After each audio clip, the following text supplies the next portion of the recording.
Chapter 11:14, Lightning Blitz has been activated. A streak of lightning appeared in the sky for an instant and disappeared.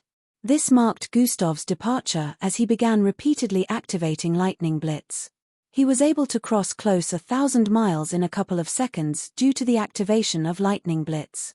The capital city was still over 5,000 miles away, and now that Lightning Blitz was on cooldown, he'd have to use his normal means of flight. A massive bat-like wings that covered a span of 30 feet sprouted out of his back upon reaching a point in the sky. Hover has been activated, double speed has been activated. Gustav sped forward through the sky with intense speed upon adding the activation of these abilities to his partial transformation.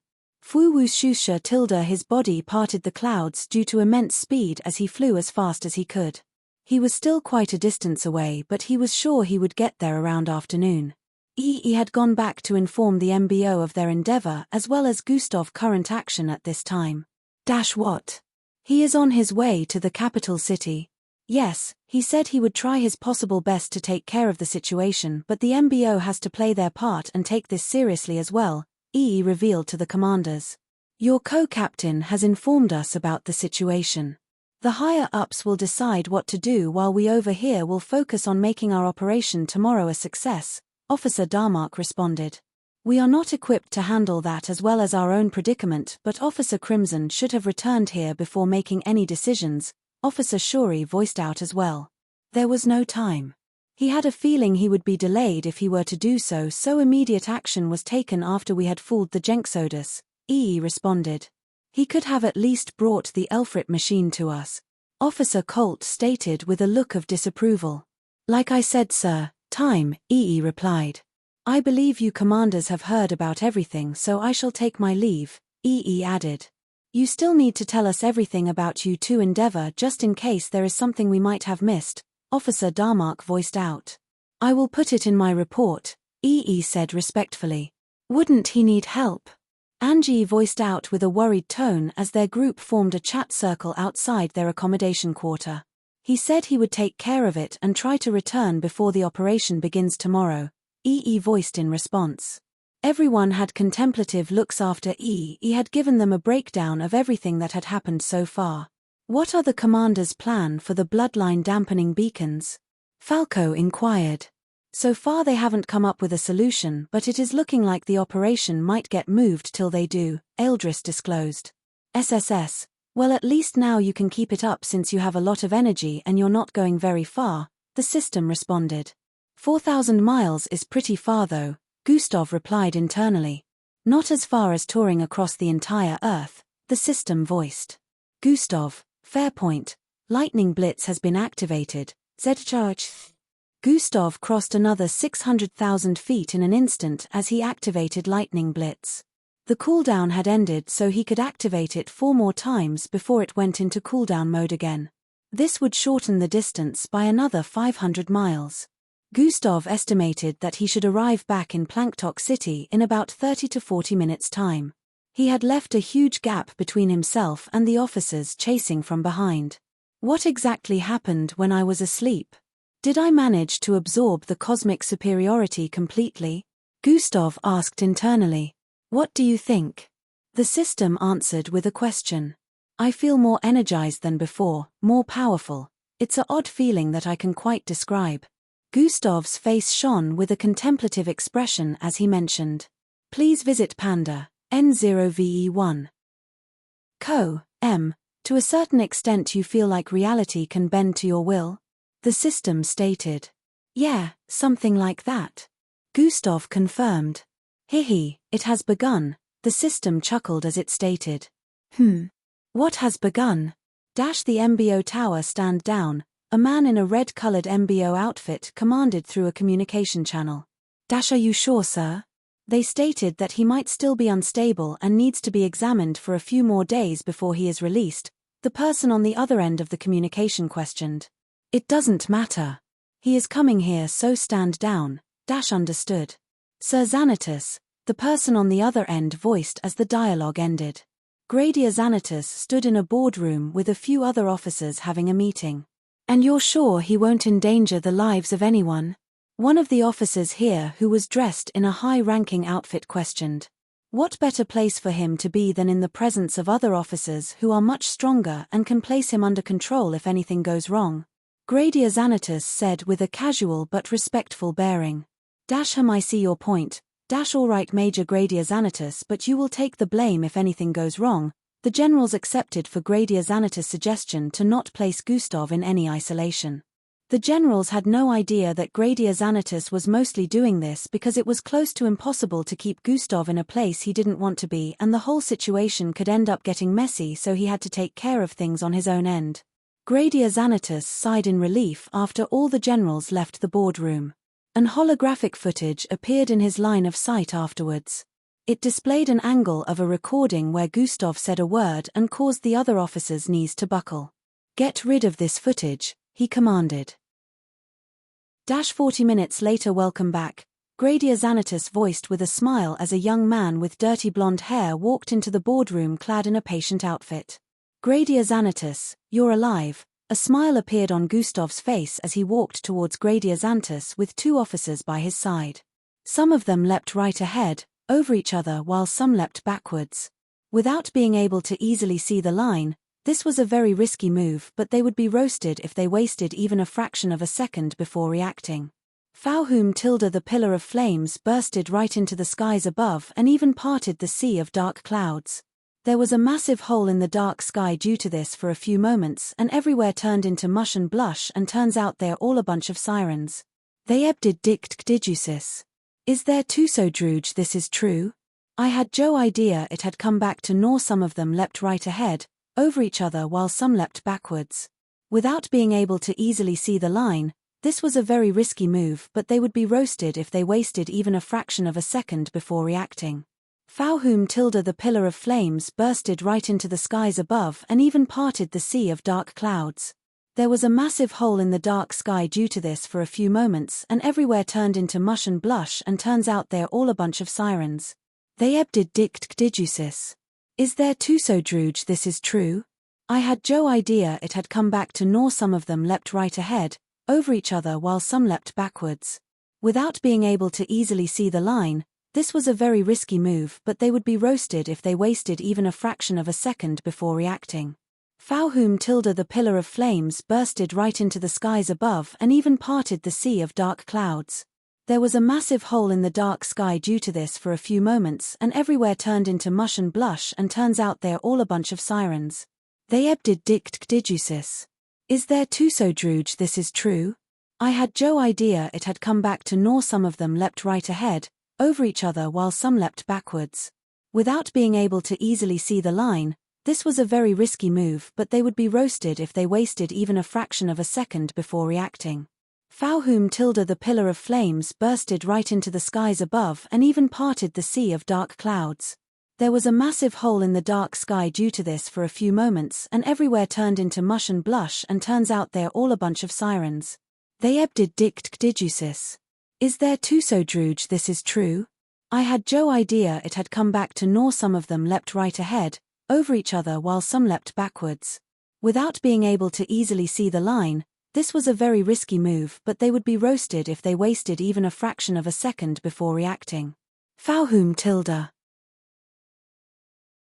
Chapter 11:15. So they asked you to bring me back to the medical facility.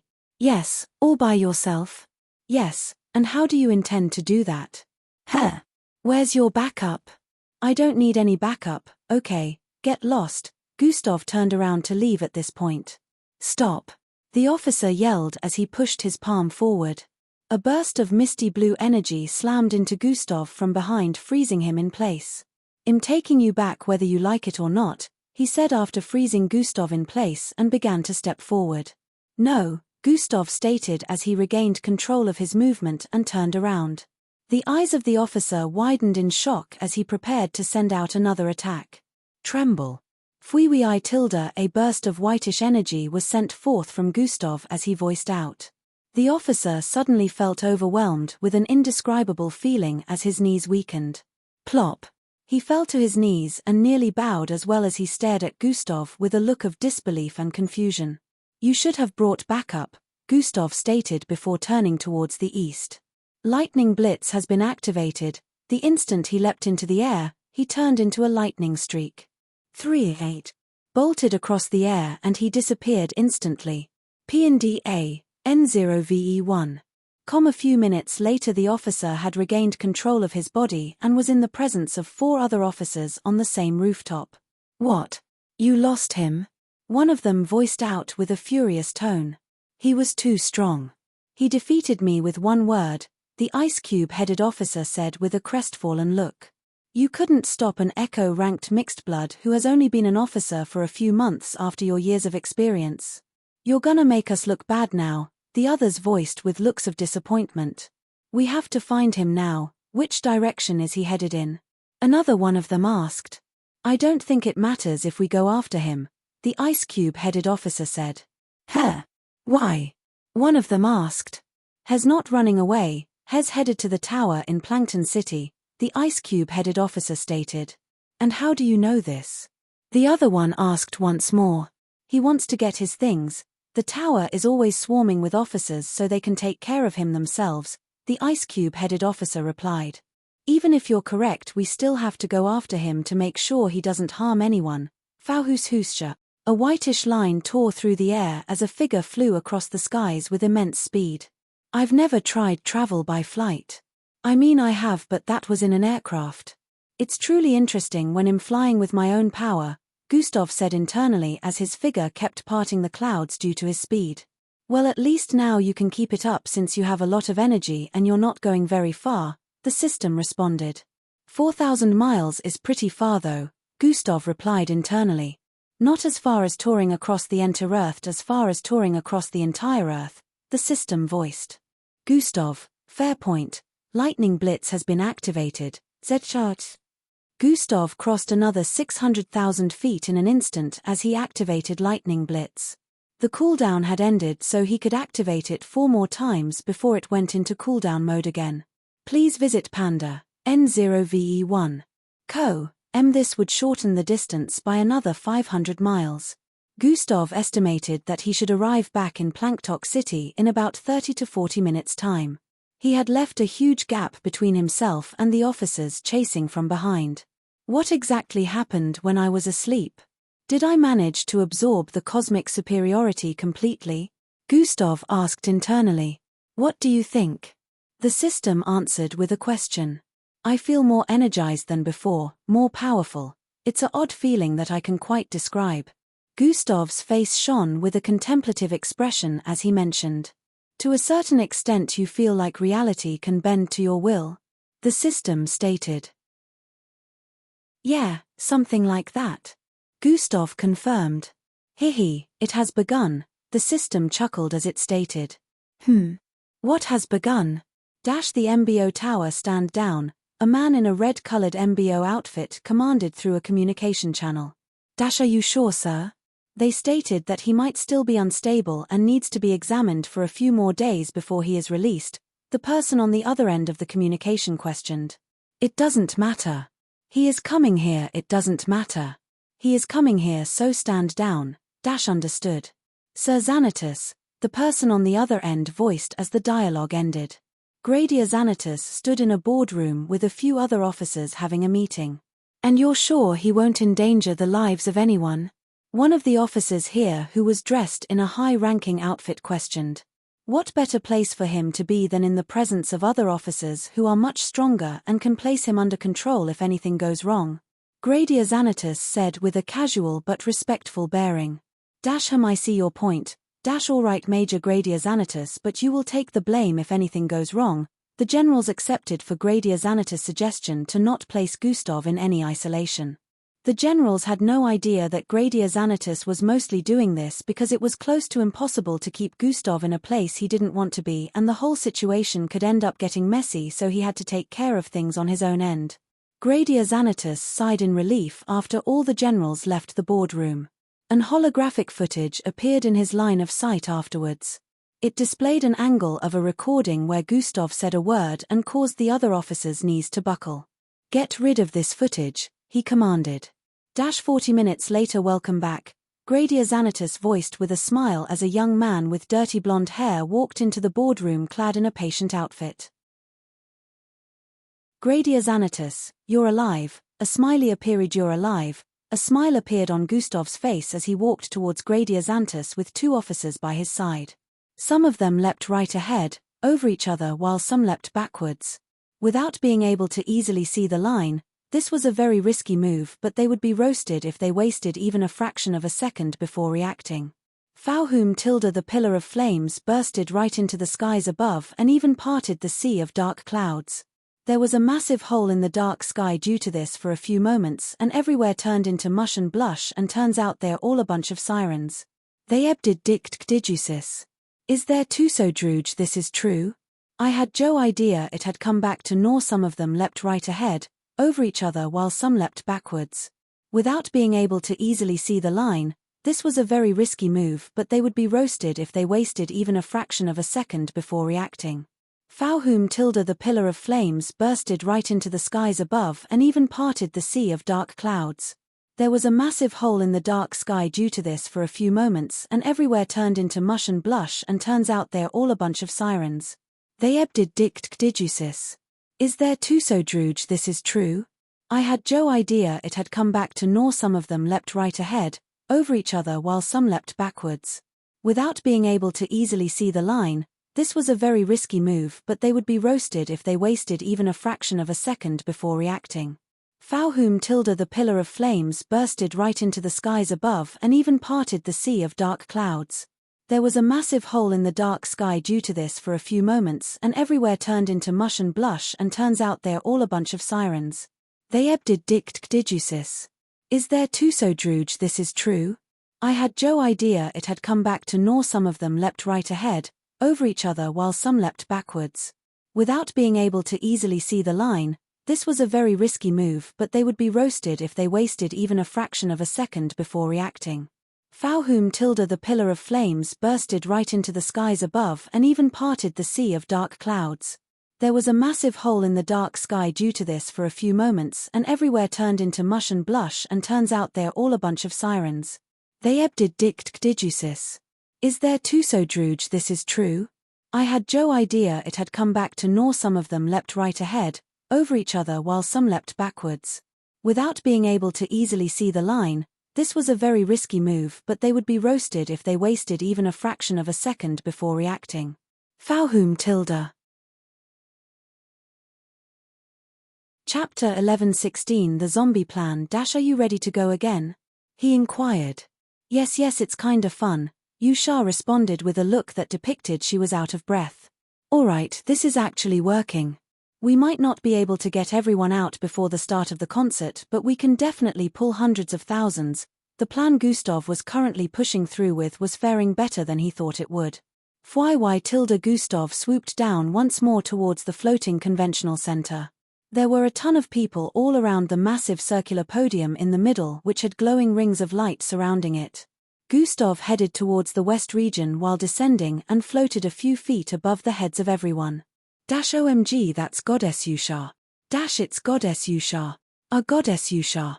There were all sorts of screams and yells from the surroundings as the fans were alert of her presence. A lot of them were acting intoxicated and immediately tried to reach out and grab her. Yusha began waving at them with a smile before Gustav turned towards a particular direction and began flying forward with Yusha still in his grasp. The crazed fans didn't stand around, instead they began running after her with wild looks. Their expressions were akin to zombies chasing after the human brain. Gustav arrived at the portal-like exit and flew through. The crazed fans were not even concerned about the fact that it led to an exit and followed after her. They all rushed through the portals and continued chasing after Gustav and Yusha's figure. Sounds of collision rang out repeatedly as it punched and stomped upon the same area. The crater created had spread across more than 20 miles at this point, and multiple infected along with MBO officers and even AI bots had fallen into it. Gustav's status was unknown after more than 5 minutes of repeated pounding, but the creature seemed to have been satisfied after doing this continuously, so it finally stopped. The whole place once more descended into silence as the creature stood in place with its golden aura getting stronger with every passing second. It looked forward in the direction of the wall that had cracks all over right now with multiple parts having holes. It began stepping forward without releasing its yaki. Its intention was to get rid of the wall now that no one was standing in its way, including the infected. Stomp, stomp, stomp, stomp. With every movement it crossed more than 100 feet and was getting closer to the wall. It wasn't in a hurry as it moved, but it was still very fast and would get to the wall in less than 10 seconds. Despite only having a single arm currently, Gysodynam would still be capable of ruining the city without anyone to stop it. Gradia Xanatus had repeatedly called for backup since he could still speak even though he was unable to move his body. However, the aircraft that were closing in on the city found themselves unable to move further after reaching the affected areas of both Yakis. They couldn't attack nor move, so it was useless. The Gysodynam arrived a few feet away from the wall in no time and paused for a bit. Just as it raised its hand, it felt a presence from behind. Hey! It quickly turned around as this familiar voice drifted into its ears, but the moment it did, Pookie-ai! A 4-foot sword with reddish blade stabbed through what was left of the protective barrier surrounding its head and cut into its forehead. It was merely a needle due to the Gysodynam's large size, but in the next instant it burst forth with immense destructive energy. Hiya! Gustav yelled out as he poured energy into the Gyko Herkai katana and pushed forward as much as he could. 3-8. A blast of crimson light shone forth as the Gyko Herkai katana ripped through Gysodynam's forehead. Its forehead made a loud sound as Gustav tore further into it and infiltrated the creature's skull. The energy blasted forth into its head wreaked havoc within and in the next few seconds. Gysodynam's golden eyes slowly turned dim as it fell over. Boom! A loud sound rang out as Gysodynam fell to the back, causing another massive shockwave to spread across the environment. Gustav, who was within its forehead, was holding his breath as his entire body was covered in brain matter and blood. He pulled out the Gyko Herkai katana from a wall section within Gysodynam's brain after he confirmed the creature was dead. He stood in place for several seconds despite knowing that he had won the battle because of an unexpected reason. Does host wish to absorb this parallel being cosmic superiority? What is this? I can absorb cosmic superiority. Gustav was pleasantly surprised as he saw this notification. Well, you've never fought a cosmic superior being, so it's understandable that you had no idea you could, the system responded. It didn't make it easy as well. Gustav had to admit that this was the craziest battle he had gotten into. Retract your Yaki, the system stated. Gustav's eyes widened as he realized that his Yaki was still activated. Now that Gysodynam was dead, the full effects of his Yaki would have returned and everyone on the battlefield would be suffering burns. Zuhun tilde he quickly retracted it, causing the entire battlefield to return to normal as everyone found themselves in control of their body functions once more. I'm almost out of energy, Gustav muttered with a look of urgency. Are you going to absorb the cosmic superiority or what? The system questioned. Of course, Gustav answered. So long as it helps me to regain a bit of my energy because this battle is far from being over, Gustav stated. Host has decided to absorb this parallel being cosmic superiority. I'm about it helping you to regain your energy. The system voiced with a weird tone. Absorbing cosmic superiority, huh? What is it? Gustav had a feeling of foreboding as he heard this. His entire figure brightened up with a golden glow within Gysodynam's head as he began absorbing its cosmic superiority. Gustav began to feel weird as he absorbed Gysodynam's cosmic superiority. Hey system, what is it you wanted to mention? Gustav asked once more with a tone of urgency as he could feel that something wasn't right. You'll be losing consciousness in a few. The system revealed. What? No. I can't. Gustav voiced out with a worried tone as he spread his perception across the vicinity. He could tell that the battle between the infected and the officers had continued after he retracted his Yaki. I can't lose consciousness right now, Gustav said with a high tone. There is nothing you can do about it. Do you know what it means to absorb a parallel being cosmic superiority? You're already defying all the laws of the cosmos, and this is the greatest defiance of all. Stopping the cosmic superiority from returning to the cosmos so another being might be granted with the blessing. The system explained. At this point Gustav was already starting to get drowsy. No matter how much he tried to fight the sleepiness, His eyelids kept shutting subconsciously. Stop. Absorbing. I can do that later. Gustav listed as he staggered while trying to keep himself standing. I am afraid the process cannot be stopped after it has begun, the system disclosed. See you in 3 days. Gustav, the system added. She. Gustav cursed under his breath before his eyelids closed completely and he fell unconscious. Some of them leapt right ahead, over each other while some leapt backwards. Without being able to easily see the line, this was a very risky move, but they would be roasted if they wasted even a fraction of a second before reacting. Fauhum tilde the pillar of flames bursted right into the skies above and even parted the sea of dark clouds. There was a massive hole in the dark sky due to this for a few moments and everywhere turned into mush and blush and turns out they're all a bunch of sirens. They ebdid dict didusis. Is there too so druge this is true? I had no idea it had come back to nor some of them leapt right ahead, over each other while some leapt backwards. Without being able to easily see the line, this was a very risky move, but they would be roasted if they wasted even a fraction of a second before reacting. Fauhum tilde the pillar of flames bursted right into the skies above and even parted the sea of dark clouds. There was a massive hole in the dark sky due to this for a few moments and everywhere turned into mush and blush and turns out they're all a bunch of sirens. They ebdid dict didusis. Is there too so druge this is true? I had no idea it had come back to nor some of them leapt right ahead, over each other while some leapt backwards. Without being able to easily see the line, this was a very risky move, but they would be roasted if they wasted even a fraction of a second before reacting. Chapter 11:17 Clarity, young miss. She shouted out, but they were both long gone already. This was the same as what happened earlier. Not like any one of them could actually stop Gustav, but he was just being considerate when asking for permission. In Capital City, the skies were starting to darken and it was currently sundown. The beauty of the city became more ravishing as glowing stones of light were activated all across the city. These stones of light floated in the air, making it look like the stars were closer to the city instead of orbiting in space. As the night arrived, a part of the city glowed majestically, attracting a city-wide attention. Boom, boom, boom, boom, bang, bang, bang, bang. The loud sounds of live musical instruments reverberated across the city like thunder. Its source was none other than the conventional center. Breaking news. The Starlight concert hosted by Goddess Yusha has began. Breaking news. Goddess Yusha's concert starts on a high note. Fans complain about not getting into the venue despite paying for a ticket. Breaking news. Goddess Yusha. All across the city and in different parts of the world, new outlets displayed footages from the ongoing concert and spoke about it. Organization to deal with in the coming week, a competition to win for Earth apparently, and a situation to take care of for one of my friends before those after ISOP plans can be put into motion, Gustav listed out. The device is to direct you towards areas of lingering warp demolator energies, right?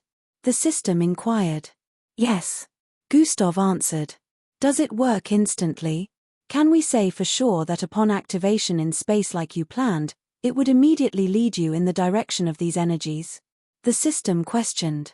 I can't say for sure till it's activated, and you know there are only specific points in space where it can be activated, so I hope you're not suggesting I try it out immediately, Gustav muttered while his eyes turned into slits. Exactly, dumbass I am. The system responded with a ridiculing tone. No.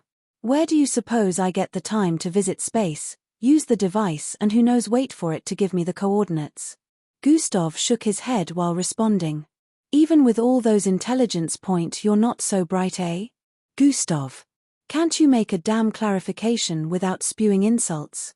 You just need to get the device to one of the specific points you mentioned, activate it and leave it in place with a layer of protection till you're ready to start searching the locations. By the time ISOP is done and over with, you'll be able to start looking for traces of the warp demolator energy instantly instead of getting unnecessarily delayed, the system analyzed. SSS. When I reached the 100th level, Cohelia reacted.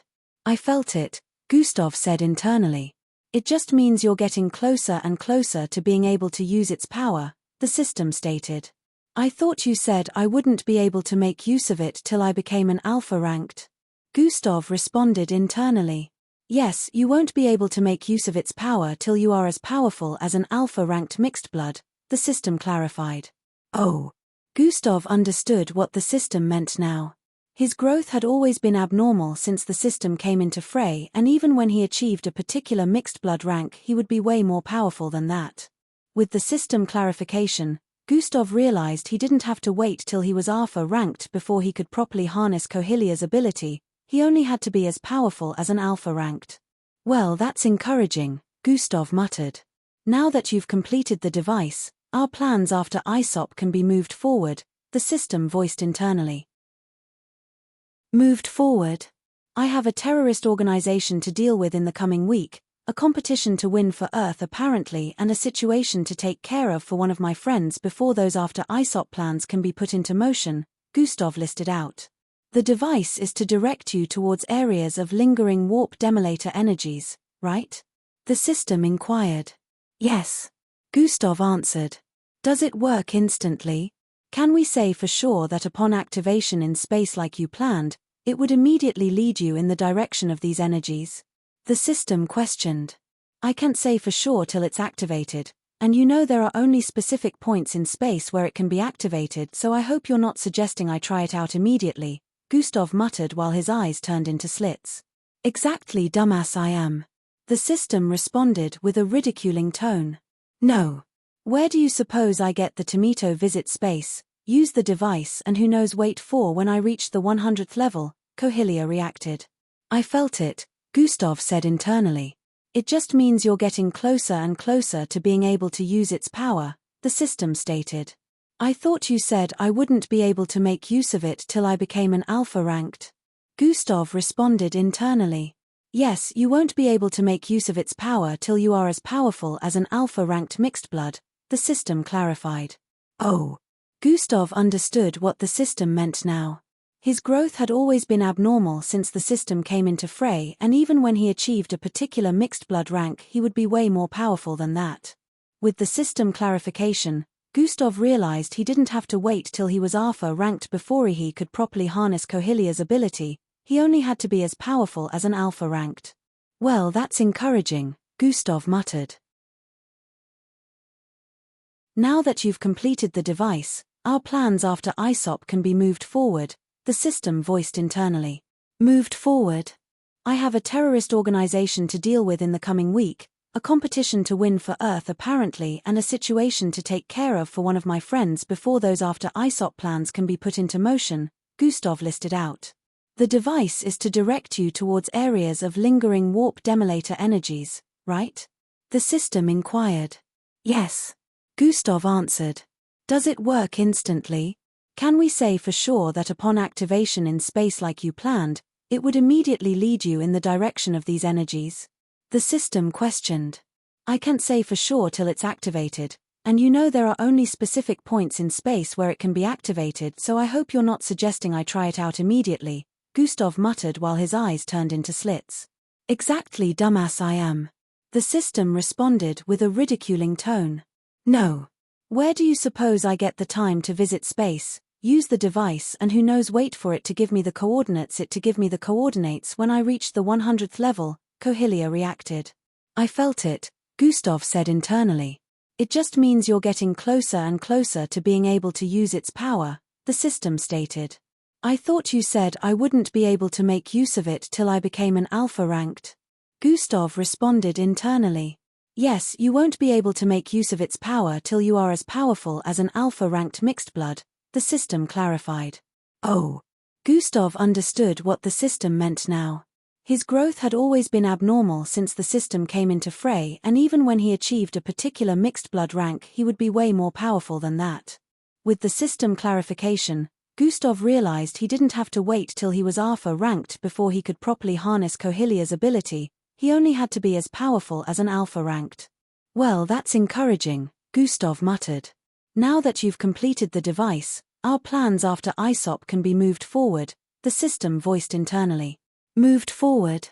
I have a terrorist organization to deal with in the coming week, A competition to win for Earth apparently, and a situation to take care of for one of my friends before those after ISOP plans can be put into motion, Gustav listed out. The device is to direct you towards areas of lingering warp demolator energies, right? The system inquired. Yes. Gustav answered. Does it work instantly? Can we say for sure that upon activation in space like you planned, it would immediately lead you in the direction of these energies? The system questioned. I can't say for sure till it's activated, and you know there are only specific points in space where it can be activated, so I hope you're not suggesting I try it out immediately, Gustav muttered while his eyes turned into slits. Exactly, dumbass I am. The system responded with a ridiculing tone. No. Where do you suppose I get the time to visit space, use the device, and who knows, wait for it to give me the coordinates?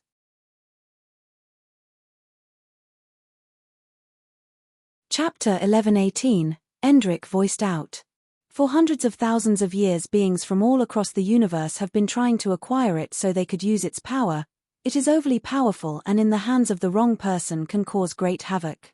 I managed to acquire it recently with Husarius' help, of course, after a difficult and dangerous travel to another dimension, Endrik explained. And you say it's mine? Gustav questioned as he moved closer to it. Yes, it is yours. As you probably already know, you're not in any way normal. Your existence is a very abnormal one, and despite this armor existing for as long as it has, it does belong to you, Endrik responded. Gustav stepped forward and stood right beneath the floating armor. But I can't use it, Gustav stated. No, not right now you can't, Endrik replied. It's too powerful for me and I'd probably be blown to bits if I tried to equip it, Gustav voiced out. Precisely, Endrik responded. Psi as expected, Gustav raised his left palm as recalled Cohelia. Cohelia's power was still trapped within him and he was unable to access it despite them saying the power belonged to him. So how many more items are left to acquire? Gustav also recalled that there were supposed to be more of his things scattered across the universe. For more, that's as much as I can tell you for now.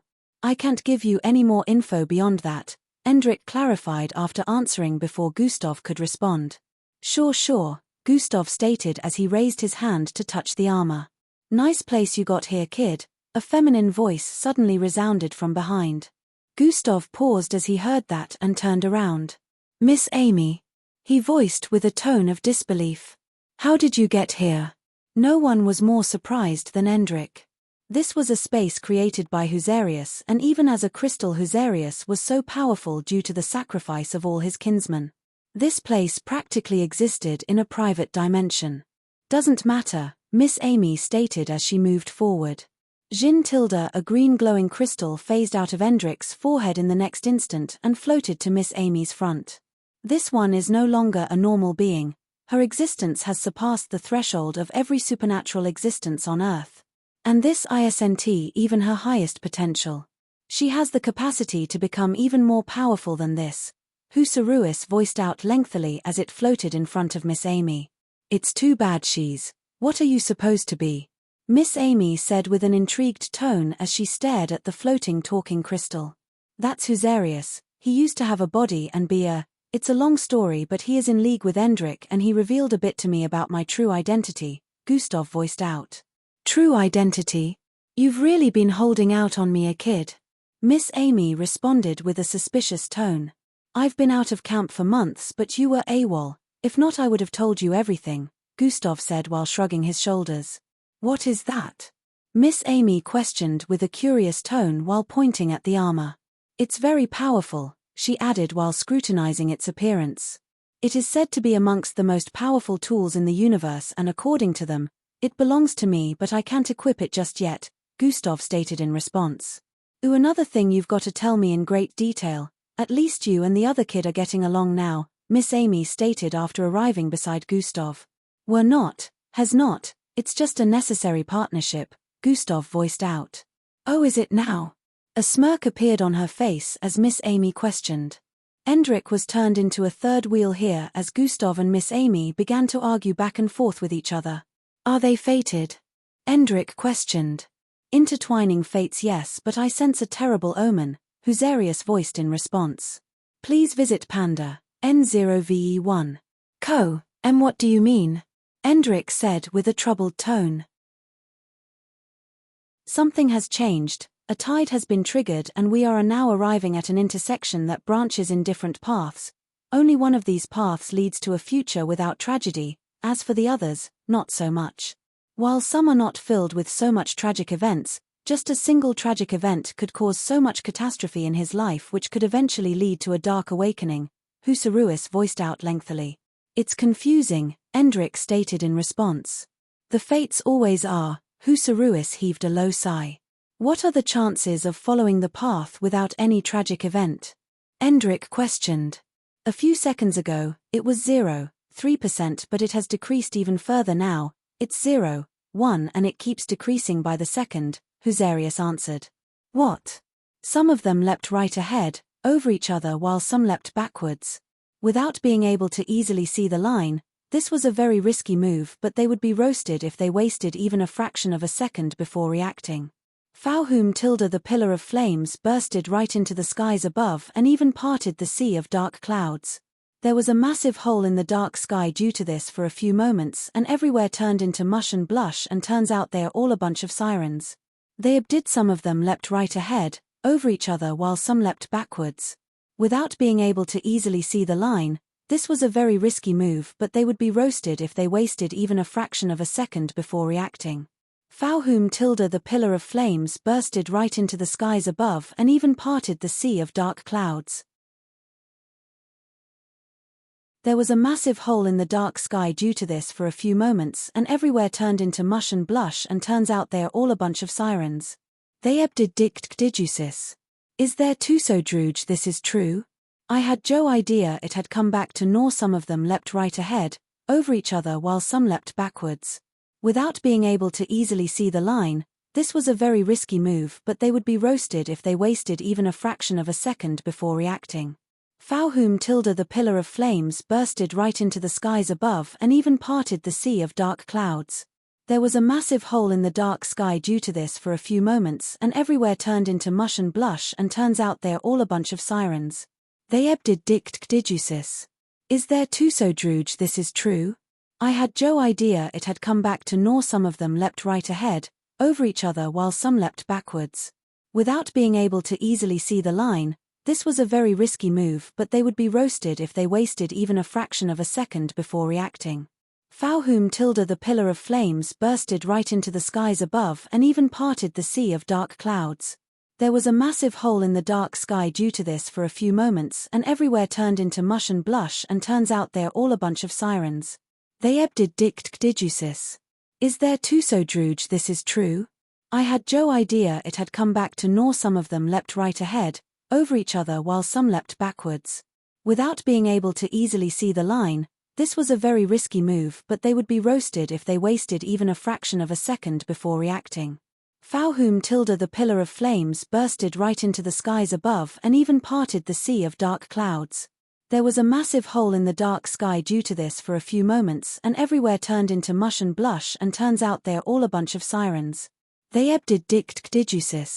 Is there too so druge this is true? I had Joe idea it had come back to nor some of them leapt right ahead, over each other while some leapt backwards. Without being able to easily see the line, this was a very risky move, but they would be roasted if they wasted even a fraction of a second before reacting. Fauhum tilde the pillar of flames bursted right into the skies above and even parted the sea of dark clouds. There was a massive hole in the dark sky due to this for a few moments and everywhere turned into mush and blush and turns out they're all a bunch of sirens. They ebdid dict.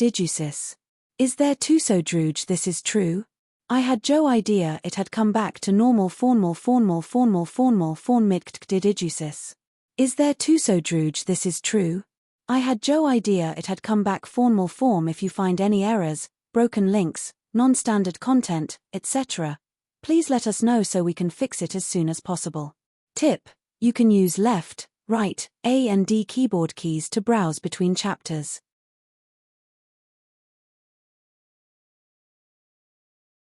Chapter 11:19. Well, that's encouraging, Gustav muttered. Now that you've completed the device, our plans after Aesop can be moved forward, the system voiced internally. Moved forward? I have a terrorist organization to deal with in the coming week, a competition to win for Earth apparently, and a situation to take care of for one of my friends before those after ISOP plans can be put into motion, Gustav listed out. The device is to direct you towards areas of lingering warp demolator energies, right? The system inquired. Yes. Gustav answered. Does it work instantly? Can we say for sure that upon activation in space like you planned, it would immediately lead you in the direction of these energies? The system questioned. I can't say for sure till it's activated, and you know there are only specific points in space where it can be activated, so I hope you're not suggesting I try it out immediately, Gustav muttered while his eyes turned into slits. Exactly, dumbass I am, the system responded with a ridiculing tone. No. Where do you suppose I get the time to visit space, use the device, and who knows, wait for it to give me the coordinates? Gustav shook his head while responding. Even with all those intelligence points, you're not so bright, eh? Gustav, can't you make a damn clarification without spewing insults? You just need to get the device to one of the specific points you mentioned, activate it and leave it in place with a layer of protection till you're ready to start searching the locations. By the time ISOP is done and over with, you'll be able to start looking for traces of the warp demolator energy instantly instead of getting unnecessarily delayed, the system analyzed. Oh, so what you meant by moving plans forward is more like prep, Gustav responded with an understanding tone. Still, there's the issue of traveling to one of the specific points in space and leaving the device there to function on its own, Gustav pointed out. You are ranked high enough to make use of a spacecraft, right? The system questioned. More like him smart enough to come up with something so I can operate one of the MBO spacecraft for my personal use, and yes, I see where you're going, but that's not the point. I don't have the time to be journeying through space at the moment. I'm heading to the ISOP training location tomorrow, and I can't delay that because I only have a week to brief and prepare the others for the upcoming operation, Gustav explained. I reckon it would take around 48 hours of journeying through space with a spacecraft to get to one of the specific points, the system calculated. Precisely, there's no time, Gustav stated. The reward you got from those extraterrestrial creatures, the system pointed out. SJ. What about it? Gustav questioned with a look of confusion. Did you forget about one of its abilities to teleport items? The system questioned. No, but that only works on certain conditions, Gustav was answering when the feminine voice of the system interrupted him again. The conditions must have been softened by now or maybe completely inexistent. It has grown more powerful since that time, since you keep feeding it energy crystals. You haven't tested out that particular ability of its in a long time, the system explained. And what if it doesn't work? I know it only works with inanimate objects, but the farthest it has teleported something away was around 100 feet. Gustav held his chin slightly as he stated with a contemplative expression. Just test it out first, dumbass. We can think of an alternative if it fails, okay. Zing tilde, the sacred jewel suddenly appeared amidst a flash of fluorescent light like it knew it was being summoned. Find this place in space. Gustav proceeded to send it a mental message. The circular sacred jewel now had a fist-sized gleaming light within its translucent and smooth surface. From the start, the gleaming light was only dot-sized, and now it became quite large within the circular covering. The gleaming light within blinked twice before the surface was covered by a sky blue color which covered the light within. In the next few moments, the outer covering displayed an imagery which was without a doubt a location in space. There, that's one of the charge locations, Gustav muttered. Despite the area being void of stars, a glowing trail of orange-like dust could be seen scattered across the vicinity. You should tell it to try sending the warp demolator energy detector there, the system urged. Please visit Panda, N0VE1. Co. I guess so. Gustav was still a bit bothered due to the fact that even if this worked, it was unknown if this was a stable part of space. If the gravitational force in this part of space was too unstable, the device could collapse on itself before it could perform any readings. If he was there in person, it would be easier to figure out. Gustav proceeded to open his personal space and fetched one of the warp demolator energy detector. Partial kilopixel transformation has been activated. Gustav's skin color turned green as he held onto the table-sized detector.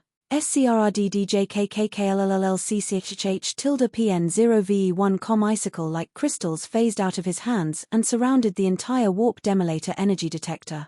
In an instant it was completed, covered, looking like a spiky rock. It should still be able to function regardless of the outer covering now, Gustav muttered. SJ, send it to that place, Gustav commanded. The sacred jewel suddenly began to emit a bluish glow. Fu-Wu-Some wind began to circulate in the room due to the energy it emitted, causing Gustav's hair to be blown backwards. The table-size warp demolator detector was pulled from Gustav's grip and arrived before the bluish light the sacred jewel was emitting. ZHRHT. Despite being more than 6 times larger than the sacred jewel, the detector was sucked into the blinding bluish light. The surging energy reduced afterwards and the vicinity began to return to tranquility. As the sacred jewel returned to normal, its circular surface once more displayed the location in space Gustav had asked it to send the detector to. It worked, Gustav muttered as he stared at the footage. Told you not to underestimate its power. The limitations reduces as this tool becomes more powerful. You should have noticed how large the light within has grown, the system voiced. Gustav nodded in understanding. Doesn't this mean it can warp reality even more better than before? He questioned himself internally. It had been a while since he tested the limit of the sacred jewel abilities, since he had mostly been focused on his, yet he kept feeding it with unique energy crystals created from the mixture of both his energy and naturally unique types. This was why he was currently unaware of how powerful the sacred jewel was. Although he had revealed it during his battle with the infected, Gustav only made the sacred jewel appear as a robot who was tasked with destroying the infected. He had still managed to hide that it can perform other tasks, as he wouldn't want greedy eyes to covet it. He was still figuring the sacred jewel out, so he would never let anyone take it from him, as it had the potential to cause havoc, just like how much havoc would be wrought if the world found out he could steal bloodlines. I will need to create time to test out its limits again. Unknown location: the Grand Capital City. A dark-skinned man with red scales surrounding his neck voiced out within a group of 5. We have to be careful, they must not catch on to this, a lady putting on dark goggles and clad in white suit stated. They won't well get rid of the celebrity as well as the hundreds of thousands that will be attending, another male in their group clad in white added. Good, what about the normal humans and Slarkovs that might attend? The lady in dark goggles questioned. Collateral damage. They should know not to attend an event hosted by such a species, especially when it is centered on their selfish existence. Normal humans and Slarkov who choose to support such deserve to perish alongside them, the dark-skinned man with reddish scales stated with a tone of absolutism. I agree. Within a dark area with gloomy clouds and an infinite-looking pit beneath, a group of 19 could be seen traversing a barely visible line far above the pit. They took steps forward one after the other, trying not to bump into each other with every movement.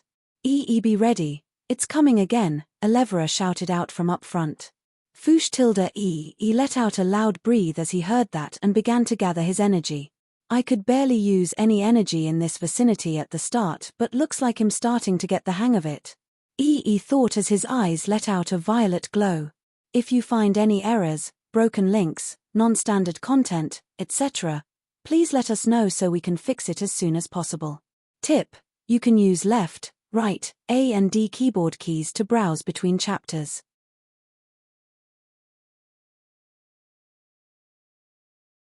Chapter 11:20. The casualties are still a lot less than it would have, indeed, Gustav responded while looking around. Gustav squinted his eyes as he spotted a couple of suspicious figures.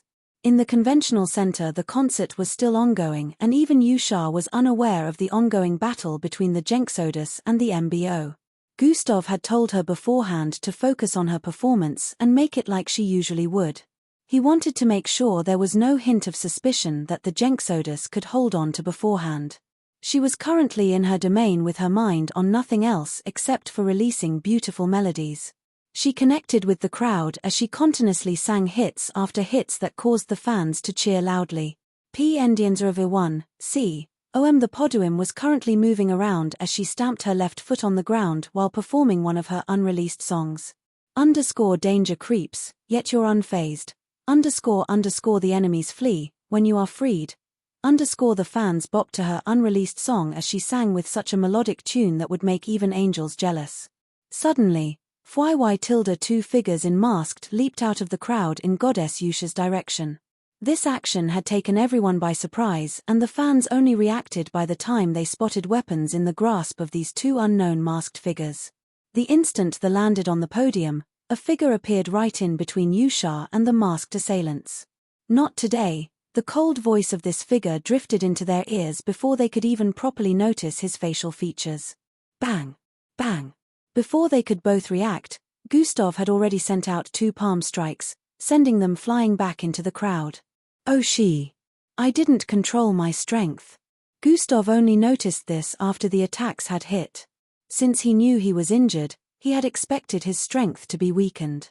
Unfortunately, Kaya! The crowd up front yelled in terror as body parts and blood rained down upon them. Both figures had been blasted into pieces with a single palm strike each from Gustav. So much for trying to keep things under the wraps, the system chimed in. With the current incident getting displayed all across the world where the concert was being streamed, there was a huge uproar on social media. 2 people just got blasted to pieces. I saw it live. Oh my god, is Goddess Yusha okay? Protect Goddess Yusha. If she is truly a goddess, she doesn't need protection. Just who is that guy?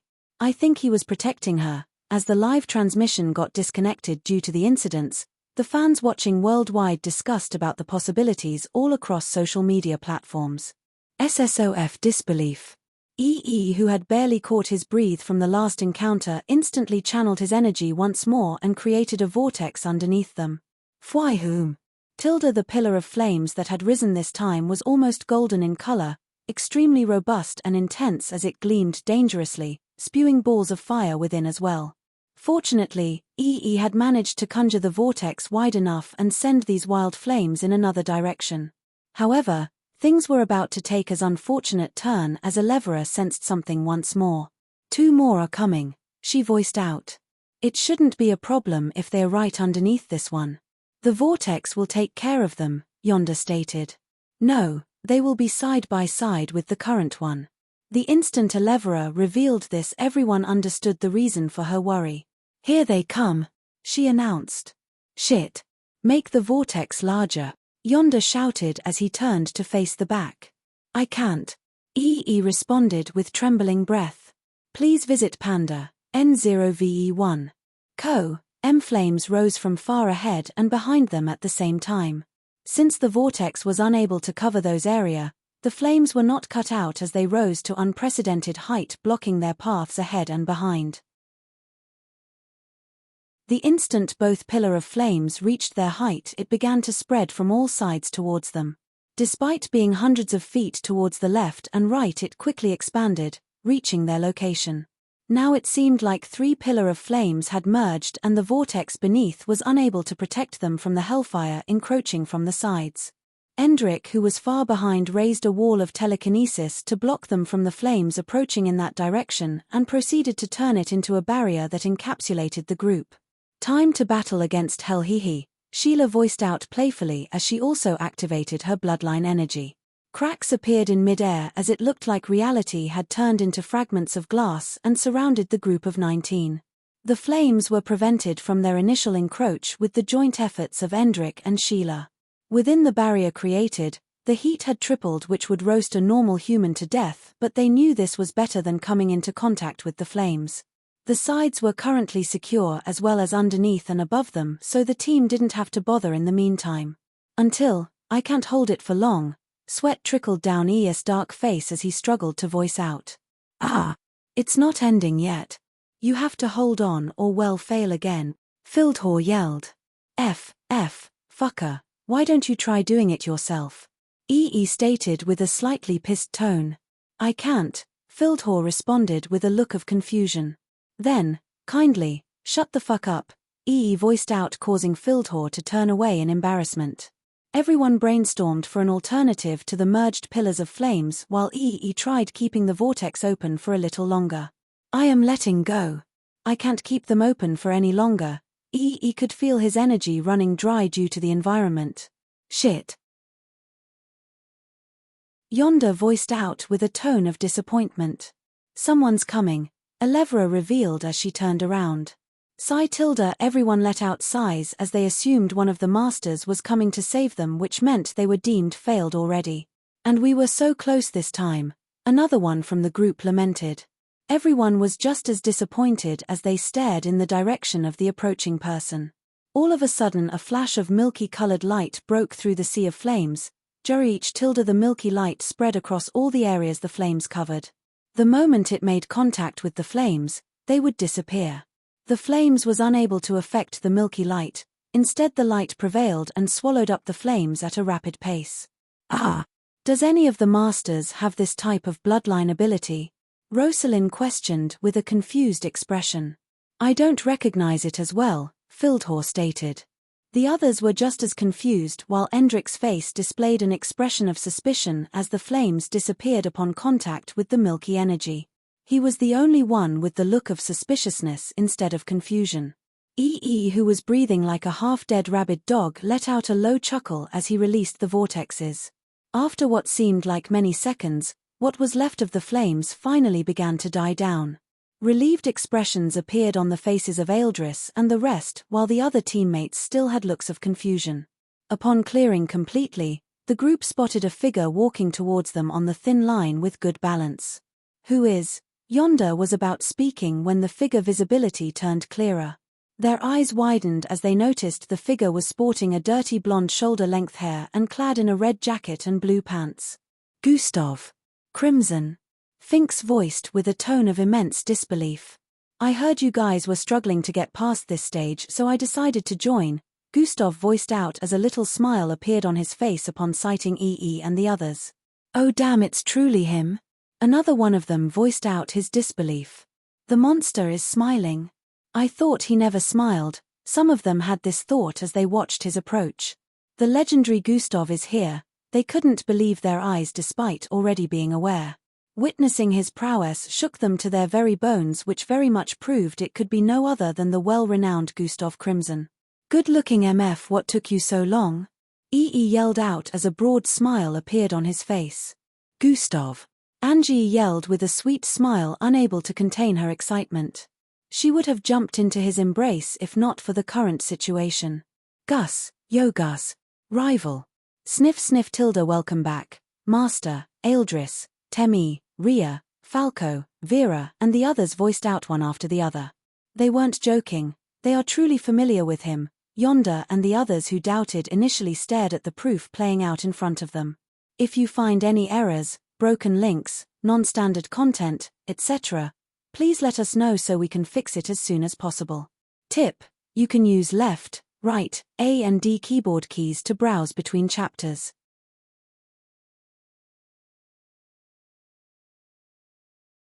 Chapter 11:21. I and Ria will handle the other side of the area we were designated to, Timi said as well.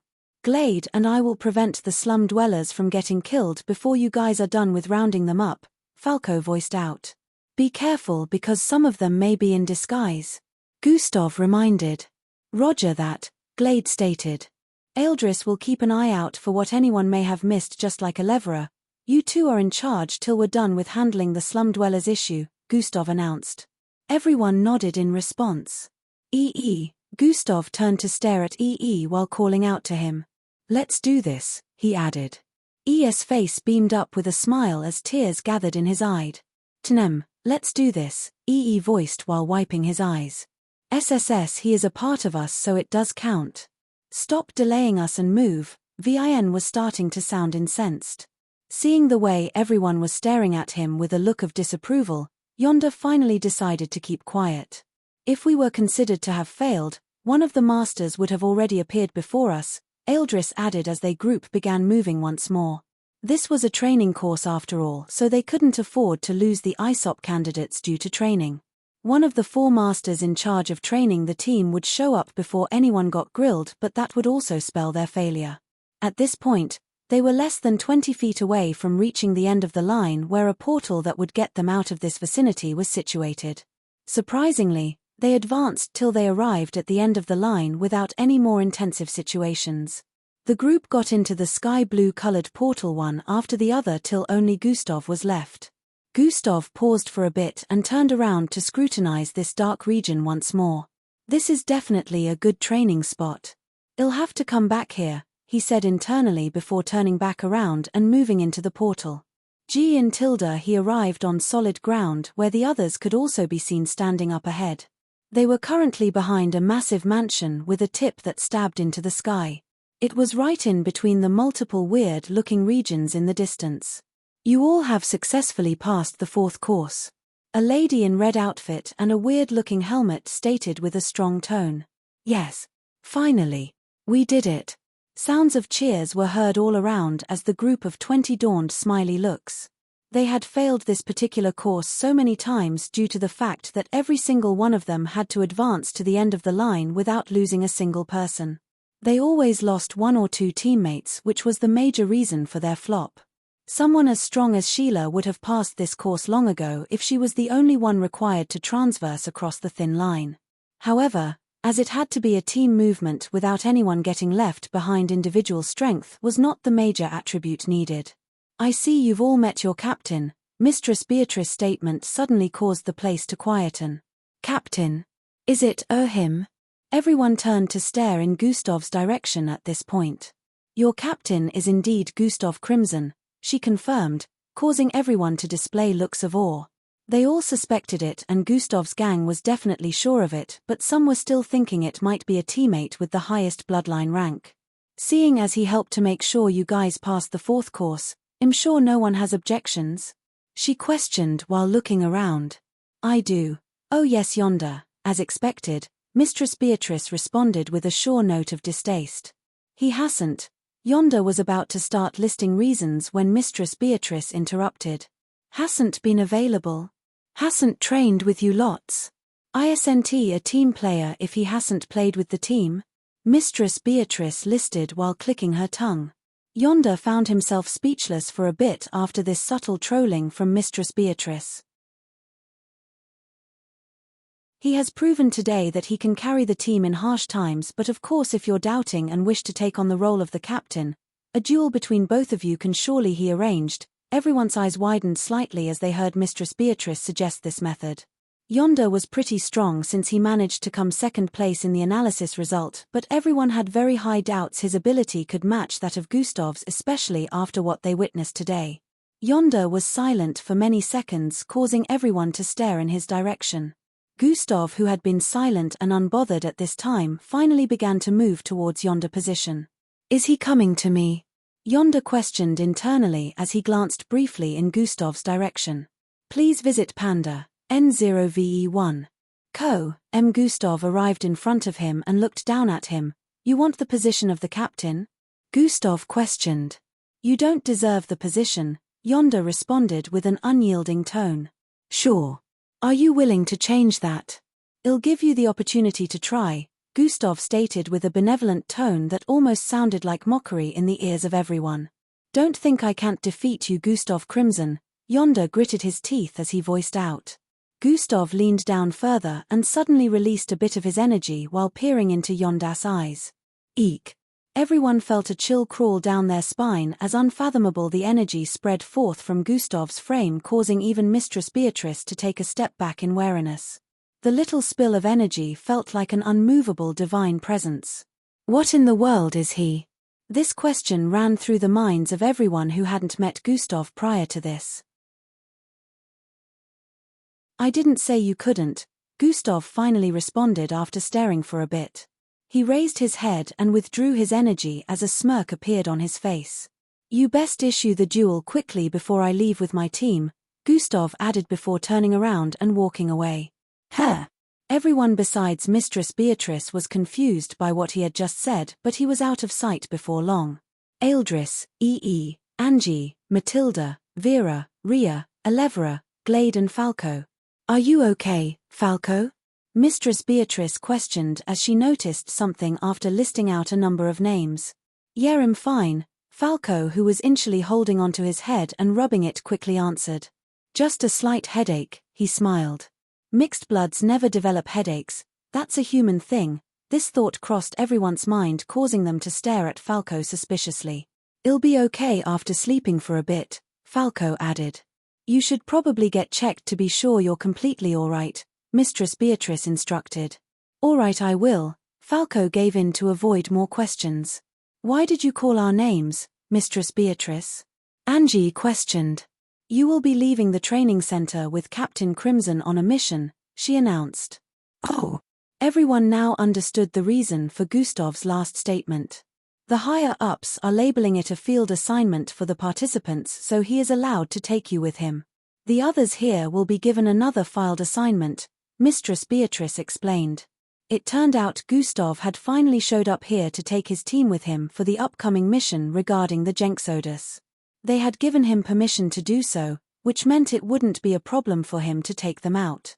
The gang had looks of excitement as they realized they would be finally leaving this place for the first time in over 4 months. "What of Endrick?" "Why isn't he added?" Eldris questioned. "Yeah, why didn't you mention this little buddy's name?" EE voiced out as well. Captain Crimson picked the team and it didn't include Endrick. After saying this, Mistress Beatrice stepped into a bluish glowing portal and disappeared. Why would Gustav not pick Endrick? Does he still have bad blood with him? They seemed okay. What happened? Tilda the gang were confused as to why this happened, but they knew they wouldn't get an answer unless they inquired for Gustav personally. "Where did he go?" Rhea questioned. "He went in the direction of the dark hold," Eldris answered from what he recalled. "What? He went back there?" Matilda voiced out with an awry expression. "What is he thinking? That place is too dangerous without the supervision of any of the masters." Angie's expression turned really troubled as she voiced out. "Let's head there too," Elevra suggested. On it, a vortex opened up in front and they all jumped in without wasting time. The dark hold, this happened to be the same location the group of 20 had successfully transversed through after encountering multiple dangerous situations. Gustav's figure could be seen deep within the heart of this dark and gloomy region. However, unlike the previous time, he wasn't positioned on any thin line. Daily task, 2/3, successfully completed. Use flight ability in the vicinity of the stronghold square root, plus 700,000 EXP. If you find any errors, broken links, non-standard content, etc., please let us know so we can fix it as soon as possible. Tip: you can use left, right, A and D keyboard keys to browse between chapters. Chapter 1122, Daily Task, 2/3, successfully completed. Use flight ability in the vicinity of the stronghold square root, plus 700,000 EXP. Gustav floated in mid-air within his dark vicinity, bearing endless gloomy clouds as he stared at the notification panel. "I would have failed this daily task if I arrived here later than today," Gustav's face darkened as he voiced out. "To think you were telling me to travel to space with the limited time and you still had such a task in store for me, TSK. Gustav sounded like he bore a grudge. "Your actions were calculated, he can't blame me," the system cackled while responding. "This place truly socks energy. I guess that's why they were weaker than normal." Gustav could feel his energy draining at a rapid pace while he flew. Such drainage would make him incapable of activating hover more than a couple of times if he hadn't leveled up recently. How was such a place designed? Gustav questioned internally as he looked down. God Eyes has been activated. His irises emitted a mixture of golden, green and crimson glows as he stared down into what looked like a bottomless abyss. "Streams of energy are connected like thread and leading down there," Gustav muttered. Gustav's sight phased through multiple layers of darkness beneath, traveling across thousands of feet in an instant.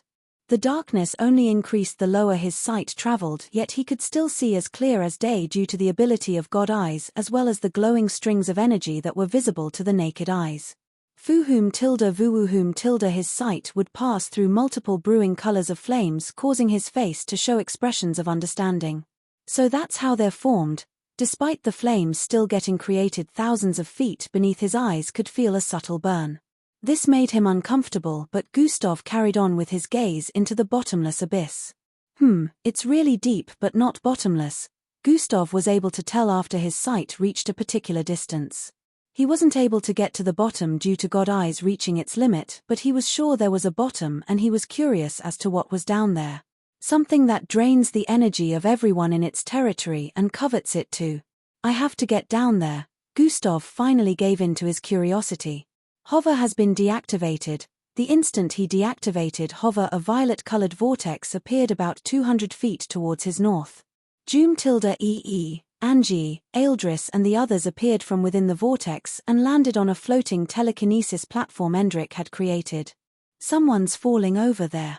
Elevera suddenly called their attention to the direction she pointed at. It has to be Gustav. Take us there, EE. Angie yelled out with a look of worry. I can't see. How far away is it? EE questioned while channeling his energy once more. No time, I'm going after him. Angie's figure had disappeared the instant she said this, so the gang only heard echoes of her words lingering in the air. Don't. None of them were able to stop her as she had already disappeared before they even heard the complete statement. She had sped towards the ledge of the telekinetic platform and leapt in Gustav's direction. Everyone hold on, Aeldris quickly voiced out before anyone else could make rash decisions. Gustav is not stupid. If he got into such a situation by himself, he definitely knows how to get out of it, Aeldris stated. Everyone's faces lit up with looks of clarification and understanding as they heard this. They were worried due to the fact that they knew just how dangerous this region was, so they had rushed here without a second thought just in case Gustav was in danger. Elevera's announcement of a falling figure upon their arrival made things even worse, but now that Aeldris had said this they all came to a realization. It's Gustav. What about Angie? She might be in trouble since she went after him, Matilda stated. Let's get closer to the falling point, Aeldris suggested. EE nodded and opened another vortex to transport them to the exact place Gustav fell from. Gustav's clothes flapped due to wind as he free fell into the depths of the dark hole. He felt multiple presences after deactivating Hover and beginning his fall, but he decided not to pay it any heed. He made some motions with his arms to further increase the speed at which he fell into this abyss. Gustav had deactivated God Eyes, but he could still see and sense his vicinity properly. The lower he fell, the more he could sense the darkness getting thicker, almost like it was turning solid. However, he would occasionally pass through areas where flames were forming due to concentration of absorbed energy within this abyss. Atomic disintegration has been activated. Gustav's entire frame became coated with milky-colored energy as he spotted gigantic greenish flames forming up ahead. There was no way to go around it, so he decided to go through it. His body phased right through and continued on within the flames for another 70 feet before he escaped the flames and arrived in total darkness once more. Although the flames that had been concentrating above was pretty massive, they were unable to cause any damage to Gustav as the atomic disintegration made him phase through easily.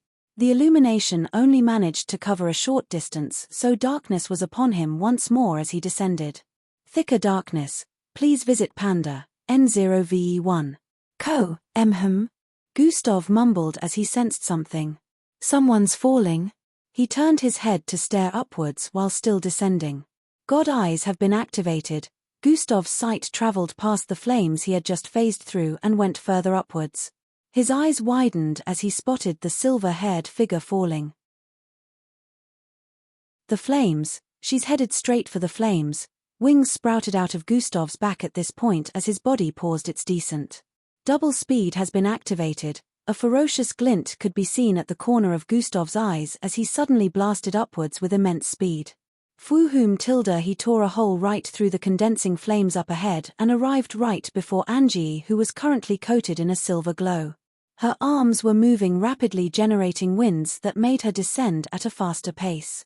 However, the moment Gustav arrived before her, he grabbed hold of her waist and flew upwards. Cracking sounds rang out as Gustav and Angie's figure ascending with immense speed. It seemed like they were breaking through solid darkness as they ascended. While he was flying at extreme speed, to Angie it looked like time had frozen. She had been taken by surprise initially, but currently she tilted her face and her horns came into contact with Gustav's forehead as they flew upwards. Gustav was about to say something when she placed her lips on his mid-flight. Yeah, we should probably try to go down there. Falco stated as the gang stood on another telekinetic platform. Not a good idea. Our bloodline energy is. While Timmy was responding, Elevra spoke. Something's coming. The instant she voiced out, a sound like booming thunder ripping through the air reverberated across the vicinity. Thra tilde in the next moment 2 figures blasted forth from the next layer of darkness beneath them. Panda, November, E1 Gustav. Angie. The gang yelled out as they spotted both of them. Looks like they're fine, Elevra stated. They look more than fine, Matilda coughed lightly as she stated. My boy is at it again, E chuckled. I guess he has more energy in other aspects as well, he added. Get a room you two, Timmy yelled out. They separated at this point and Gustav proceeded to descend upon the telekinetic platform. Angie's face had turned beet red at this point as she realized they had witnessed both of them exchanging saliva. Why are you guys here? Gustav questioned. We came because of you, we thought you'd be in trouble, this region is dangerous, they answered. I know. I was checking something, Gustav stated. Daily task, 3/3, completed successfully. Travel across 50,000 feet within the dark hold without activating lightning blitz square root. Rewards, daily task successful, Gustav noted internally as he spotted the notifications. Now I can make use of it, we can see you're okay now, I guess there was no need for us to worry, Eldris nodded. Are you gonna brief us on the mission? Timmy inquired. Sure, when I get back, Gustavs leaped forward immediately after saying this. Lightning blitz has been activated. Before anyone could even respond to that, he turned into a streak and streaked downwards into the bottomless-looking abyss. Why does he always embrace danger? Falco shook his head. Gustav found himself within deep darkness in the next instant after arriving close to 200 miles beneath. It felt like his body was in a puddle as he struggled to move.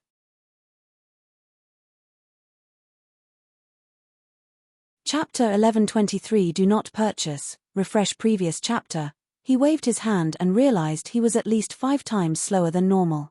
God eyes have been activated, he peered downwards once more. Still a bit distant from the bottom but I can see it now.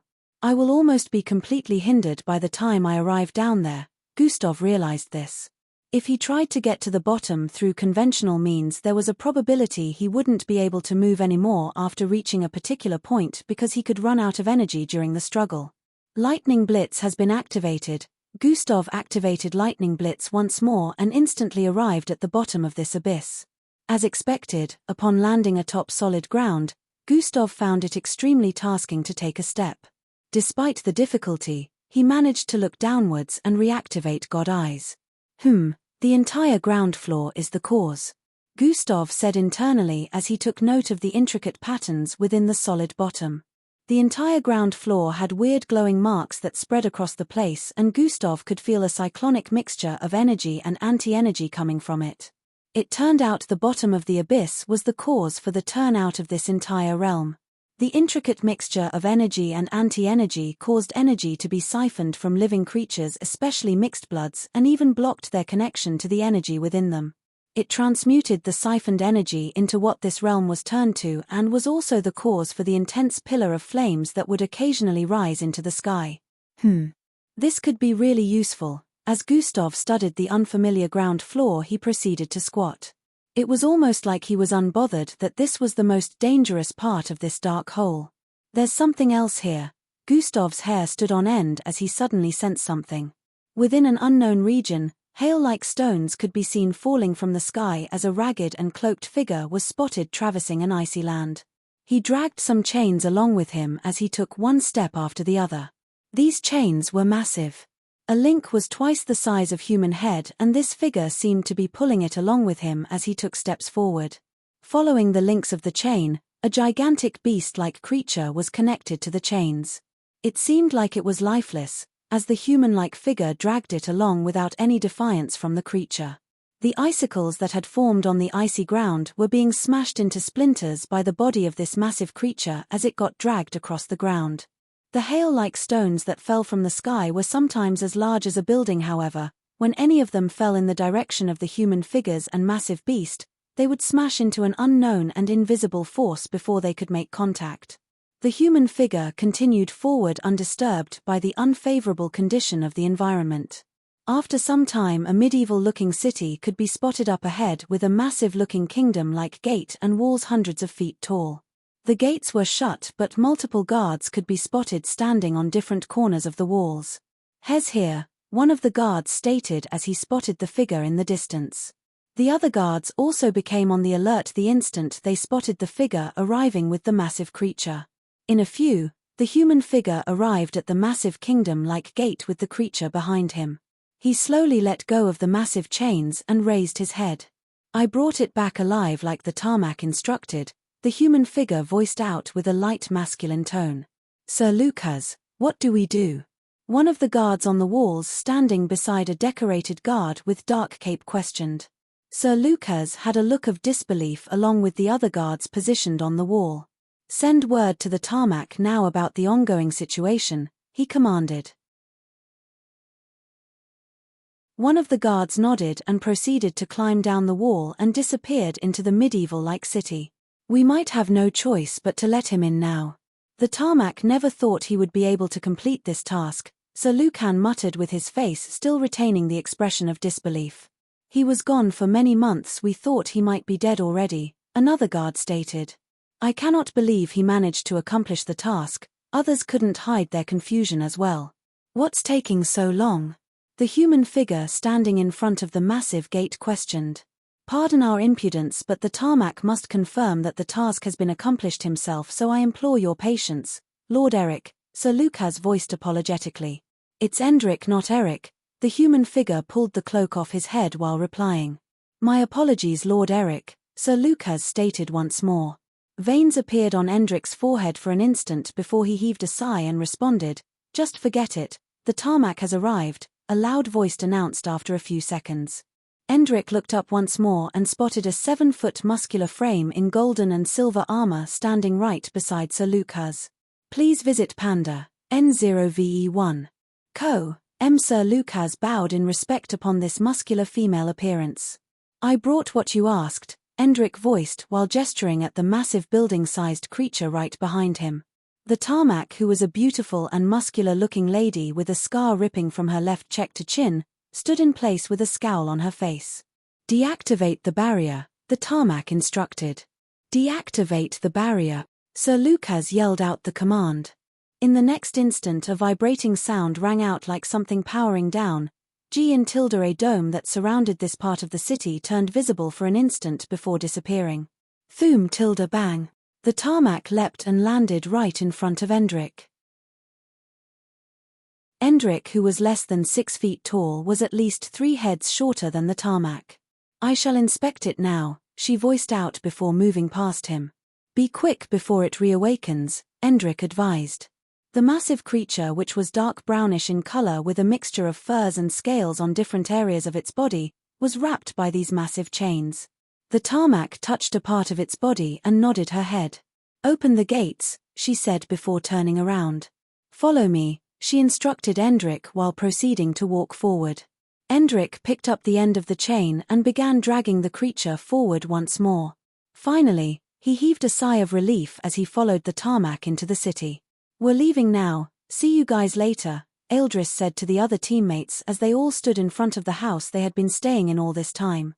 "All right, then you guys go ahead. I guess the rest of us will be given separate missions." Asbestos bid them farewell as well as some other teammates. Gustav and the gang were all clad in their MBO uniforms at this point, ready to leave. "We might be back in 2 weeks. Good thing only one more training course is left," Falco voiced out. A portal opened up for them in the next instant and the 10 proceeded to walk in. Gustav didn't bother bidding any of them farewell as he wasn't accustomed to them like the other despite having spent a day here already. Zion and Tilda they arrived above what looked like an unending Iceland region. "Finally back in the real world," Angie said with a smile. "I thought I'd lose my mind," Glade voiced out. "I think I lost mine," Falco said with a low tone. "What was that, Falco?" "Didn't hear you," Eldris questioned. "Nothing," a smile appeared on Falco's face. "I'm glad we finally have a mission to take care of," he added. Gustav, who was standing just a few feet away, glanced at Falco suspiciously before looking forward. Our ride is here, Gustav voiced out as an aircraft approached their direction from up ahead. So what is this mission about? Eldris questioned as they flew back to the MBO tower in Plankton City. Jenxodus. This was the first word Gustav uttered. Everyone's faces turned serious the instant they heard this. The upcoming mission is an extermination raid with the purpose of dealing immense damage to the terrorist group. If successful, this might potentially put an end to them, Gustav revealed. Oh, looks like it's going to be a major mission, EE stated with a look of interest. It is. The Jenxodus have been silent for a while. They haven't made a move in months, Gustav voiced out. Besides sending assassins to murder you, of course, the system chipped in within Gustav's head. Isn't that a good thing? Angie questioned with a slightly confused look after Gustav's statement. No, it isn't. A group as hyperactive as theirs going silent for months is giant red flag, Gustav replied. Chapter 1124. This would mean whatever catastrophe they have in mind is potentially hazardous enough to cause immense destruction. They're planning something big, Gustav explained. Their faces went from expressions of surprise to understanding, then contemplative. So we just have to make sure we strike first before they can implement whatever plans they already have in motion? Falco questioned. That's our plan. Since we might not be able to unravel their plots before it's too late, we hope this operation is damaging enough to ruin everything, and who knows, we might get more information in the process, Gustav responded. What exactly is the plan and which location are we implementing it? Eldris proceeded to ask. The operation is beginning next week in Arabia City, Gustav revealed this first. Arabia City? EE expression noticeable turned disturbed as he voiced out. Yes, Arabia City, according to intelligence, is the location where Thief managed to create a large underground network, Gustav stated. Shit, that's my home, EE voiced with a low tone. What? Everyone exclaimed with a looks of surprise upon hearing that. Yeah. EE could understand their disbelieving expressions. We all know Capital City is notorious for having mixed bloods, gang lords and slums where people with lower privileges reside, so it makes sense that one of their hideouts is located here despite the being an organization based on hate for mixed-bloods, Gustav voiced out with a logical tone. Arabia City was amongst 3 poorest cities in the world with slum dwellers. This city was void of resources like the others, so it had not prospered as much as other cities on Earth. Since it's where I grew up, I'll be sure to give proper guide, EE said with a nod. Everyone could sense a faint feeling of melancholy from EE after he voiced out. EE, you should definitely introduce us to your family when we get there, Angie worded with a warm expression. Oh, sure. I'll introduce you guys to my little sister and mom, EE nodded with a smile. And we should most likely get them out of there as well, since it would literally turn into a war with the Jenxodus, Eldris suggested. That will be taken care of when we get there. Don't forget we'll be sniffing out the Jenxodus in the city as a team, and we'd have to play our part by covering specific areas. Since we want to also gather information about other major hideouts that may exist, killing members of the Jenxodus should be avoided, except that is the only option available, Gustav continued briefing them. The group spent about 3 hours flying before they arrived at the border, a slightly run-down city. From high heights in the sky one could see broken-down buildings and small rough structures, ones in disastrous-looking areas.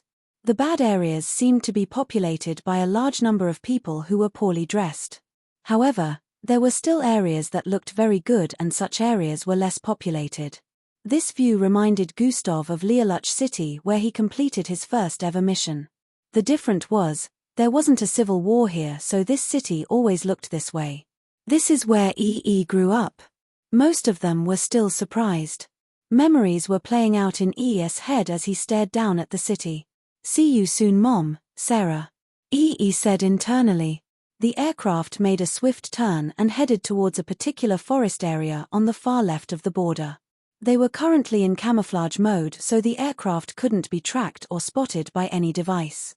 Few minutes later, they touched down at an unknown part of the forest. There's nothing here. Matilda looked around the forestry area with a confused expression. There is, Gustav answered while turning toward the left. Everyone followed his movement but could only see tall trees up ahead along with leaves of the ground. Gustav kept moving forward and suddenly disappeared. A discognitive barrier. Falco instantly understood what had just happened. "Let's go, guys," he added. Everyone moved forward as well, and upon reaching the same position where Gustav disappeared, they could feel a field opening up for them. On the outside it looked like they disappeared, but on the inside, they were still in the same location, which originally looked different from what was portrayed outside. They found themselves in a secluded spot within the forest void of trees and filled with bungalow-like structures. MBO officers could be seen moving back and forth within this area. "Please visit Panda, N0VE1. Co. Some spotted Gustav and the others and continued on with whatever they were initially doing. "You have finally arrived, Officer Crimson," one of the officers in brownish uniform voiced out upon spotting them. "Officer Sin," Gustav nodded at him. "I'll show your team to their temporary quarters. Officer Darmark asked for you to show up at the temporary base upon your arrival," Officer Sin informed. The officer proceeded to take Eldris, EE and the others in a particular direction. Gustav kept walking forward on his own at this point. He stepped into the largest tent-like building within the vicinity and spotted a trio positioned around a square shared floating holographic projection. Just like a regular base, there were other officers around dealing with computerized works, but it was obvious these three were the main leaders in charge of the operation. Officers Darmark, Shuri and Colt, Gustav greeted upon his arrival within. These three faces were familiar ones, as the men and woman already had a sort of banter with Gustav weeks back when he was trying to become a part of this operation, especially Officer Colt, who was against the idea of having Gustav. "You have finally decided to join us," Officer Colt crunched his nose as he stated with a distasteful tone. "Yes, Officer Colt, my team is here with me," Gustav answered with an unbothered expression. "Officer Crimson, we expect total compliance when the operation begins, as every team would be assigned specific locations," Officer Shuri voiced with a tone of caution. "I and my team shall do our best on this mission in handling the Jenksodus," Gustav responded. "No stepping out of line will be tolerated," Officer Colt warned. "If handling or capturing the Jenksodus members is considered stepping out of lines, then Officer Colt can be sure I and my teammates will be not just stepping but running out of line," Gustav announced before smirking. "You," Officer Colt gritted his teeth and was about to speak when Officer Darmark interrupted. "I'm sure Officer Crimson means he will do the job assigned to him and his squad. There is no need for unnecessary bickering," Officer Darmark stated. The place turned silent for a bit as Gustav remained unfazed despite the glare from Officer Colt. "The operation will begin in the next 2 days. In the meantime, we've been sending spies into Arabia City to gather info and make sure there are no changes to any info we've gathered so far. We have a list of places we'll be specifically swarming on that day," Officer Shuri revealed. "Interesting. An officer from my squad is native of this city. Since he most likely knows this city better than anyone, he could also infiltrate and spy to gather info," Gustav suggested. "That is not necessary, Officer Crimson. We have it covered." Officer Colt instantly turned down the proposal. "I am practically giving you the perfect man for such a job, but you're turning it down. I thought you wanted the operation to be flawless." Gustav's expression remained unbothered as he responded despite the rejection. "The operation will be flawless without the insertion of your man," Officer Colt stated. "Fine," Gustav shrugged. "Anyways, I need to get his family out of there, so I will have to visit the city earlier than intended," he added. "We cannot allow that, Officer Crimson," Officer Shuri stated. "When the operation begins, there is a high chance of civilians getting harmed. I must make sure my teammate family is far from such danger," Gustav responded with a strong tone. "I'm sorry, but we truly cannot allow that, Officer Crimson," Officer Darmark shook his head. "Why? It jeopardizes the mission for you to take care of such a task, then I shall send someone else to do so. We can't let any officer do such. Anything that jeopardizes the mission cannot be allowed. If it was revealed that people were suddenly leaving the city, it could raise flags for the Jenksodus. It's just one family, no big deal. From one family to friends who they may also care for, and others find out as well and get compelled to leave, which might trigger a chain of effects. We cannot risk it, so if it was your own family there, You'd leave them to be endangered. There were a few seconds of silence after Gustav asked this question. Pan Dan 0ve1 hypocrites, since that's all I shall take my leave now, Gustav proceeded to add before turning around. Officer Crimson, Officer Darkmark suddenly called out to him.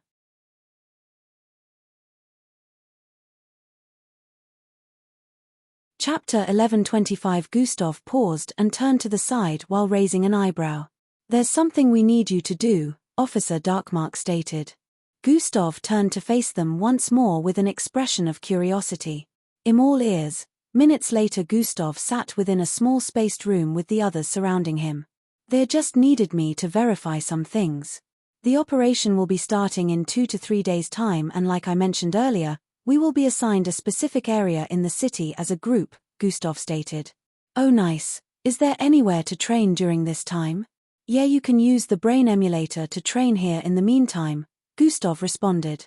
They are most likely going to give us a location they consider the least dangerous, but my goal is to make sure not a single one of the Jenksodus members escape from the city, alive, Gustav added. Did something happen? Eldris could sense that there was more about this declaration than met the eye. Nothing much. Those bastards got on my nerves, so now they have to pay the price. Gustav didn't inform them about the attempted abduction or the assassins they had been sending after him in the past few months.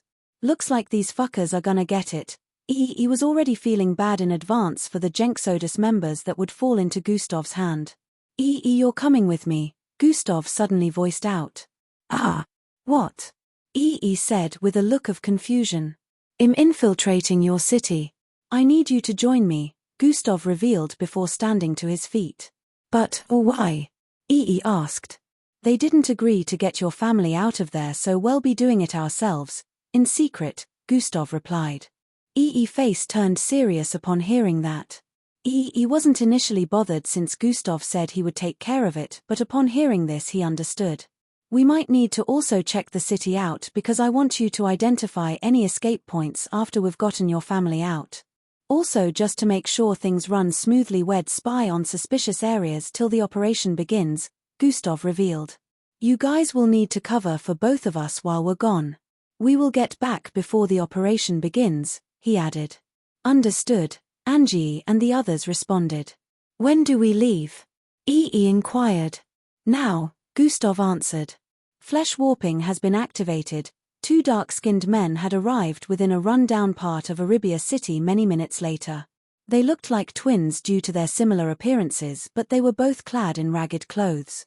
This area was one of the slums within Arabia City. Despite the city being one of the poorest in the world, it still covered a large area of land. Everywhere both of them passed, beggars could be sighted along with people dressed just as bad or even worse. Adults and children living in the streets under tent-like structures or just laying on the bare ground. Bang! Bang! Bang! Arriving at one of the corners, a teenage boy was being beaten up in front of a stall. Gustav and paused and stared in that direction, but none of them moved to help. You bastard thief! Bam! This will teach you not to steal from me again. Bam! Worthless just like your siblings. Bam! Wanted to make a move at this point, but Gustav placed his hand on Es' left shoulder and shook his head. Clenched his fist as witnessing such a scene brought back unpleasant memories. However, they couldn't make a move as it would potentially blow their cover. After a few more seconds, a middle-aged woman jumped in front of the boy with tears in her eyes. Marcus, please leave him be, she cried. He's a thief, he should be dealt with, the bald store owner said after pausing his blows. Please, he won't do it again, she kept begging. After some time the stall owner got tired of the woman getting in the way and left after letting out her HMPH. Next time I will beat him to death, please visit Panda, N0ve1. The woman proceeded to carry her half-dead teenage son away from the premises while Gustav and East remained in place for a few. Nothing has changed, muttered with a dispirited tone. Gustav had never seen look this down before, he was always in high spirits.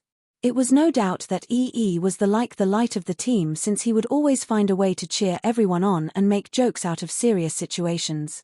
It was quite unbelievable that someone with such a personality originated from such a gloomy and despairable environment. Is that a normal scenario? Gustav already knew the answer but still asked. Pretty much, Ee let out a sigh after responding as his mind traveled back to the past. Big brother, I'm hungry, a 2.5 feet tall kid yelled out in the middle of an area with demolished structures. His big brother, who also happened to be a 4 feet tall scrawny-looking black kid, smiled at him and proceeded to touch his head. What do you wanna eat, Emma? He asked. I want some cornbread, please. Despite his tattered looks, Emma had an excited expression after responding. One cornbread coming up. Wait here, Emma's big brother said before turning around and running in the opposite direction. Emma waited for about an hour before his big brother returned. Big brother, he had an excited look upon spotting his brother approaching from up ahead. His excited look quickly died down as he noticed his big brother looked way roughed up than normal. Bruises and visible bloodstains that were absent initially could be spotted on exposed parts of his body. Emma was a kid that didn't know any better, but seeing this, he could tell something was wrong. Big brother, what happened? He asked. Nothing. Emma's big brother managed to hide the pain in his eyes with a smile as he arrived before him. PN0VE1,1 cornbread as promised, he added while passing a triangular-shaped piece of bread to Emma. Wow, thanks big brother. Emma's excited expression returned as he accepted the bread and jumped into his big brother's embrace. Emma's big brother grimaced in pain upon the collision from the hug, but he quickly masked it once more. Haha, make sure you enjoy, he added. Have some big brother. Emma split the bread in half, but his big brother declined. Why is it this bad? Gustav's question brought Ee out of his reminiscent state. The world abandoned this hellhole, and the government as well as the rich decided to hold on whatever profit can be dredged out of this place without sharing, Ee answered before they proceeded to resume walking. Gustav was still curious as to how Ee managed to join the MBO test phases and become an MBO officer despite originating from such a place. He was curious, but he didn't ask because he could tell E's mood was affected by this place and didn't want to dig into things Ee might find uncomfortable. A side of him was bothered that after all this time they had been friends, he never tried to find out more about E's background. They both kept walking silently past a number of places where fights broke out or people were scrounging for any little piece of food they could find. It was not a pretty sight within these slums. The number of teenage kids were far greater than the number of adults. Gustav had never witnessed such a sight and wondered if they hadn't gone back in time. Despite observing the environment, Gustav couldn't tell if there was something out of place or find suspicious situations since this environment was not one he was familiar with. Everything here was practically out of place and it seemed this was a normal thing. Only Ee would be able to make better observations since he was a native of this city. We're close, Ee stated. Gustav looked up ahead as they arrived in a street. This place was fairly better than the other places they had come across on their way here. More buildings could be spotted in this area, and if one kept going further, they would arrive in the more luxurious part of the city. After walking for a few more minutes, they arrived before a bungalow house by the left side of the street. Calm.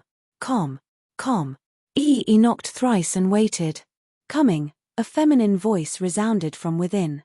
Catch 'em chapter next. The instant the door opened, they spotted the muzzle of an energy gun pointed at them. A beautiful and dark-skinned looking girl with braids as well as a slightly chubby cheek was standing at the entrance. The weapon happened to be in her grasp. Who are you two and what do you want? She questioned with a tone of hostility.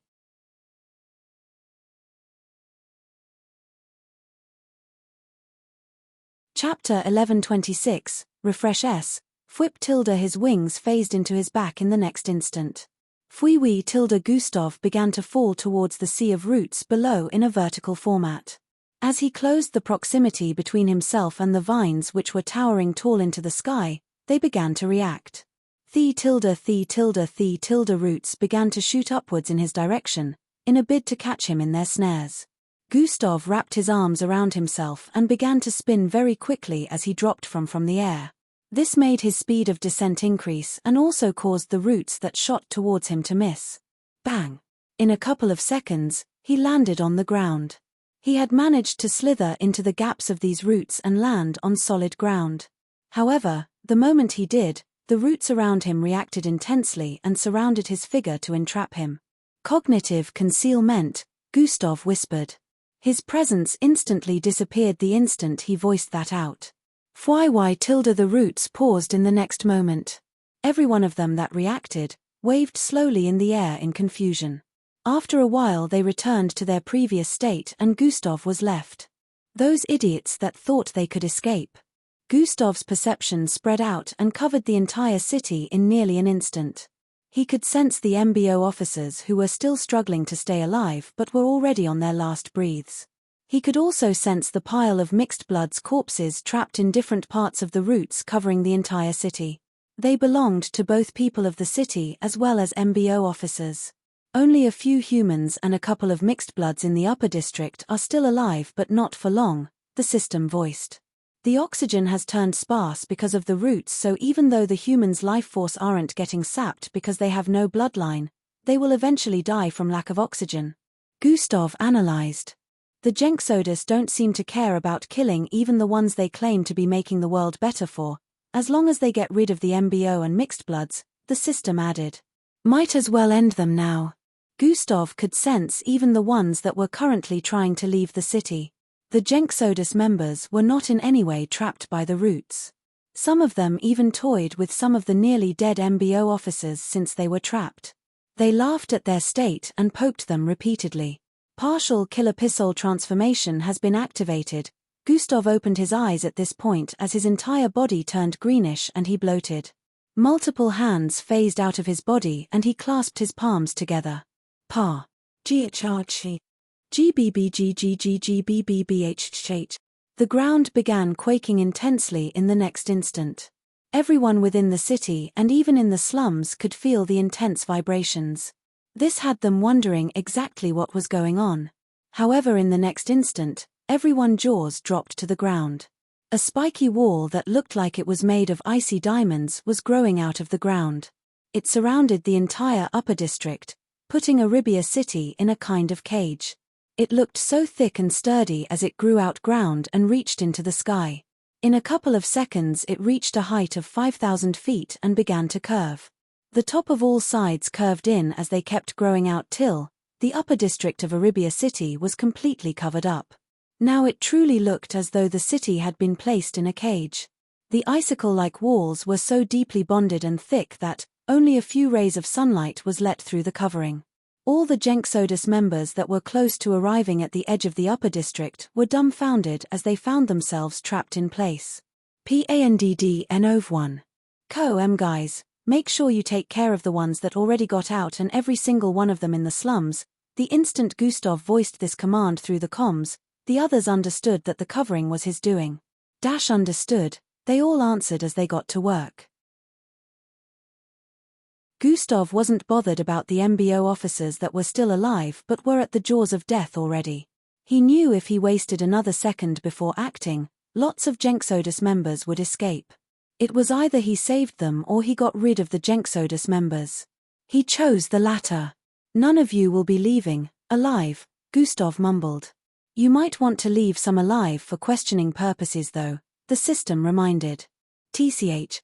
These bastards sent assassins after me over and over and over again after thrashing my house when they tried to abduct me. I don't plan to leave any of them alive, Gustav responded. Still, leave some alive. Maybe you should keep your killing intent for the leaders, the system stated. Gustav began to move at this point, avoiding the roots which were everywhere. Making use of his cognitive concealment had stopped the roots from sensing his existence, which was why they had stopped earlier. Since the roots lacked visual senses, it would be impossible for them to spot Gustav. Please visit Panda, N0VE1. Gustav wasn't affected by the bloodline dampening effect they had spread across the city, which was why he could use his abilities as he pleased. However, despite the fact that Gustav was unaffected by the bloodline dampening effect, the roots would have still tried to siphon his life force assuming his presence wasn't hidden. This was something the Jenksodus had put in place despite not knowing of the MBO plans. This proved they were truly calculative and smart in their methods. Unfortunately for them, someone like Gustav existed. This practically tipped the balance each time since Gustav's existence couldn't be measured with common sense like other mixed bloods. Hey, what is this? I have tried every artillery but it barely made a difference. One of the mech operators voiced out. In a particular part of the upper district, around 20 Jenksodus members were clustered together. They were trying to leave but finding it difficult to cause any form of damage to the wall cage that had just appeared all over the city. Let's try doing it together, one of the Jenksodus members who was also operating a mech voiced out. The others without good weapons should move to the side. There is barely any space here. Where are we supposed to move to? They argued back and forth until a loud voice interrupted. Let me help. They all turned around when they heard this. Who is that? Since they didn't recognize the voice, neither did they sense or hear the approach. One of them asked. Your friendly neighborhood Spiderma. Mayall wouldn't get it, the voice responded. Step. Step. Step. A person covered in a milky glow appeared from within some of the roots, which disintegrated upon making contact with his body. Atomic armor has been deactivated. Their eyes widened as they saw the original look of this person. GU. GU. Gustav Crimson. What is he doing here? How is he unaffected? The Jenksodus members voiced out one after the other with expressions of wariness. Do not concern yourselves with these questions. After all, Gustav smirked as he spoke. There is no point in answering the dead, Gustav added before speeding forward. Swoosh tilde, not a single one of them was able to react in time before Gustav arrived before the first mech. Atomic disintegration has been activated, palm strike has been activated. Gustav activated 2 skills at once, and thrusted his right palm forward. A milky glow coated his entire arm as his palm thrust forward with intensity. Bang! His palm tore through the chest of the mech upon collision and kept thrusting forward till it penetrated the chest of the operator. The eyes of the Jenksodus members widened even more as they witnessed an organ flying out of the back of the operator. Plop! The Jenksodus member heart slammed into the wall ahead and got poked by one of the Aero silk. Everything had happened so fast, the members equipped with weapons and mech were unable to react in time. Jackson! A female Jenksodus member yelled out with an horrified look. Kill him! The Jenksodus members yelled out as they activated their weapon systems and sent forth all sorts of attacks in Gustav's direction. I'm afraid that won't be possible, Gustav muttered as his eyes glowed a menacing crimson color. Swee tilde Gustav spotted all the projectiles headed for him and swerved speedily across the place. He dodged them with ease and leapt upwards. Boom tilde explosive energy blasts were shot at him in mid-air and he proceeded to punch through them. Fuhum tilde a wave of wind blasted from the force of Gustav's punch spread across the place, clearing the air instantly. Bang! Gustav landed on another mech and instantly ripped it in half. The operator fell out and Gustav stomped on his head, blasted it to pieces and giving the ground a new painting.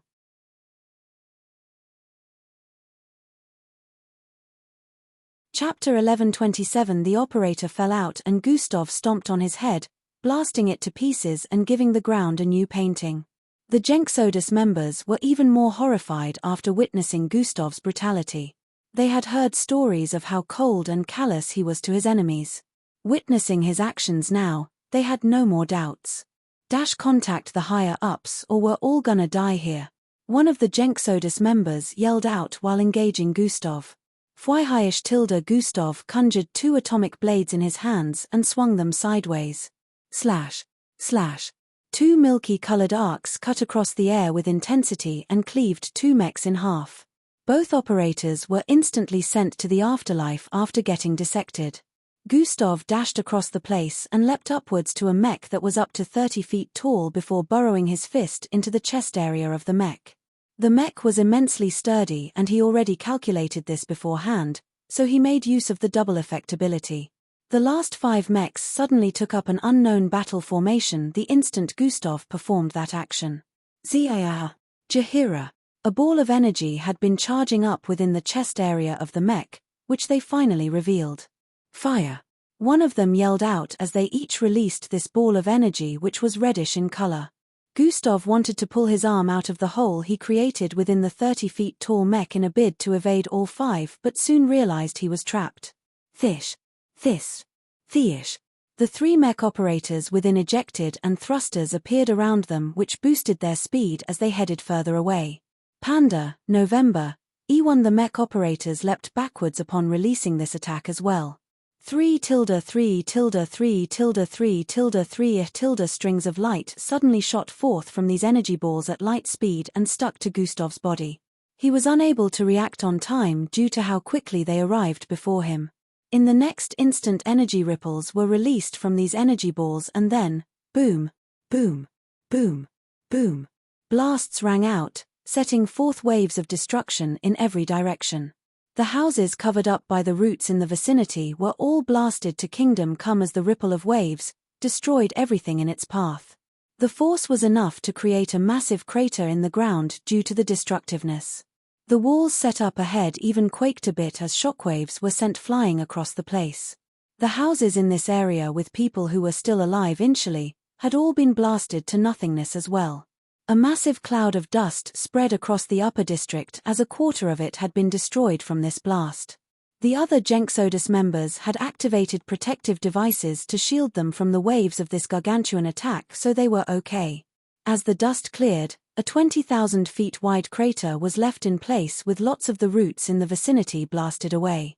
It was more than 1,000 feet deep and cracks were at every corner. That should have gotten him. Some of them moved towards the ledge as they voiced out. Some of them were directly in the crater since they didn't get far enough, but they were unscathed due to the energy field they used since all of them knew of the attack beforehand. The mech operators moved forward as well, to check the crater. I don't see him. He must have been reduced to ashes. The walls are still standing though. What the hell? Even with such a blast, they didn't crumble. The Jenksodus members discussed amongst themselves with looks of relief and disbelief at the same time. We need to find a way. In the midst of discussing, a small rumble drew their attention. Followed by the movement of a large piece of earth in the middle of the crater. Her. What is happening? They questioned amongst each other. Bang. A piece of earth moved to the side and a person was revealed underneath. Gasp! It can't be. He is still alive. Their eyes widened and their jaws nearly dropped to the ground as they spotted Gustav in the middle of this gigantic crater. Clunk! Clunk! Clunk! Clunk! Pieces of icicle-like crystals fell from his body as he slowly stood to his feet with a dark face. The Jenksodus members noticed that the icicle-like crystals bore a resemblance to the walls that had been erected around the upper district. Could he be the one responsible for this cage? They were coming to this or striking realization at the moment. Blood trickled down Gustav's face and the upper part of his MBO uniform had been completely obliterated, displaying his magnificent-looking body. He had a few more blooded area on his upper body, but he didn't seem to be in pain. That should have wiped out no less than 500 houses. They truly don't care about the deaths of others as long as they achieve their goal, Gustav thought as he looked upwards. We're nearly out of core energy. Run. One of the Jenksodus members operating a mech yelled out. Kaya. Run. The Jenksodus members turned around to flee. Now I feel more affirmed with leaving none of you alive, Gustav muttered as wings sprouted out of his back. Foop! His figure blurred and he instantly arrived at the top of the crater. The Jenksodus member he arrived before still had his mouth open in fear and shock. What he noticed next was his sight elevating while the rest of his body was still on the ground. If you wanna leave, leave your life behind, Gustav voiced out while holding onto the decapitated head of the Jenksodus member. He had yanked the head of the Jenksodus member off his body so quickly that blood only started flowing out when he was already more than 100 feet away from the decapitated body. Kaya, please visit Panda, N0VE1. The members kept screaming out in terror as Gustav sped across the air. Gustav decapitated another Jenksodus member and held both heads in his hands. He suddenly arched his arm backwards with both heads in his grasp in a throwing format. Fwei. The heads caught fire and began blazing intensely like two fiery balls. He swung forward within the next instant, throwing both heads out. Bang! Bang! Bang! 1, 2, 3, 4, 5. Gustav counted as the flaming heads slammed into one Jenksodus member after the other. Bang! Bang! Bang! Bang! Upon collision, the heads would burrow into the body of a member and come out the other side, leaving a head-size hole in their body. Both heads brought down more than 12 Jenxodus members before losing momentum. Not bad, Gustav smirked as he stared at the chaos from above. The rest that were still alive were frantically fleeing for their lives while screaming with terrified expressions. They had been completely shaken by everything they had just witnessed and could only hope they would get out of this alive. Fuhum tilde Gustav sped across the air once more and arrived before a Jenxodus member. Sweehi tilde with a swing of his palm, the Jenxodus member instantly lost an arm. Please spare me. Please. She kept pleading while dragging herself on the ground while blood oozed out of her empty shoulder. How hypocritical. You lots just killed tens of thousands and you're pleading to be spared. Gustav clicked his tongue as he squatted in front of her. Please. It's the higher-ups. We can't disobey them. She kept pleading while trying to drag herself further away. Grab. Gustav grabbed one of her leg and pulled her back to his position.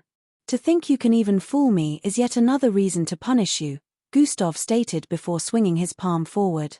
Splurt tilde blood splattered across the place as the Jenxodus member lost her left leg. Kiaga. Her face turned completely pale as she screamed in pain with snot flowing out of her nose. Oh, you think I don't know you? Haha, weren't you the one who led an operation that caused the death of around 5,000 mixed bloods? Gustav voiced slowly. Her face shone a look of confusion and disbelief. You're probably wondering how I know that. It's a secret, Gustav stated before ripping another limb. Swoosh tilde Gustav left the poor Jenxodus member to die in her pool of blood as he chased down the rest. He left a trail of blood and incomplete body parts in his wake. Hunting down the Jenxodus members in this cage he had created seemed like a sport to him. He didn't spare anyone he spotted and slaughtered wantonly. He would give chase, leave them frightened before slaughtering a whole bunch of them. The cage was becoming too small for them despite how large it was.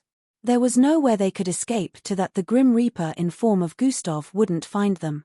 All the MBO officers who were unable to escape from the upper district before the roots covered everywhere were already long dead. Gustav decided to pay them a tribute by sending the souls of these Jenxodus members to join them in the afterlife. About an hour later, Gustav landed in the middle of the upper district with a body soaked in blood. Yosh! 12,632 Jenxodus members erased from the face of the earth, Gustav stated since he had kept count since the beginning. Only one left. A sinister smile appeared on his face as he turned towards the left. Ek! A small masculine voice rang out from the side and the sounds of footsteps were heard next. Fuwush tilde Gustav body blurred once more and he arrived a couple of feet away. Bump. Something or rather someone bumped into him but the person was invisible. The person quickly turned around to run while still invisible. Grab. Gustav grabbed hold of the person's neck from behind and lifted them up. Don't delude yourself, I saw you from the start. I just chose to leave you for last, Gustav voiced while tightening his grip on the neck of the invisible Jenxodus member. 3 tilde a glitch-like projection appeared around where Gustav was gripping and the person turned visible. It was a man with buzz cut and a green mechanical-looking armor surrounding his body. Grukakal. The Jenxodus member body thrashed in mid-air as he struggled to breath. Not to worry, if I wanted to kill you, I would have done that already, Gustav voiced out as he slowly loosened his grip. I will give you the chance to live, but if you mess it up, I promise to kill you in the most painstakingly and gruesome way you couldn't possibly imagine, Gustav added while slowly letting go of the Jenxodus member. The member fell to the ground and coughed a couple of times before looking up with an expression of hope. I know the leaders of the Jenxodus are here, but for some reason they have managed to evade this whole thing, unlike the rest of you that were actually affected. They are supposed to be affected as well, but I believe they may have some countermeasures. Gustav paused as he got to this point. Let me not bore you with my lengthy assumptions. Tell me where the leaders are, Gustav demanded. They have all been slaughtered. How could this have happened? Gustav crimson again. How does he always manage this? No one can get into the city or leave. Are we even safe here? Leaders, I need you all to stop panicking. Within the dimly lit space, the main leader voiced out. We might not be able to leave, but we are indeed safe here. Their vices will never be able to reach us because they have no idea where exactly we are. Calm down. The moment they deactivated the spatial disruptor, we will be able to leave here through the emergency exit, the main leader stated with a calming tone. Do not purchase privilege tiers till 10th of February. All chapter errors will be rectified before then.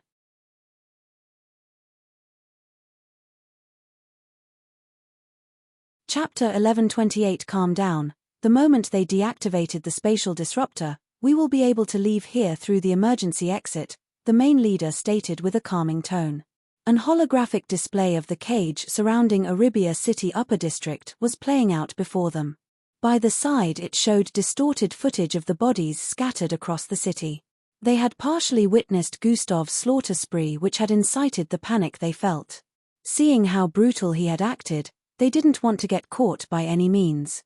Within an unknown medieval city, icy stones fell from the skies above as the whole city seemed to be severely lowered in temperature. The icy stones, which were of different sizes, blasted to pieces when they reached a certain height due to a dome covering the entire medieval city. In the outskirts of this city, some of these falling ice stones were as large as buildings and they fell unhindered to the ground. A normal person wouldn't last outside the city since they would be crushed to pieces by the falling ice stones. Hailstorms were a usual sight in this unknown location and the climate was usually on the extreme winter side. A 510 tall teenage boy with curly black hair strolled through the medieval city streets with a slightly bewildered expression. He was clad in silky and ragged-looking brown attire. A lot of the houses around here were made with ice stones and the temperature was really at a freezing point, yet the people of the city didn't seem bothered by it. It looked like they strived in coldness. The teenage boy with curly black hair stared at a particular part of this city which had a floating cone-shaped building in the heart of the city. He was closing in on that area already and the people around greeted him with respectful expressions upon sighting him. After a few more minutes, he finally arrived in the vicinity of the floating cone-like structure. A 7-foot-tall gallant figure in silver and golden armor suddenly appeared before him. This figure sported a long blue hair and was equipped with a massive 6-foot-long sword. She stood right in front of Endrick, blocking his path. By her side were 2 guards with straight-looking expressions, both equipped with weapons. Tarmac, are you going against your word now? Endrick voiced out while raising his head slightly to meet her gaze. Eric, you have accomplished the final task required so I can no longer deny you access, Tarmac responded. It's Endri, Aish, never mind. Endrick gave up trying to correct her. There is one thing you need to know before you get into the Library of Shadows, the Tarmac resumed speaking. What is that? Endrick questioned. Do not under any circumstance go for the book with a triple golden starred cover. It is forbidden and you will immediately be pulled out of the Library of Shadows, the Tarmac revealed. Your life will be spared if you did not see the contents after getting pulled out of the library, but if you so much as manage to take a glimpse of the contents no matter how little, you shall be sentenced to death, she added. Endrick gulped down a throat full of saliva after hearing this. Understood, he replied. She stared at Endrick briefly with a suspicious look before finally moving aside. Stand underneath, she instructed while gesturing at the space underneath the floating cone structure. Endrick did as instructed, moving to the designated spot. The Tarmac collected a dagger from one of the guards beside her and pulled off her left glove. An unknown tattoo-like marking could be seen in the middle of her palm. She then proceeded to stab the middle of the palm where the tattoo was inscribed. Tilda blood oozed out and the tattoo changed from white to red before glowing up brightly. Endrick, who was standing under the floating cone structure, felt a pull from above and raised his head. Tilda in the next instant, he suddenly disappeared. Sir Tarmac, are you sure we can trust him? One of the guards questioned. It doesn't matter. He poses no threat to us and I will instantly end his life if he chooses to disregard the warnings, the Tarmac replied. But, it seems as though you are really fond of him, sir, the other guard said with a tone of disbelief and respect. My city comes first. Anyone who tries to threaten my city regardless of who they may be, I will cut them down. The Tarmac's beautiful face twitched a little before she put her gloves back. She walked away afterwards, leaving the guards with surprised expressions. They knew how the tarmac had gotten close to Endrick in the last 1 year since he was permitted access into the city. She must be bluffing, the tarmac never bluffs. Both guards exchanged a brief dialogue before following after her. Arabia City, Upper District. Yeah, I need you to level this part of the city. Can you do it? Gustav asked through the comms. Level a part of the city? How much range? Ria questioned through the comms. A small area. I need you to level it to around 1,500 feet deep, Gustav replied. Why do I feel like you can easily take care of this, rival? Ria yelled. Please visit Panda, N0VE1. If I decided to take care of it myself, the entire city will be blasted off the map, but you have more control over the Earth, so you're best for the job, Gustav explained. If Gustav was around Ria, he would have seen the blank expression on his face. I need to get stronger so I can flex like this too. This was the thought running through Ria's mind. Ria, can you do it? Gustav asked once more. Okay, so long as I am not too far from the area, he responded.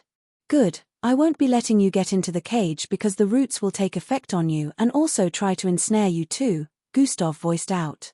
Let's do it. Ria became fired up. Pan DN0V1. Some minutes later Gustav was in the air once more. He stared at the city from above as he gave a set of instructions. I've gotten the humans who live in the houses in that area out of there. You can go ahead, Gustav voiced through the comms. After a few more seconds a rumble reverberated across the upper district. In a part of the upper district, the ground suddenly began to cave in. Cracks spread across a wide area as the ground collapsed in and continued to spread for a radius of 1,000 feet. All of the building structures in that area as well as the roots all caved in as well. They crumbled as they fell into the large hole. About a minute later what was left in that area was a hole more than 1,500 feet deep. Gustav stared at it from above with a satisfied expression before swooping downwards. Bang. He landed at the bottom of the hole in a few moments, which was filled with all sorts of rubble. It was completely dark at the bottom, but Gustav was unaffected by such a situation. He tapped his wrist area and a holographic display showing a couple of things appeared. Zing. In the next instant, a palm-sized device appeared in his grasp.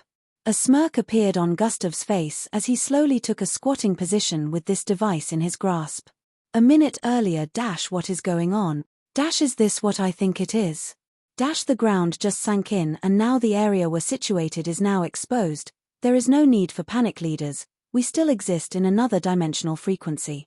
We are safe here, the main leader kept assuring the other leaders as they watched footage of happenings above surface level. The space was still dimly lit, but there was tension in the air despite the unclear faces of the Jenksodus leaders. He just landed at the bottom of the hole. What is? He is definitely up something. Tension rose as they stared at Gustav's actions. If we're truly safe here then, what is he doing with that? One of the leaders questioned as they spotted a device in Gustav's grasp. Isn't that? That is the same charge used to affect the other dimensional frequencies earlier. We are doomed. The leaders jumped to their feet as they noticed Gustav placing the device on the ground and activating it. Relax, leaders, relax. The main leader also stood to his feet as he voiced out. We still have contingency plans, he voiced out while slowly stepping backwards. Upon arriving at the wall, he tapped a part of its surface. A small space shifted open in the wall and he stepped in with his back. I still have contingency plans. A sinister smile appeared on the main leader's face. He voiced out. Leader, you. Although their faces couldn't be seen properly, there was no doubt that the other leaders had expressions of betrayal on their faces at the moment. Follow me on TikTok, Timvik_. I posted a spoiler video and I will be making a petition related to one of the spoilers in the next chapter.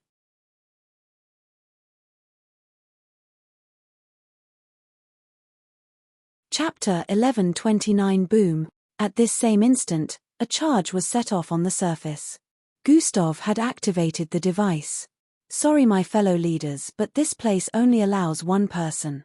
I have enough oxygen and food here to last me for days till the effect of the charge wears off, then I can escape, the leader voiced out as he noticed the other leaders began to choke.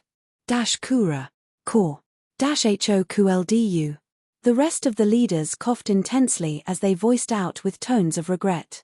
I shall rebuild the Jenksodus, since we still have lots of bases scattered across the world, bouncing back from this incident won't be an issue, the main leader voiced out from the secluded space. Too bad the rest of you won't be here to witness it, he clicked his tongue with a tone of disappointment. If you four are truly loyal to the Jenksodus, you should kill yourselves or stay here till you die instead of getting caught by Gustav Crimson, the main leader added. Above the surface, Gustav stood in place waiting after the charge had been set off. Any minute now, Gustav muttered with a smile as he waited. They won't be able to get away with any spatial help since the disruptor is active, the system announced. So they have no choice but to exit the other frequency from the vicinity. Looks like I have nothing to worry about, Gustav replied with a look of understanding. After a couple of minutes, a circular beam of light appeared on the ground several feet away. Zing tilde, two figures clad in whitish cloak appeared within the circular beam an instant later. Zing tilde, before Gustav could check them out, another circular beam appeared a couple of feet behind. The moment Gustav turned around to check out the second beam, the figures that had just appeared stormed off. Fuhum tilde, both of them had instantly tapped on the chest area of the cloak, which in turn caused their entire figure to be covered in a suit. This was activated the instant they arrived on the surface. The suit gave them increased movement speed and agility, which they were currently using to try to get away. Fuhui, with a single leap, both figures had crossed up to 500 feet and they headed in separate directions. Just as Gustav was about to go after them, the ones that had just arrived as well performed the same action. Fuiwi tilde, all four of them had fled in separate directions while clad in the suit that enhanced their physical capabilities. They all headed north, south, east and west respectively, arriving at the top of the hole in only a few moments. They must have planned this before leaving the other dimensional frequency. Thinking it would work against me, Gustav muttered as he made a 360 degrees turn to check out the runners. Blink. Gustav's eyes suddenly turned dark pink with a mixture of gold. Cosmic superiority. Parallel domain, Gustav whispered. Vayu tilde, an outburst of golden and pink energy was sent forth from his figure. The runners instantly felt a wave of unprecedented and unfathomable energy sweep across the vicinity. Gustav had controlled the wave of his parallel domain, limiting it to only a small range. Had he let it run wild, the entire city as well as the neighboring ones would be affected. This was something he didn't want since his friends were also within the city. This power was a combination of Yaki and another ability he unlocked after becoming a parallel being. All figures that were escaping initially paused as they figured out they had lost control of their body functions. Their figures were lifted into the air and they found their bodies floating back to the same place they fled from. No matter how much they tried, they couldn't even move a finger, much less let out a scream. They were completely incapacitated by this strange and unknown Goldie power. Only their thoughts were their own, but their bodies at this point didn't even belong to them anymore. Is this the power of Gustav Crimson? Just as suspected, he is indeed a dangerous man. The leaders' thoughts ran wild as they arrived before Gustav. Did you lots think you could actually escape from me like that? A smirk appeared on Gustav's face as he voiced out. Think again, Gustav said while moving towards the first one. Thish tilde, he deactivated his suit and the face that appeared before him was a blue-colored one with horn on the forehead. Gustav moved to the next one and deactivated the suit as well. This time it was a female face. She looked pretty human but had a pointy ear with unknown markings behind them. The last two Gustav deactivated had similar looks, making Gustav believe they were relatives. Two of them had the same type of horn on their faces. All Slarkovs. I thought as much, Gustav said internally after uncovering their identities.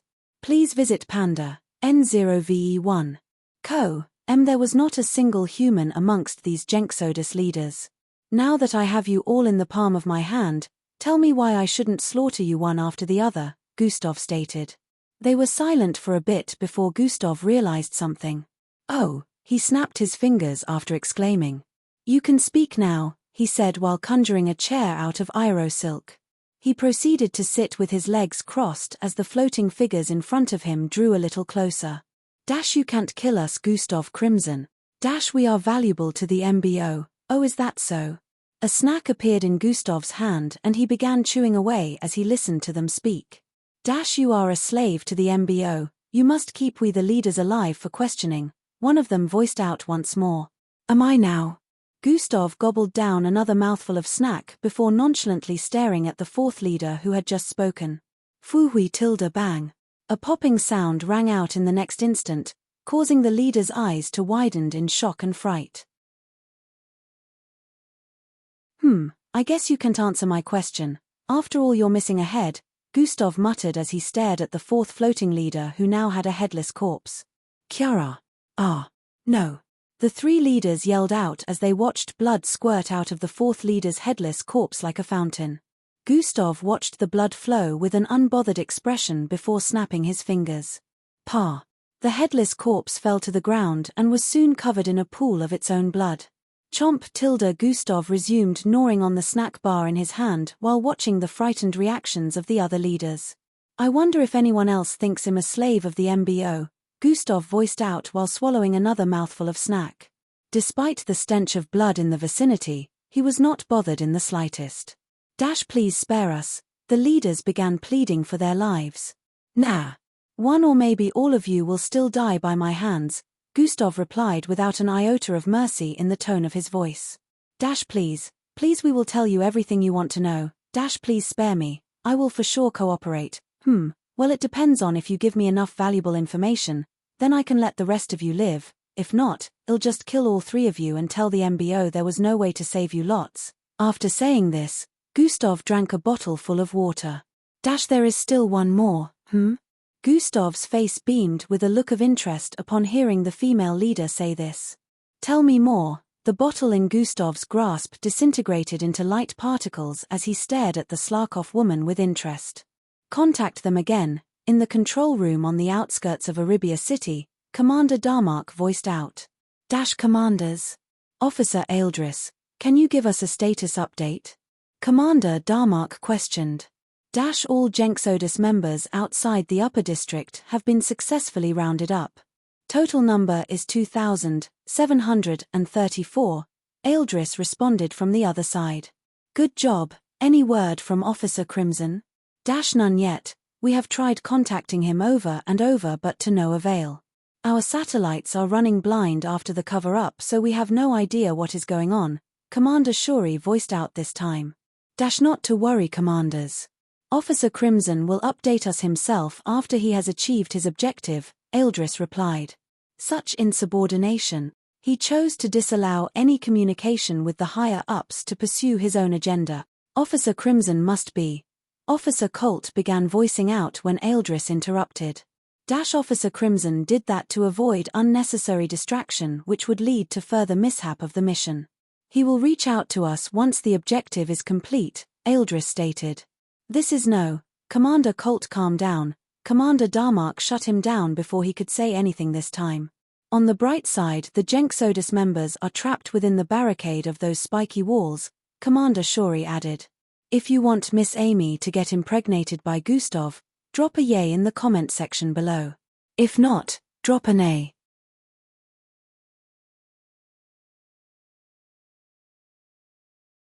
Chapter 11:30. We have asked for reinforcements, so we will have more officers surrounding the walls soon to make sure no Jenksodus member manages to escape. Commander Darmark gave this final head-up before disconnecting. Within the upper district, a wave of darkness could be seen surrounding a particular vicinity. This wave of darkness was like a never-dying flame of pitch darkness that prevented anything or anyone from coming close. All the roots in this area had completely given this wave of pitch darkness quite the distance despite sensing that there was a mixed blood within. They couldn't go near it. There was nothing but empty space in this area, besides the darkness which was in a stationary state. Where am I? What is this? A presence within the domain of darkness kept questioning. It was like this presence both existed and didn't exist at the same time. Your body went into survival mode, causing this. A voice answered the presence. Dark, is that you? Of course you pig. I mean, my king. What do you mean by king? Tell me what exactly this is and how I get out of it. You are the... I can't say yet, but you are already transitioning, so you will figure it out soon enough. What do you even mean by that? Lowlife, I mean king. You are the one who did this, so only you can get out of it. I don't even know what this is. How will I even figure out what to do? You will have to cost nobody. Hold on, only he might be able to help. He? He who? Fu whom tilde a loud whooshing sound rang out, and what was heard next was a familiar voice calling out a name. Falco, you really have a lot of explaining to do, he heard the familiar voice once more. Outside the area of darkness, Gustav stood in place. He happened to be inspecting the vicinity. Well, at least, whatever this is, protected you, Gustav muttered as he looked around. His eyes were glowing a myriad of colors which depicted that God eyes were activated. All of the roots in the vicinity did not dare close in on this area, and the darkness had eroded the place it dwelled upon. Gustav stretched one hand forward and could already feel the erosion and negativity the darkness embodied. That's powerful. Under normal circumstances, I won't be able to come near this, Gustav said as he lowered his arm. The darkness is super concentrated. It is a domain of its own. If anyone goes in, they are never coming back, the system chimed in. From what I can see, it has different effects, none good. Gustav deactivated God eyes at this point. Atomic disintegration alone won't do the job, since it also has effects that go beyond physicality. After determining a bunch of things, Gustav finally activated an ability. Ultimate combination has been activated. Gustav's body morphed as he increased in size and muscular structure. His skin turned whitish as a single ram horn grew out of his forehead. He reached a height of 9 feet as a halo appeared around his head, as well as a tail and some crimson markings. Zgoosh tilde a wave of energy blew across the vicinity, causing the city to begin rumbling once more as Gustav activated this ability. Ultimate combination had become extremely powerful since Gustav had also increased in strength. This should do it, Gustav thought. Not only could he feel the immense increase in strength, ultimate combination also embodied a lot of abilities without issues. The glow surrounding him increased as he began taking steps forward. The darkness in his path increased in size and tried to consume his figure, but in this state, Gustav was just too powerful for it to truly have effect on him. Besides the darkness trying to erode him from the inside out, he could also sense negativity as thoughts began to appear in his mind. However, Gustav was able to bear it and pushed forward into the darkness, emitting light from his figure. Gustav couldn't imagine how terrible it would have been had he tried infiltrating the darkness without activating ultimate combination. A couple of seconds later, he arrived before an unconscious body floating a couple of feet above the ground. Falco, Gustav muttered as he stared at the tattoos that had covered his entire body. Besides that, a crown made of total darkness was floating just a few inches away from Falco's head. This dark crown was only half constructed, and seemed to still be forming. This left Gustav with a slightly confused expression as he inspected Falco and the half-constructed dark crown for a bit. "Wake up, we gotta go," Gustav voiced out while moving closer to Falco's floating body. There was no response. Falco remained unconscious. He won't wake till you get him out of the darkness. If he remains here, he will transition completely. A voice rang out from Falco's figure, yet he remained unconscious. Dark Falco? Is that you? Gustav questioned. What does it matter, loser? TCH. The voice responded. Please visit Panda, N0VE1. M transition completely? What do you mean by that? Gustav questioned, ignoring Dark Falco's insult. He will become the Sovereign of Darkness untimely, and his adventure with you low-lives will come to an end. Sovereign of Darkness? What is that? Gustav questioned once more. If I were to start explaining everything to you, we will be here forever and he will transition, you fool. Get him out. Dark Falco yelled back with a tone of anguish. All right, Gustav went on to grab Falco's body. TSSS heat. Dark matter instantly spread from Falco to Gustav's hand upon making contact. What the? Gustav let go upon feeling intense pain. The darkness that had covered his palm and his entire wrist upon the initial contact slowly rescinded. I may have forgotten to mention that getting him out of here won't be easy, Dark Falco stated. I'll be damned. Gustav couldn't believe that even with ultimate combination activated, Falco power still affected him this much. Gustav braced himself this time as he reached out to grab Falco once more. The dark matter began spreading again. Gustav quickly turned around and charged forward. Swooshy the dark matter spread faster as he sped out of the range of the darkness. Fortunately, it only took about 2 seconds for Gustav to get out of the range with Falco. However, these 2 seconds were enough for him to be nearly consumed by darkness completely. Gustav breathed in and out heavily as dark thoughts plagued his mind and his innards were being eroded. You will not succeed, you are still trash, the earth will be destroyed along with everyone you love, you will fail Miss Amy and everyone else, foo. Foo. Gustav breathed in and out heavily as the thoughts began to subside and the darkness that covered nearly his entire body began to rescind. Damage had been done to his internal organs, but his regeneration was working to restore that from the moment he got out of the vicinity of darkness. You definitely have a lot to explain, Gustav voiced out as he deactivated ultimate combination. Gas was released from his body as he reverted to his original look. Falco's tattoo were rescinding as well and the crown of darkness began fading away. Gustav could tell that he would soon regain consciousness. Dark Falco. Gustav tried calling out to Dark Falco multiple times but there was no answer. He wanted to question him on what Dark Falco mentioned earlier but it looked like Dark Falco was ignoring him. Officer Crimson, you finally contacted us, Commander Darmark voiced through the comms. Commanders, the operation has come to a finish. Prepare to evacuate the civilian survivors, Gustav voiced from the other side. The Jenksodus members have been rounded up. The commanders all voiced out at the same time with expressions of disbelief. Her. No, Gustav replied. Then what do you mean by the operation has ended?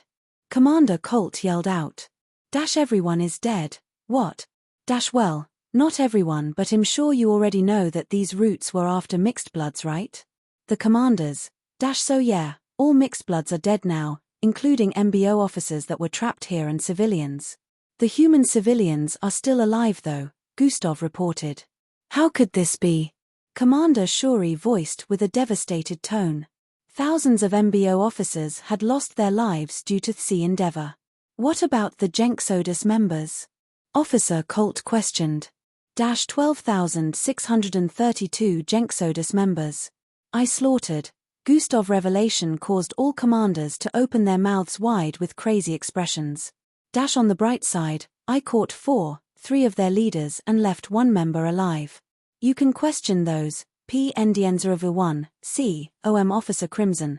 Him lowering the walls now, the communication was disconnected after this. The commander's looks of shock had not faded even after a couple of seconds had passed by. Send word to the reinforcements surrounding the upper district. Tell them to bring back the captured member and leaders and also escort Officer Crimson back to this base. You'll really need to touch grass for anyways, the nay are higher than the yay. I'm sure you all know what this means.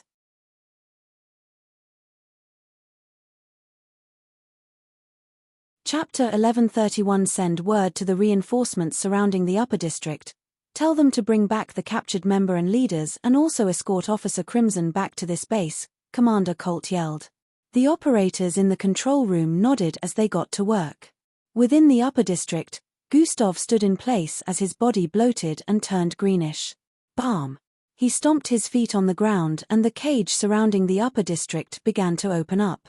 The ground quaked lightly as the Aero silk walls rescinded. In a couple of seconds, the entirety of the walls descended completely and the upper district was open once again. MBO officers that had surrounded the upper district were visible now. They had formed a circular wall of their own due to their numbers being in the 1,000. Gustav's body slowly returned to normal as he looked around without a morsel of surprise in his expression. He already knew they were there. The MBO officers were shocked to see the upper district in such a devastating look. It was expected that the whole Arabia city would take a hit from this operation since the Jenksodus members would not just back down without a fight. However, they hadn't expected this much destruction. A massive crater that covered a quarter of the upper district, another large hole in a corner of the upper district, multiple structures with cracks, and even some pile of dust in spots that used to contain houses. Arabia City now looked like a place that had been devastated by war. This is the power of mixed bloods, and the earth is truly in danger having bore such monstrosities, the main leader who hid in the other dimensional frequency, thought to himself. He was even more affirmed that mixed bloods should be wiped off the face of the earth now, or it would lead to destruction. On the surface, the MBO officer's face darkened even more as they spotted pile of corpses scattered across the upper district. The ashy and dried-out looking corpses were clad in MBO uniforms, so it was obvious these were the MBO officers who were ensnared in the roots before they could escape the upper district. There were thousands of corpses like these. The other corpses they could find had incomplete body parts and dried blood could be spotted. From the briefing they had received, they were sure these were the Genxodus members Gustav had killed. Their faces turned from dark to shocked as they realized more than 10,000 of them were truly slaughtered. The whole upper district just reeked with blood and lifelessness. On the bright side, there were human survivors. The MBO quickly got to work and took the human survivors out of the buildings. Medical MBO agents were already on standby, so the moment they rounded them up, the medical agents began their work. Some of them were grievously injured while others were just shaken up by the whole occurrence. Around 100,000 humans were getting attended to after they had rounded them up. Despite the high number that were saved, a higher number of civilians had died in this encounter. The death toll was almost 1 million, and more than 90% of those were mixed bloods. Even highly trained MBO officers had met their demise to the roots, so there was no way mixed-blood civilians would be able to escape them. 20% of civilians consumed the bloodline dampening seeds after all. The MBO won this battle due to Gustav, yet the losses casted a gloom over the entire region. MBO officers moved across the place for up to an hour as they scanned for more survivors that may have been buried under the rubble. They still wondered why there was no longer a trace of the roots, whereas the ruckus they had caused was very visible. They had no idea Gustav had already taken care of that before he brought down the cage covering the upper district. If he had let them be, the roots would spread further and the reinforcements would be ensnared as well. Some MBO officers who recognized their peers or found someone they knew amongst the dead officers were in a state of mourning. Well, the MBO officers didn't care about slaughtering the innocents who may have consumed the bloodline dampening seeds, so I guess they met a fitting end themselves, Gustav said out loud as he watched them work from a rooftop. You would have killed them as well if not for the fact that you remained unaffected. Falco scrunched his nose as he voiced out from the side. True, which is why I wouldn't be mad if I had met my demise here, Gustav responded. TCH, you couldn't even try to lie. Falco clicked his tongue at Gustav's bluntness. I would have still tried to save ES people though, but that is just because of EE, so it doesn't really count, Gustav shrugged. Would it? Falco was about responding when they heard a loud call from below. Officer Crimson. They both looked down and could spot a bunch of MBO officers walking towards the building they were standing on. Please visit Panda, N0VE1. M Officer Crimson, we were asked to escort you back to the control room, one of the officers voiced out. Those are the people you should escort back, Gustav stated while pointing at the 4 who were Genxodus leaders and a member below. The commanders asked for you to be brought back along with them, the officer replied. And if I refuse? Gustav questioned while squinting his eye with a menacing look. We'd have no choice but to use force, the officer replied as they surrounded the building. Why are these guys trying to take you back by force? Falco inquired with a look of confoundment. Probably 'cause I killed more than 10,000 Genxodus members instead of capturing them, Gustav replied with a casual tone. Oh, all right. Falco nodded as he folded his arms. His eyebrows suddenly twitched as he came to a realization. You killed over 10,000 of them? He voiced with a tone of terror. Why are you acting so surprised? Gustav said while raising an eyebrow. 'Cause you killed over 10,000 you psycho, Falco responded with a bizarre look. I've killed hundreds of thousands before, this is nothing in comparison, Gustav shrugged. You bloody murderer. It wasn't on purpose though, this one was, yeah 'cause they deserved to die, The MBO officer's sights kept traveling from Gustav to Falco and then from Falco to Gustav as the two argued. Officer Crimson, one of the officers called out again. What? Falco and Gustav voiced at the same time. You are coming with us, the officer responded. Not interested, Gustav replied before taking a seat on the rooftop. It is insubordination to disobey the command of a superior, especially when they are the commanders of the operation, the officer stated. I read the MBO guidelines in camp, so you don't need to inform me. However, I cannot come with you lots because my work here is not complete, Gustav responded with a cryptic tone. We are sorry, but we will have to use force now since you have refused to come with us willingly, the officer apologized while gesturing at the others. You are welcome to try. Gustav's eyes showed a disinterested expression as he remained in place. Fuaum tilde fuaum tilde fuaum tilde. The officers activated their bloodline abilities in preparation to attack. Hold on, Falco voiced out, causing them to stop. Why don't you wanna go with them? Falco inquired while squatting beside Gustav. The main leader, Hez still in hiding, Gustav revealed. Falco's eyes widened slightly as he heard that. Do you mean the main Jenxodus leader? Yes. He might show himself once the entire place has returned to tranquility. Can't risk missing him.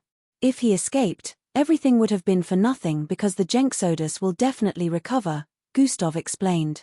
Falco's face lit up with a look of contemplation as he heard this. How about this? Go with them first, I will keep an eye out and inform you if I notice anything out of place, Falco suggested. Keep an eye out on the entire upper district and not just the massive hole over there, Gustav instructed while jumping off the building. Sure, Falco replied with a nod. Let's go, Gustav said to the fellow officers upon landing on the ground. Two of them moved towards his sides and were about to hold on to his arms when he spoke. Did they ask you to treat me like a criminal too? He questioned. One of them wanted to respond when Gustav interrupted. It will be in your best interests to stay away if you don't want to lose your hands, Gustav threatened. They arrived before a couple of hover cars lined up and Gustav got in along with them. Some of the officers joined the one he sat in while others followed the ones the Jenxodus members were kept.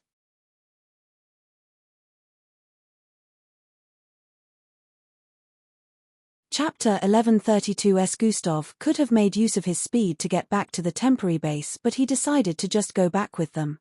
He wouldn't mind a free ride after expending a lot of his energy today.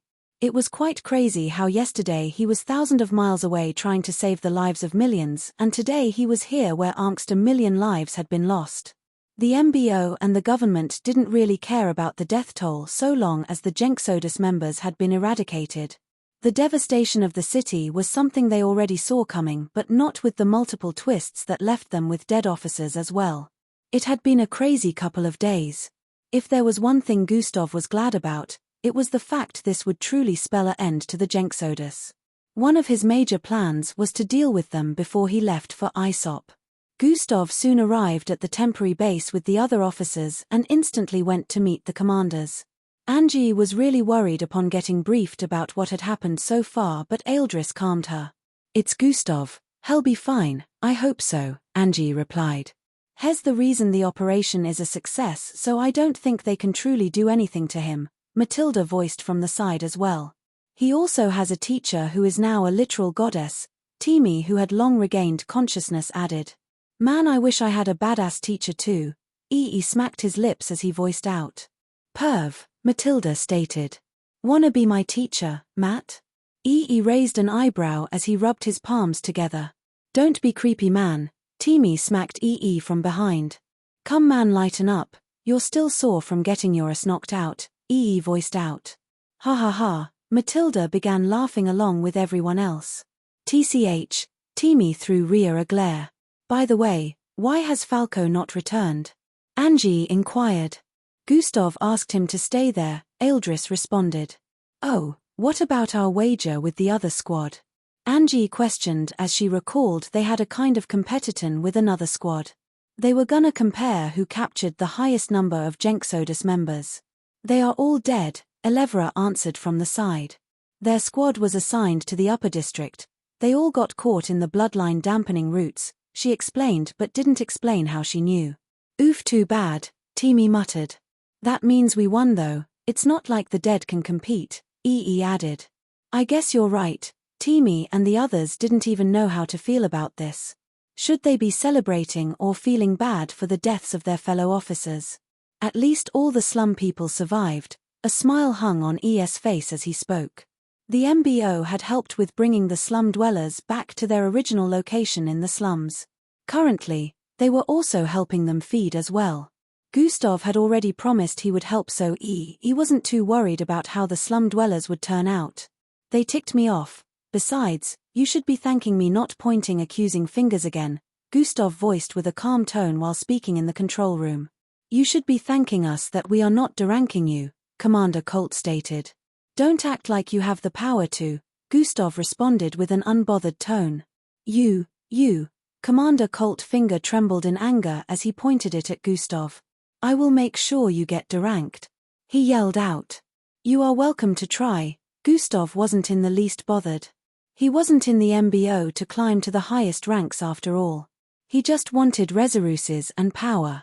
Calm down, Commander Colt, let us all be civil here, Commander Darmok voiced out. If that is all, I will be taking my leave, Gustav stated. Officer Crimson, we will still be needing your report, Commander Shuri voiced out. Sure, once I catch the main leader you lots will have it, Gustav replied before walking out of the control room. He is way too cocky, Commander Shuri voiced out.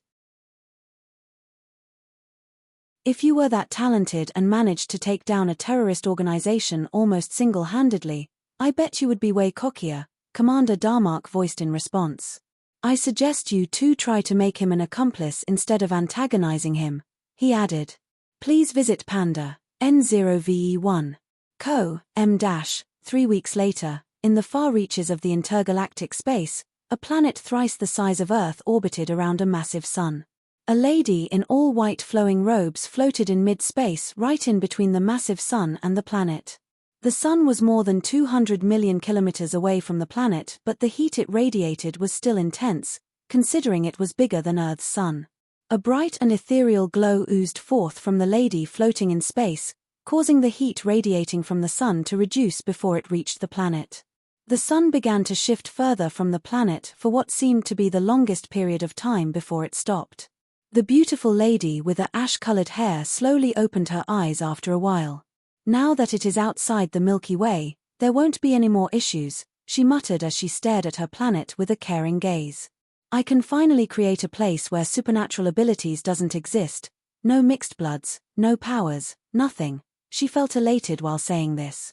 She turned to stare at a particular direction in space where stars glittering in the distance could be seen. Some of these stars were actually planets but too distant so they looked like stars. I should pay him a visit, it has been almost 6 months now, she worded before decided to head back into her planet's orbit first. All of a sudden she felt a strange and unknown force awaken in this part of space. Zitha Thrizea. An enormously bizarre and pitch-black eye suddenly opened up on the far east side of her planet in space. It sent forth an outworldly energy upon its appearance that sent a strange vibe all across the Milky Way galaxy.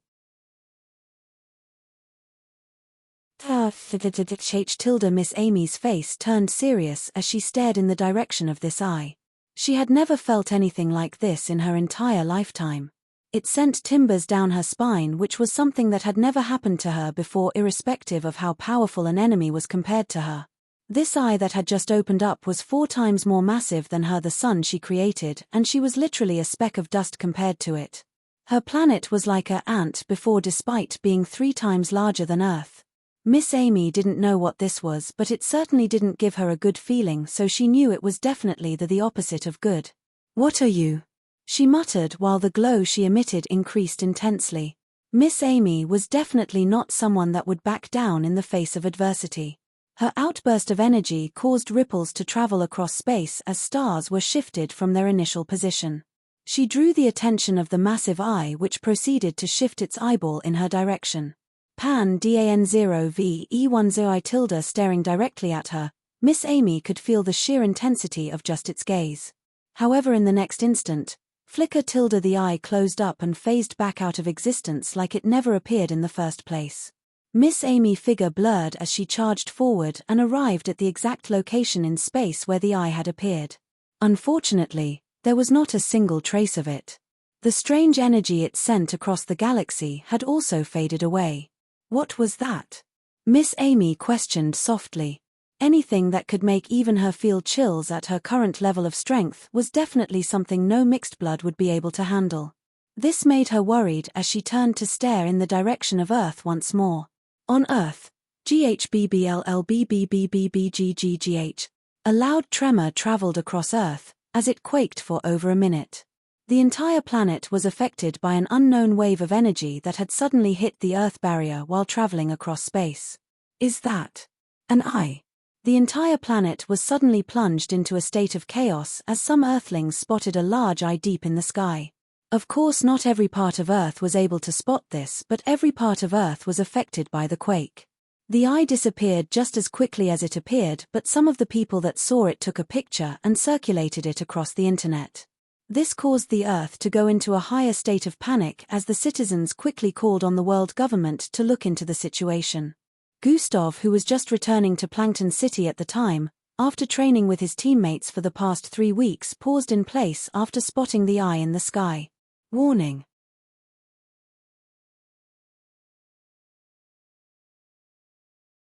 Chapter 1133, Warning, Warning, Warning, Warning. PN0V1 seconds earlier, the system began to go bonkers after the appearance of the massive eye. What is it? Gustav questioned repeatedly but didn't get an answer. Warning, warning, warning. Activating self-destruct. What? Gustav's eyes widened as this notification appeared in his line of sight. What are you doing? Stop! Gustav yelled out while seated on a skyscraper. Self-destruct in 10, 9, hey, stop it. System. 8, 7, 6, system. Have you gone crazy? 5, 4, shit. Gustav cursed as his brain frantically worked on a way of handling the situation. Endangering myself isn't gonna work since the system is practically activating self-destruct. Nothing like electromagnetic charges will be effective since the system is not a that kind of technology. Shit. I also can't reach into myself to do anything like a manual override since its physical existence is inexistent. More than 1 million different thoughts were popping up in his mind within a couple of milliseconds time frame. Activate lightning blitz. 3. The countdown continued uninterrupted.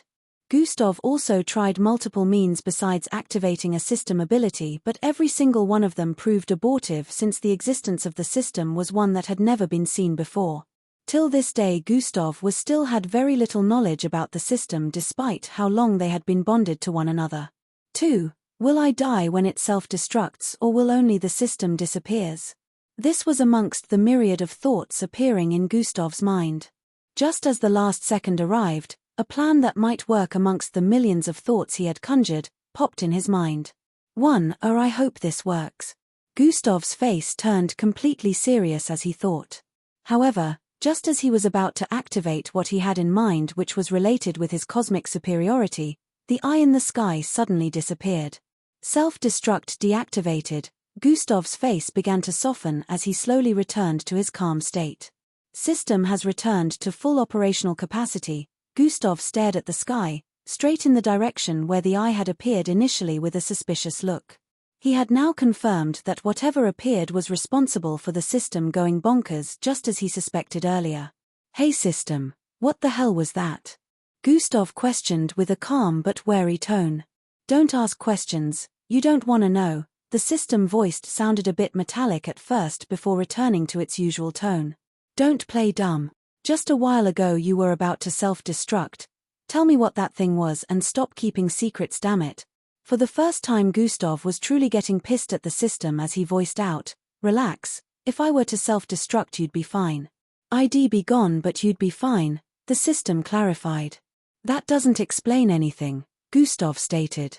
So long as you're alive there is nothing to worry about, stop dodging the damn question, it's gone anyways so I'm good, weren't you worried about me? So the eye truly had something to do with you going bonkers, you cannot keep hiding things from me. Tell me what it was, and I don't intend to hide things forever. It is just not the right time, Please visit Panda, N0VE1. Co. I've been hearing that for years. I'm sick of it. When is it ever gonna be the right time? Gustav wasn't backing down on this subject. Despite the Earth barrier protecting the Earth from the strange wave of energy that spread across the galaxy upon the appearance of the Earth, Gustav very much sensed the maliciousness and sinister feeling it gave off. Did you forget that early revelation would bring about cause and effect earlier than intended? The system reminded. Am I supposed to wait till the problem is right at my doorstep before finding a way to take card of it? Gustav questioned. That is why you are being prepared. You already know all of these tasks and quests are not for nothing. Everything that has happened so far is in accordance to guide you towards the right path to achieving success in your future endeavors, the system voiced lengthily. Am I supposed to battle whatever that eye is or what? Gustav questioned while raising his eyebrows. No, that is nothing compared to what is coming, the system replied with a cryptic tone. Gustav, the only hint I can give you is, what had just happened today is one of the 5 premonitions, the system added. 5 premonitions? Does that mean 4 more similar events will take place in the future? Gustav questioned. No, expect differences.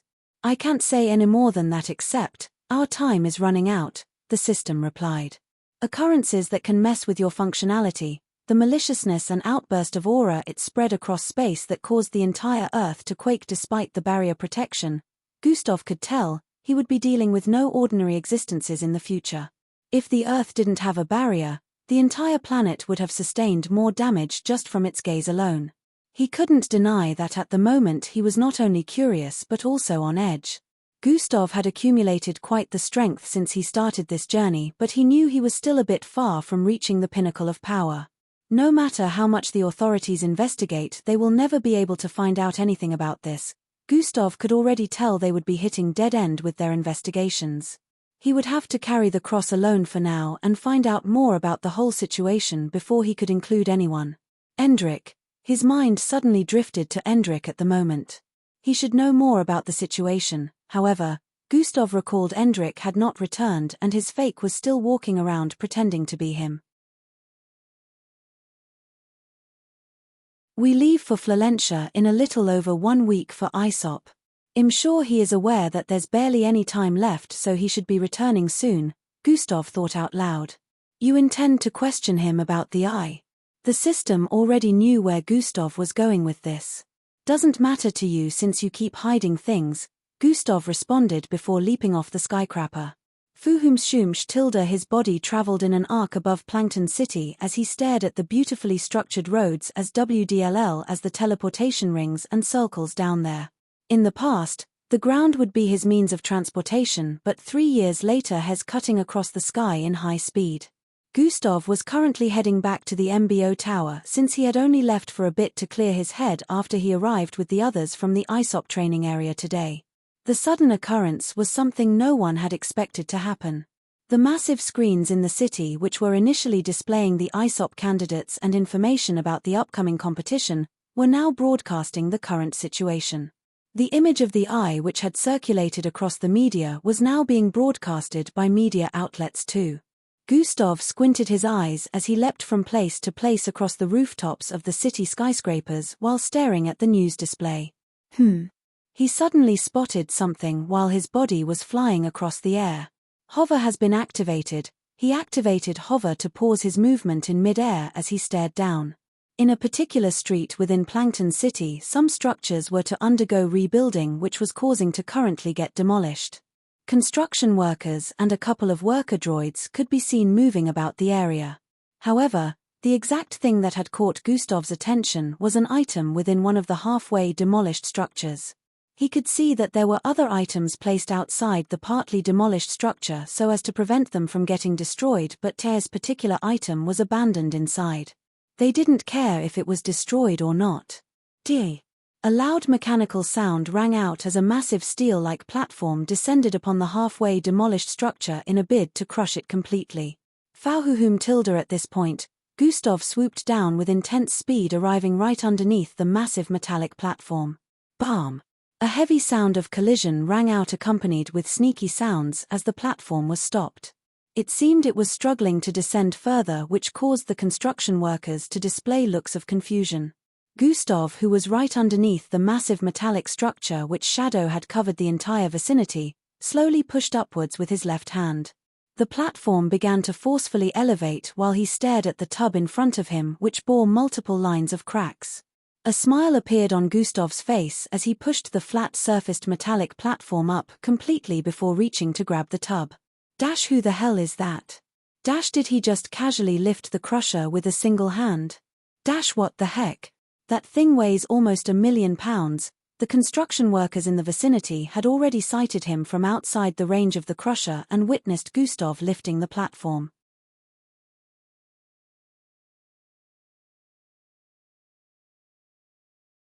Chapter 1134 Whom Gustav got out of there with the tub in his grasp, which caused the construction workers to stare at him even more shockingly.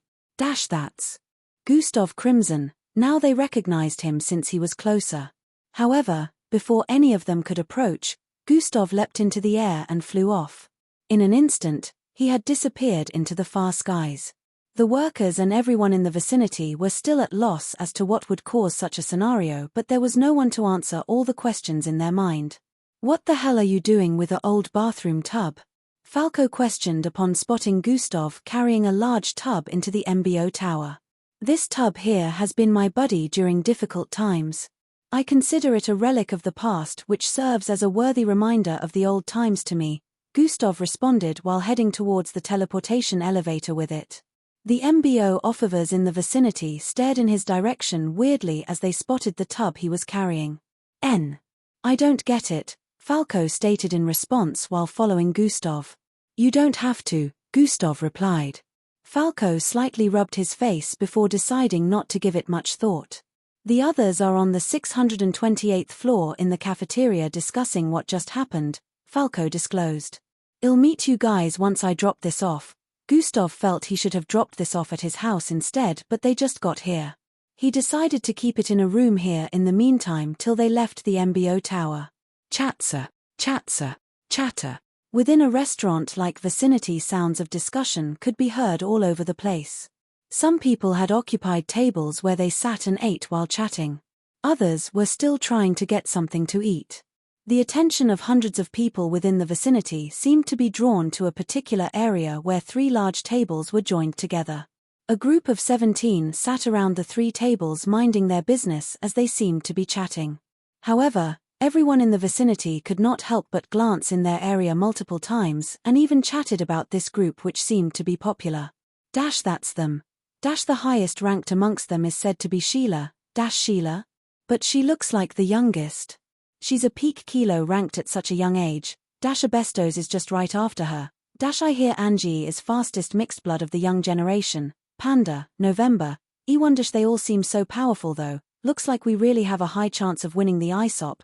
But 3 of them are missing. Where is Gustav? Mutters could also be heard across the place. A few moments later, a youngster with white hair walked into the cafeteria. He also drew everyone's attention as he moved towards the sitting position of the group of 17. Falco, where is he? Angie questioned upon his arrival. He went to drop something off. Don't bother asking what. But yeah, he should be here soon, Falco replied. Your hair has been getting quite dark lately. It might get difficult to tell the difference between you and dark Falco if it turns completely black, Timmy voiced with a contemplative expression.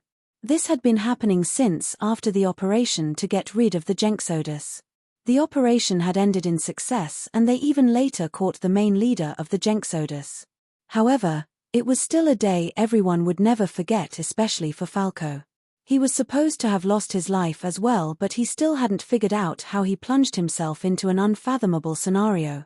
Dark Falco had been a lot silent since then, so he still hadn't gotten answers. Dark Falco is noisy and can't go a second without calling someone a lowlife, so I'm pretty sure we would, replied before Falco could. I guess you're right, Timmy mumbled. Where is Endrick? Sheila questioned. Didn't he say he was going to the bathroom? Matilda chimed in. It's been 2 hours already, Sheila voiced with a concerned tone. You sure are attentive when it comes to Endrick, Angie stated with a suspicious look. He is my husband-to-be, Sheila said before pouting. He is 13, you vile pedophile, Vin responded from the side. Age is just a number. Sheila placed her hands on her cheeks while fantasizing with a look of delight. She's a lost cause. Yep, certainly a nutcase. We should tell Gustav. Please visit Panda, N0VE1. Everyone nodded or commented while glaring at Sheila. Tell me what? Everyone turned their faces to the sides as they heard a familiar voice. Gustav. How did you get here? No one saw you come in. They voiced Oit with tones of surprise. Because you guys weren't paying enough attention and I tested out an upgraded ability, Gustav replied to them as he took a seat. He noticed that the only person missing on this table out of their group was Endrik. Where did the fake go? He wondered internally. Brother-in-law, where is my husband? Sheila asked from the side. Don't call me that, Gustav stated. Brother-in-law, brother-in-law, brother-in-law, brother-in-law. Sheila began poking Gustav's face from the other end of the table as she called out repeatedly. Gustav grabbed hold of her finger and glared at her with a cold look. Brother-in-law, she donned a wide smile as she called out once more, ignoring his death stare. Con. Vin knocked on Sheila's head from the side before voicing out, behave yourself, TCH, you're no fun Vin, she voiced before pulling her finger back and slopping down her chair. We'll be heading to the oasis tomorrow for the 1-week meditation, Gustav announced. Yosh, they finally approved. EE said with a look of excitement. HNM, Gustav nodded. You all know it is closed to the rest of the world not just because of how potent its waters are but because its effects reduce upon usage. A day will come when the oasis will no longer exist if mixed bloods are allowed to entry, which is why it is a rare treasure to the entire Earth, Gustav added. So they only let us cos we are Earth's ISOP candidates. Rhea questioned. Obviously, Timi responded. They only allow a single mixed blood to occupy the oasis once in every 10 years, Falco disclosed. Since I was allowed in recently, they shouldn't be letting anyone in for the next 10 years, but fortunately for us, we get to have the place to ourselves for a week before we head out of planet for ISOP, Gustav disclosed. Every single team member had looks of excitement on their faces after they heard Gustav announce this, even though some of them still didn't like him. They never knew there would be a time in their livelihood where they would be given access to the oasis. It was truly a dream come true. Within a massive medieval city with a dome surrounding it and ice chunks falling from the sky, a teenage boy with curly hair stood in the middle of what seemed to be a battlefield. It couldn't even be called a battlefield anymore since it seemed like a one-sided slaughter had occurred here. Quiish tilde, a violent and invisible line slashed through the air and decapitated a group of 20. Blood jetted out like a fountain, painting the cold iced ground with red. As heads rolled, bodies also piled. Destructiveness spread across the city and houses were collapsed as well. The teenage boy with black curly hair had a blood-soaked body with his eyes hung low as he stepped forward slowly. His face was expressionless but his gaze bloody sharp. His knees weakened after taking a few steps but not because of physical tiredness. Plop. He fell to his knees as he placed his hand on the pool of blood he had showered the city in. He slowly raised his hands with an expression of craziness as tears gathered in his eyes. Nu. He yelled out with an intense feeling of emptiness and pain. GBBBH. The ice on the grounds cracked as a wave of energy blasted forth from his figure and destroyed more of the structures in the vicinity. KRYHHHCHHKKK. Crash. Crashing sounds rang out as he kept screaming for close to 30 seconds. Ha ha ha ha ha ha ha.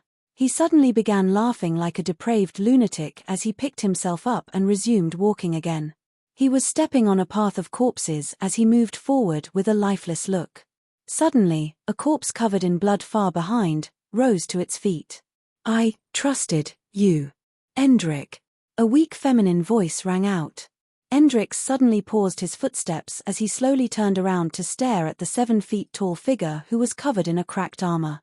The muscular female figure had lots of holes in her outfit which was drenched in blood. The original color of the armor was unknown due to it being blood-soaked.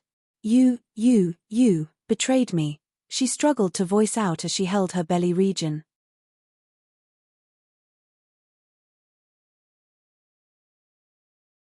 Chapter 1135. You betrayed me, she struggled to voice out as she held her belly region. Blood was still flowing from her figure and dropping onto the icy ground. Endrick's head hung low as he stared forward with an expression of shame. It was either you or him, Endrick stated. You, what do you stand to gain from this?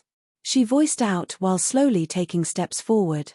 The survival of someone important, to make sure he doesn't suffer again, this was the sacrifice, Endrick voiced with a low tone. Step. The tarmac lips quivered as she continuously and slowly stepped forward till she arrived before Endrick. Did these last 2 years mean nothing to you? Her figure towered of Endrick as she voiced while blood seeped out of her mouth. Were you only leading me on like a lamb ready to be slaughtered at the appropriate time? She questioned once more. Yes, Endrick's face turned dark as he replied. The tarmac's face froze up for a bit before a smile appeared on her face. That person must be really important to you then, she suddenly hugged Endrick after voicing out. I can't bring myself to hate you. Live long. Endrick. Her body slumped after saying this and she fell to the ground. You finally got my name right. Tears began streaming down Endrick's face as he stared at her giant lifeless body on the icy ground. 3-3-3. Her corpse began to turn into light particles in the next instant which flew towards Endrick. It formed a golden bracelet which strapped around Endrick's left wrist. Endrick stared at it with a myriad of emotions as he fell to his knees once more. The entire city had turned into a ghost town at this point. There was not a single soul alive except for Endrick. A green glow appeared on Endrick's forehead in the next instant as a voice was heard next. All 3,436 souls within the city have been snuffed out. You did it, Husarius voiced with a heavy tone. Yeah. I did it, Endrick muttered with a flat tone. I understand how you feel but there was no other way, Husarius said with a comforting tone. Do you? Do you really understand how I feel? You, a talking object, Endrick stated. The greenish crystal flew out of Endrick's forehead and floated in front of him. I may not be human anymore but I assure you I still retain human emotions and empathy, Husarius replied with a calm tone. So you've killed 3 million people before too? Endrick questioned. No, I haven't. Then you have no idea how I feel. Don't pretend like you do. Endrick stood to his feet and rubbed the bracelet on his wrist for a bit. Sigh, Husarius heavy a light sigh. It may have been 2 years in this world but in ours, only around 4 months have gone by, Husarius disclosed. It should almost be time for Aesop right now, Endrick realized. It is time to head back, Husarius announced.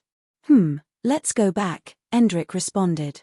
A portal began opening in front of them as Endrick recalled his time spent here with a slightly regretful look. I won't forget you. He said internally before walking into the portal. I forgot about my physical appearance, Endrick voiced as he stood in front of a mirror. He had developed a light moustache and strands of hair could be seen around his chin region. He had reached a height of 6 feet as well and his upper body developed a bit of muscles.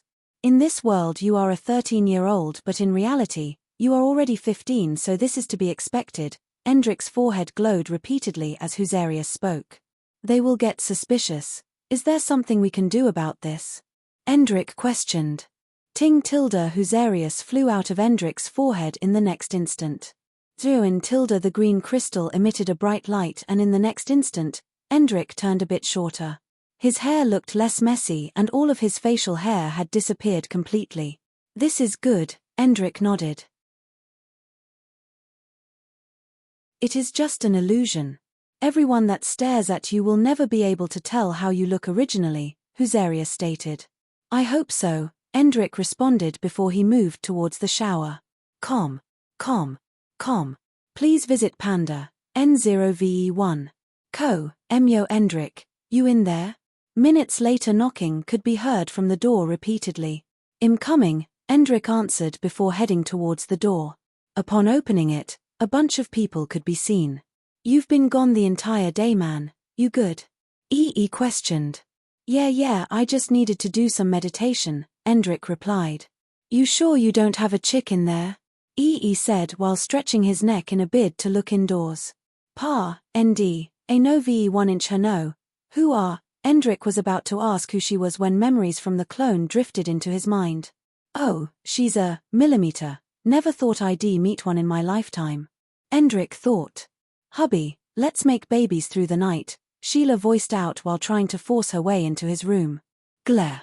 She sensed glares pricking into her bodies from all corners. Dash you pedo. Dash have you no shame woman. Come on guys, age is just a number, she screed with an innocent look. Anyways, Endrick, we just came to remind you that we're heading to the Oasis tomorrow, Falco said from the side. Oh. The Bloodline Oasis? Endrick inquired. Yes. We were approved to occupy the place for a week, Falco added. All right then, Endrick nodded. Minutes later, Endrick was seated on his bed with a look of contemplation. I didn't channel my bloodline much in the last 2 years since I barely had the time, but I still reached the peak kilo rank. Visiting the Oasis would mean I would reach the Delta rank, Endrick thought loud.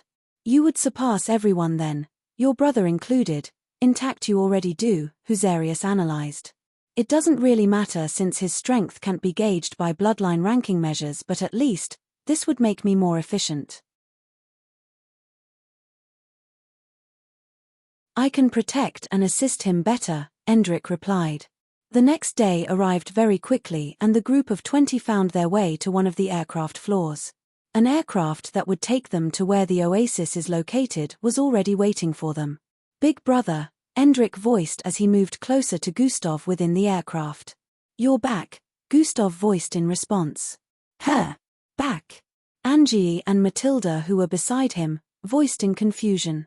Yeah, I didn't think you'd realize. A wry smile appeared on Endrick's face as he said to Gustav. It was quite easy for me, just like how I can see you have grown taller. Gustav and Endrick kept talking, ignoring Angie and Matilda who still had looks of confusion. Damn Huzarius. I thought you said no one would notice the difference in physical appearance. Endrick cursed internally. What happened to you? Gustav questioned. Nothing much, Endrick responded. Is that so? All right then, Gustav could see that something was up, but he didn't want to delve too deep since it might not concern him. I have something to ask you, Gustav added. Huh? What is it? Endrick sounded a bit surprised. Later. Well, talk about it later, Gustav replied. Endrick could already tell that it was something Gustav didn't want the others to know about, so he just nodded in response. The aircraft took off at this point and disappeared into the northern skies. Ssha passed. He kept a box in our apartment and told my mother to give it to me when I awakened my bloodline like he already suspected I would, began disclosing. After opening the box I found cash that would last us for a period of time and something else. A guide to bloodline channeling, added. He explained to Gustav that this was when he began learning how to channel his bloodline due to the guide his big brother left behind. He trained his ability by himself till he surpassed the first bloodline rank, and the opportunity for him to join the MBO arrived when registration instructors came to the city to scout for potential mixed bloods. He explained to Gustav that this was when he began learning how to channel his bloodline due to the guide his big brother left behind. He trained his ability by himself till he surpassed the first bloodline rank, and the opportunity for him to join the MBO arrived when registration instructors came to the city to scout for potential mixed bloods. He explained to Gustav that this was when he began learning how to channel his bloodline due to the guide his big brother left behind. He trained his ability by himself till he surpassed the first bloodline rank, and the opportunity for him to join the MBO arrived when registration instructors came to the city to scout for potential mixed bloods.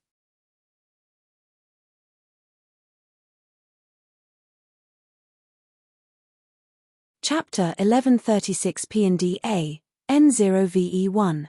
You know what to do. Miss Amy's avatar nodded and blasted off into the sky in the next instant. Within a bright conference-like room, a projection of 7 figures could be seen surrounding a massive floating table. A man in silver-colored MBO uniform stood behind on the left side of the table. He looked like a middle-aged man but had a horn on one part of his head.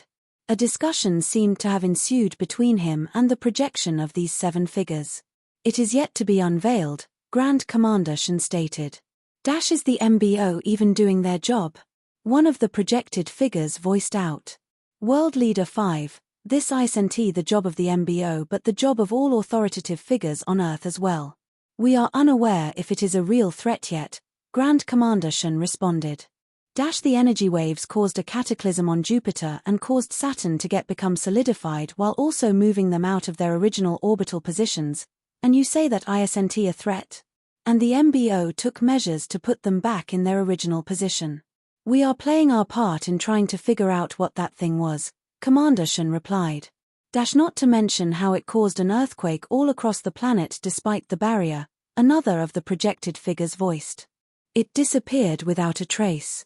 Satellites are unable to detect its presence and some of our technological scanners are unable to sense its energy all across the galaxy, Commander Shen explained. The civilians are worried. We're gonna have to come up with a story for them soon since we still don't know what we're dealing with here. I suggest going with something simple to avoid planet-wide unrest, Commander Shen suggested. What is the MBO going to do about this next? Don't tell me you have nothing planned just because the satellites are unable to detect anything. World Leader 1 finally spoke.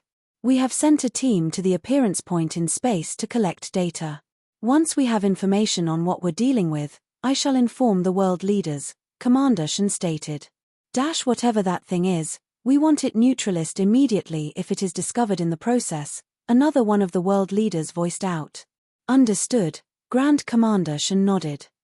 We shall await the good news. After saying this, the projections began to fade.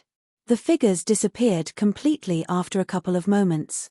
The whole place turned silent for a bit as Commander Shen seemed to be lost in his thoughts. Commander Shen, a feminine voice pulled him out of his reverie. Huh!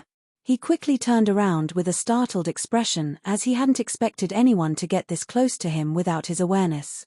Amy, he voiced with a tone of surprise as he stared at the feminine figure in white outfit before him. She gave off a celestial aura as she stepped forward. Grand Commander Shen felt it made sense now since no ordinary person would be able to get this close to him without his knowledge. What are you doing here? He questioned. You know why I'm here, Miss Amy replied. The giant eye. Grand Commander Shen felt this could be the only reason she would just pop by his place without prior notice. It appeared right beside my planet, Miss Amy voiced in response. That means you were right next to it. Commander Shen felt this would help bring in more information since Miss Amy was closer. It was, but it disappeared too quickly. I was unable to engage it in any form, Miss Amy replied. The whole planet was plunged into unrest. Do you know what it is or its purpose for appearing? Commander Shen questioned. No, she replied. I sent a team to the location where it appeared. Maybe they will be able to discover something, Grand Commander Shen stated. That is a waste of time. They won't discover anything, Miss Amy voiced out. Please visit Panda, N0VE1. But, I've tried, there is nothing. Not a single trace was left. It doesn't matter what technology they use, they won't be able to uncover anything. Miss Amy bluntly shut down any hopes Great Commander Shen had initially. Great Commander Shen let out a heavy sigh as he stepped back and sat on the table with a contemplative look. What do we do? He questioned. That thing, it appeared like it had always been there and disappeared like it never existed. It gives off a presence unlike nothing I have ever felt before, Miss Amy disclosed. What? It didn't travel across space to that point. It just suddenly appeared. Great Commander Shen questioned with a look of disbelief. Yes. I didn't sense spatial energy either. Also, it is at least 8 times the size of Earth's sun.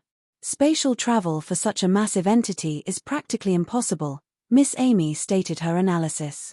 You said it gave off a presence like nothing you have ever felt. How exactly did it feel? Great Commander Shen inquired. Powerful, unfathomable, choking, overbearingly powerful. Grand Commander Shen's face went from intrigued to disbelief and then shock in a couple of moments. He understood how much powerful Miss Amy had become and realized that for her to be giving this sort of description meant none of them on Earth would be able to withstand being in the presence of that massive eye. But it's just her eye, Great Commander Shen couldn't help but mutter. That's why it cannot be just an eye. We have to find out what it is and get rid of it, Miss Amy pointed out. Get rid of it? We don't know if it is an enemy yet, Great Commander Shen responded. I want to uncover all the necessary details about it, but incurring the wrath of an entity that puts fear in you of all people's heart is not something that I think would be in the best interests of Earth, Great Commander Shen stated. Don't be a coward. That thing is nothing good, I can guarantee that. Just because Earth was unscathed this time doesn't mean the same scenario will play out next time, Miss Amy voiced with a tone of coldness as her eyes squinted. We still don't know what we're dealing with, Commander Shen responded.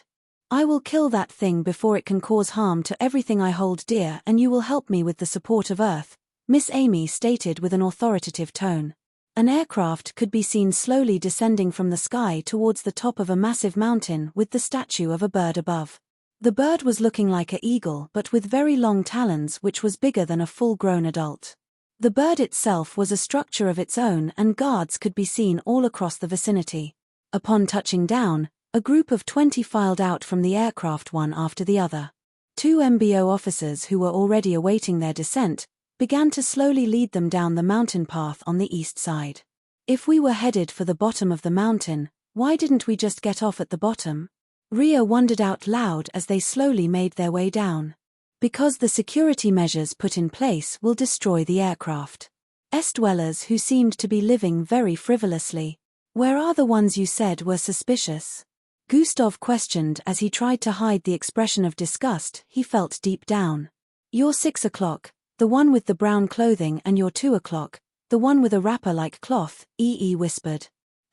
Even without turning around to stare in their direction, Gustav could make out their entire appearance using his perception. Now that you mention it, they do seem kind of suspicious, Gustav stated. Did you notice it? EE questioned.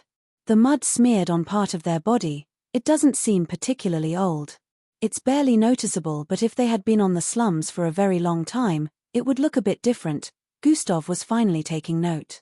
I didn't notice that, but what I did notice was, they act like they frequent this place a lot, but if they did I would have seen them before. I have never seen them.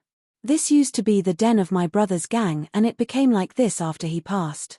I know every single person that frequents this place, and since they are adults, I would have seen them before as well, but I haven't.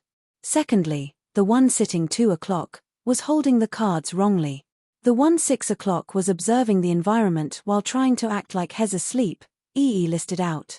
I did notice he wasn't asleep, but I didn't find him suspicious. You're right, these two definitely need to be observed, Gustav whispered back.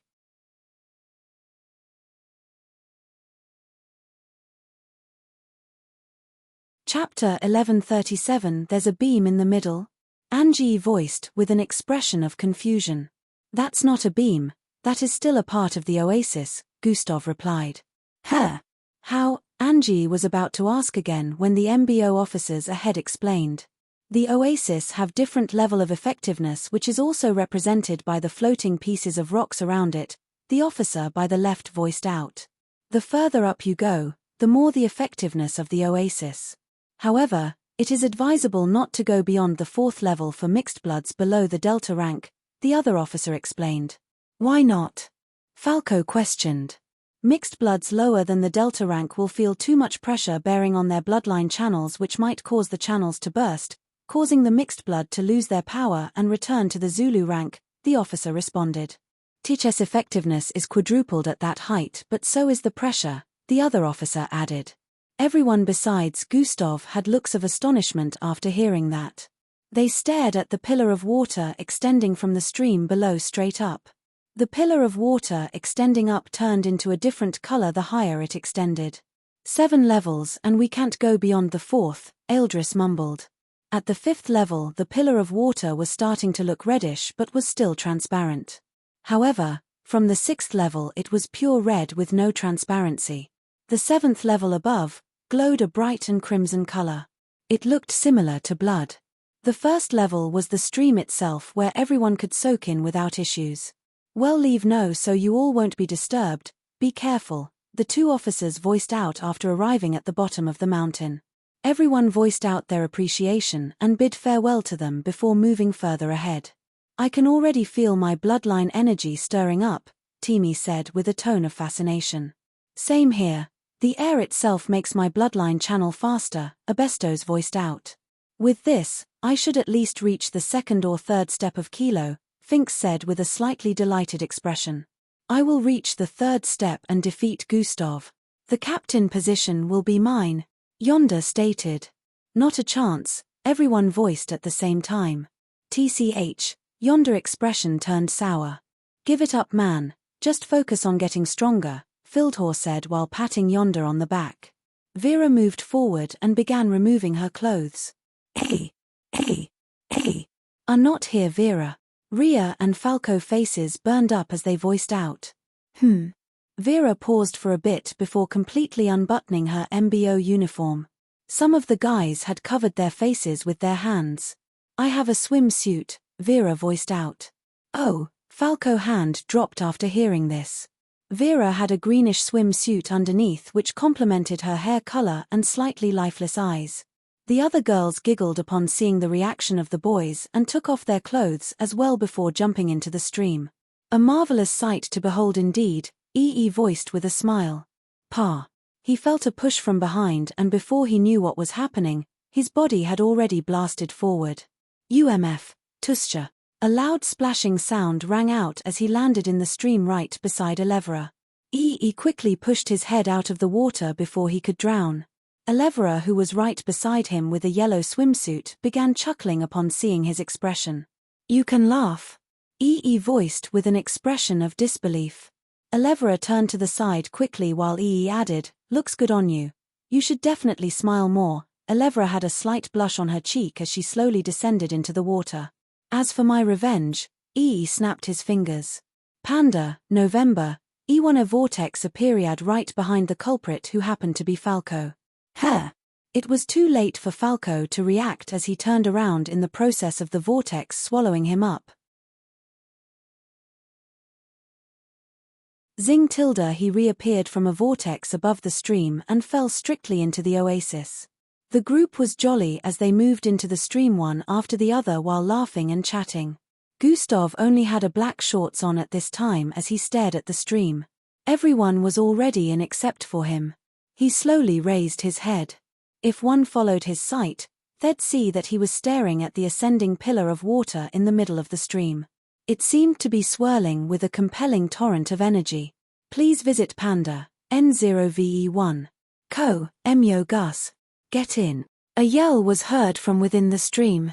See you guys after 1 week, Gustav voiced out in response before leaping. Fuhum tilde everyone eyes widened as Gustav's body ascended above the 4th level instantly. Piss, H tilde a mixture of splashing and sizzling sound rang out as Gustav's entered the 5th level which had a transparent red coloring. Wasn't the 5th level off limits? What the hell is he doing? Some of them instantly went bonkers upon seeing Gustav enter the 5th level. We need to inform the guides and get him out of there, Matilda yelled while jumping out of the oasis 1st level. Guys, I'm fine. Focus on increasing your strength. Everyone heard the soothing voice or Gustav in their minds. Did you guys hear that too? Rosalind voiced out. We did, Falco confirmed. Oh good, I thought I was hearing things, Abestos sighed in relief. Well, technically, you were. The group was a bit startled at first, but after hearing Gustav's voice in their mind, they relaxed. It is Gustav after all, EE, Aeldris, Falco, and the others had this thought in mind. Meanwhile, the others were still reeling in shock and wondering if the officers earlier gave them wrong information. How is he still fine, despite staying in a level that is dangerous for mixed bloods below the Delta rank? Some of them wondered if Gustav had already achieved the Delta rank. However, they knew this wasn't the case since they only sensed the rank of a 1st step Kilo from him earlier. I am heading higher. I will reach the 5th level too, Yonder decided as he moved towards the middle where the pillar of water could be seen. Everyone had no idea that the last time Gustav visited this place, he had stopped at level 4. He rose through the levels one after the other, getting used to the feeling of meditating and channeling his bloodline within each one of them. Stopping at the 4th level the last time meant bloodline channeling would be slower for him than the last time, which was why he immediately headed for the 5th level. The first level of the oasis felt like being wrapped by comfort. Every cell in a mixed blood body would feel like it was getting exclusive treatment. Channeling bloodline there was 4 times faster than normal. The second level was where a mixed blood would start to feel a little strain, but it was barely noticeable. Bloodline channeling speed at this level was 8 times faster than normal. From the third level, it became very noticeable, but the pressure felt within was something any Falcon to Echo rank could handle. Channeling speed was 16 times faster at this point. At the fourth level it became a matter of how powerful one's pain tolerance was. Staying within this level was accompanied by the feeling of one's insides getting crushed. Not only was bloodline channeling 32 times faster, but it also automatically strengthened the durability of a mixed blood. Channeling here for a week was no different from channeling in the outside world for a year. This was how Gustav easily got to the kilo rank. At the 5th level, which Gustav was just trying out for the first time, he could feel a pressure on his internal organs. His veins threatened to explode as well, and overall an invisible weight bore upon his mental state. However, one of the good parts about being in the 5th level was, channeling speed was 100 times faster. This wasn't the only good part. The oasis also channeled a mixed blood bloodline automatically, and there was a high chance of bloodline grade increment. SS Gustav proceeded to squat.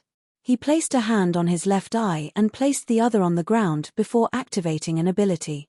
God Eyes has been activated, all-seeing vision of the night, Gustav muttered as his eyes changed from crimson and green glow into sky blue. His exposed right eye had entirely turned completely blue.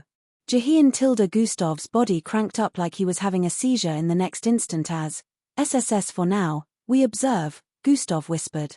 I take dibs on the 6 o'clock, EE whispered back before they both separated and moved to different parts of this demolished building. Despite the fact that this building was almost completely run down, it still had some higher floors and missing stairways. The slum touts usually made their way to the upper incomplete floors regardless. Some would climb. This made the upper floors in use as well. Gustav could already tell that there were over 200 slum dwellers in this decimated building alone, which was most likely very large when it was a complete building.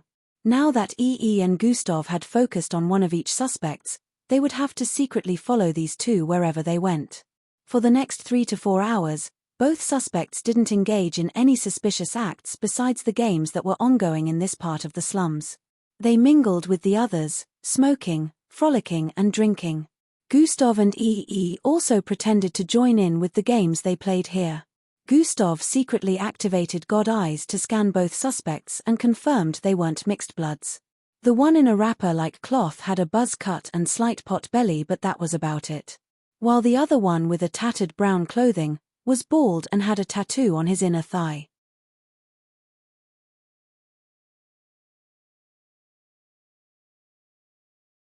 Chapter 1138. It was said that this particular one could make the mixed blood increased in strength by a couple of steps. A mixed blood who managed to reach this point in the oasis would become way stronger than whatever rank they achieved when leaving this place. Are you storing up more energy now? Gustav asked internal as he withstood the pressure of the 5th level. This time I should be able to absorb more and put it into a backup storage just in case, the system replied internally. Alright, this time, what happened the other day will not repeat itself, the system added. You going bonkers the other day? Yes. There will be enough energy to protect against any forceful override, just as I thought. That thing was truly responsible then. Did it appear because of me? You already know I won't answer that, but it looks like you haven't regained a single power of your outworldly identity that you can control yet, so you cannot truly understand anything. So until I'm able to use Cohelia then. Gustav slightly raised his left palm and peered into it. The multicolored slanted rhombus glow deep within was still trapped in a barrier. I'll just focus on getting even more powerful. Gustav's face turned serious as he closed his eyes back. Nothing could be seen in this world of red, so there was no point to leaving his eyes opened unless he activated God Eyes. The pressure of the 5th level was something he could bear. He could feel all of his bloodline getting nourished as he floated within the 5th level. A torrent of energy slowly began circulating around him, causing the glowing red oasis to start spinning as well. Originally it would take a kilo ranked around 5 to 10 years before they could get to the next rank. However, for people like Endrick who had a high bloodline grade, it would take them around 2 to 3 years. Being in the 5th level meant 1 week of bloodline channeling would equal 2 years in the normal state. When you are done, tell me. I will challenge the higher levels, Gustav said to the system internally. Sure, daily task completed, 2/3, enter the 5th level of the Oasis square root, rewards, +8,000,000 EXP plus 30 attributes. Gustav's eyes remained closed while the notifications kept ringing in his head. He ignored the sounds and focused, letting the energy from the Oasis seep into his body. You don't wanna go higher? Husarus questioned within Endrick's mind. Not yet. Did you forget the phenomenon of ranking up to Delta? Endrick reminded. Why is that a problem? Husarius inquired. I don't want everyone to be aware of my strength level. Too much questions will be asked since a lot of things don't add up. I should be at the peak of Echo, instead I am at the peak of Kilo. Endrick explained. If it is the phenomenon that you are worried about, I can suppress it, Husarius stated. Huh? How? I will trap it in your core for the meantime, and which means you would have achieved the Delta rank but not completely. When you finally have the chance to be alone, I will unleash it and you will become a full-fledged Delta rank, Husarius explained. Endrick, thinking face, this is a once-in-a-lifetime opportunity. You can't waste it all because you're afraid of becoming more powerful, Husarius added. Well, all right then. Endrick opened his eyes and looked around. Almost everyone was still in the 2nd level of the Oasis, while some had already moved to the 3rd level. Endrick could spot Vera and a few others here with their eyes closed. They just floated within the body of water. Waving his arms down multiple times, Endrick arrived at the 3rd level where he could spot Angie, Aeldris, Abestos, Falco, Rhea, Finks, Fildhor, Matilda and Glade here. They had formed a kind of circle as they floated within the 4th level with their eyes closed. Please visit Panda, N0VE1. Some of them had expressions of pain on their faces which depicted they were still adjusting to the pain of the 3rd level. Man, if the 3rd level hurts this much, then how painful would the 4th be? He had this thought in mind as he bore the pain. He wasn't the only one having this thought. Some of them hadn't expected it to hurt this way, but at the same time they could feel the energy from the Oasis flowing into their bloodline channels. No pain no gain, I guess, but I'm staying here for now. No way I'm gonna try to kill myself like these maniacs, decided. Endrick could feel the improvement just from staying within the 3rd level for a couple of hours. However, he knew within himself that this wouldn't be enough to break through to the Delta rank. The peak stage of the Kilo rank was the most difficult out of all 4 steps. Trying to break through could take years, and Endrick could tell that this level of the Oasis wasn't fast enough to get him to break through in a week. Time to go further up. Endrick began swimming higher. The further he swam, the more the pressure. It started making him feel like he was lifting over 1,000 tons while swimming. He could see the 4th level right above him, but getting in was more difficult than he had expected. Telekinesis tube, Endrick said internally, causing energy to spread forth from his being. An intense vibration could be felt within the Oasis as space shifted. A hollow passage that led up was formed right around Endrick, leading straight up into the next level. The others who had felt the intensity opened their eyes and were shocked to see Endrick floating straight up into level 4 unhindered.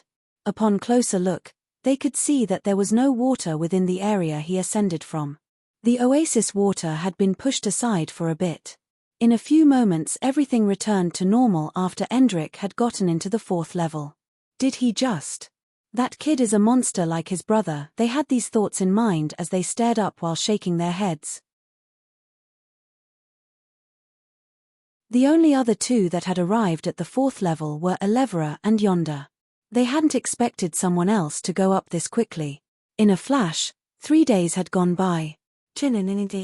Plus, a massive water pressure pushed a short guy in tank top and shorts back downwards. He stared up with an unyielding expression where a transparent red floating body of water could be seen. I will get to the 5th level no matter what, he swore internally while charging upwards again. Fuhu Tilda waving his arms downwards, His body ascended across the oasis with speed. Only for him to be met with another hindering force. The waters right before the 5th level was so dense that no matter how much he tried, he couldn't break through it.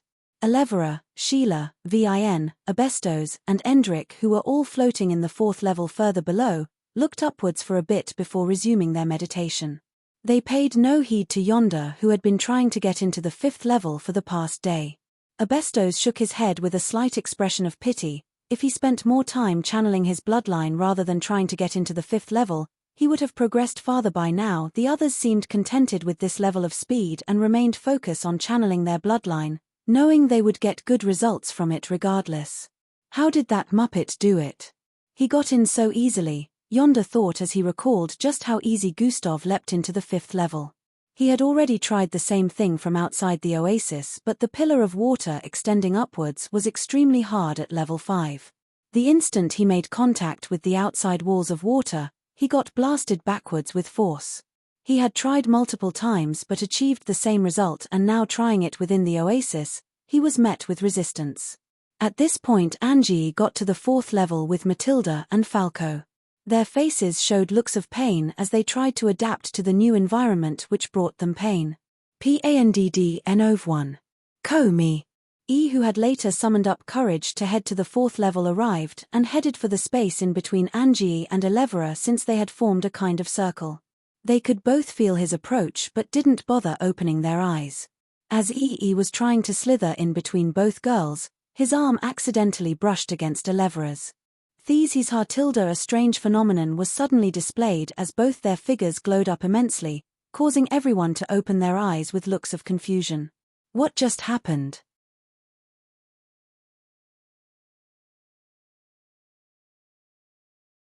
Chapter 1139. These tilde. A strange phenomenon suddenly occurred where both their figures displayed a bright glow upon contact. What the hell was that? Wondered internally. He and Elevera stared at each other with looks of confusion, but they couldn't speak within the oasis. Raised his right palm and Elevera did the same as they turned to face each other. Stretching their hands forward, both of them made contact again. The same phenomenon occurred once more as the veins in their body expanded and appeared on their bodies. Their visible veins were glowing a red color which slowly turned to blue as it spread across their bodies. Both of them groaned before separating once more. Everyone in the vicinity were staring at them at this point, wondering what just happened. They seemed to be waiting for some type of explanation. And Elevera stared at each other for a bit before smiling. Then gestured at everyone for them to follow him out of the oasis. While speech was currently impossible, they understood the gestures. Since everyone was curious, they followed. The others at the lower levels wanted to understand why everyone was leaving, so they followed as well. Only Endrick and Gustav remained in the oasis at this point. They couldn't get to Gustav, so it was understandable why he wouldn't be a part of this, but no one understood why Endrick remained. After everyone had left, Endrick looked up at the area where the water had turned a bit reddish. "I have to get in there," he said internally before swimming upwards with force. His speed was immense, but he still met with resistance upon reaching a certain point, just like Yonder. However, Endrick pushed forward with his telekinetic energy, battling against the immense force of the oasis. After a couple of seconds, he broke through the resistance and finally found himself in the 5th level. Outside the oasis, everyone had gathered except for Gustav and Endrick. "Make this quick, I need to get back to entering the 5th level," Yonder voiced out upon getting out of the oasis. "Give it a rest, you're never getting there, keep wasting your time when we only have 4 days left." Sheila and a few others laughed at Yonda's statement. "You little shits.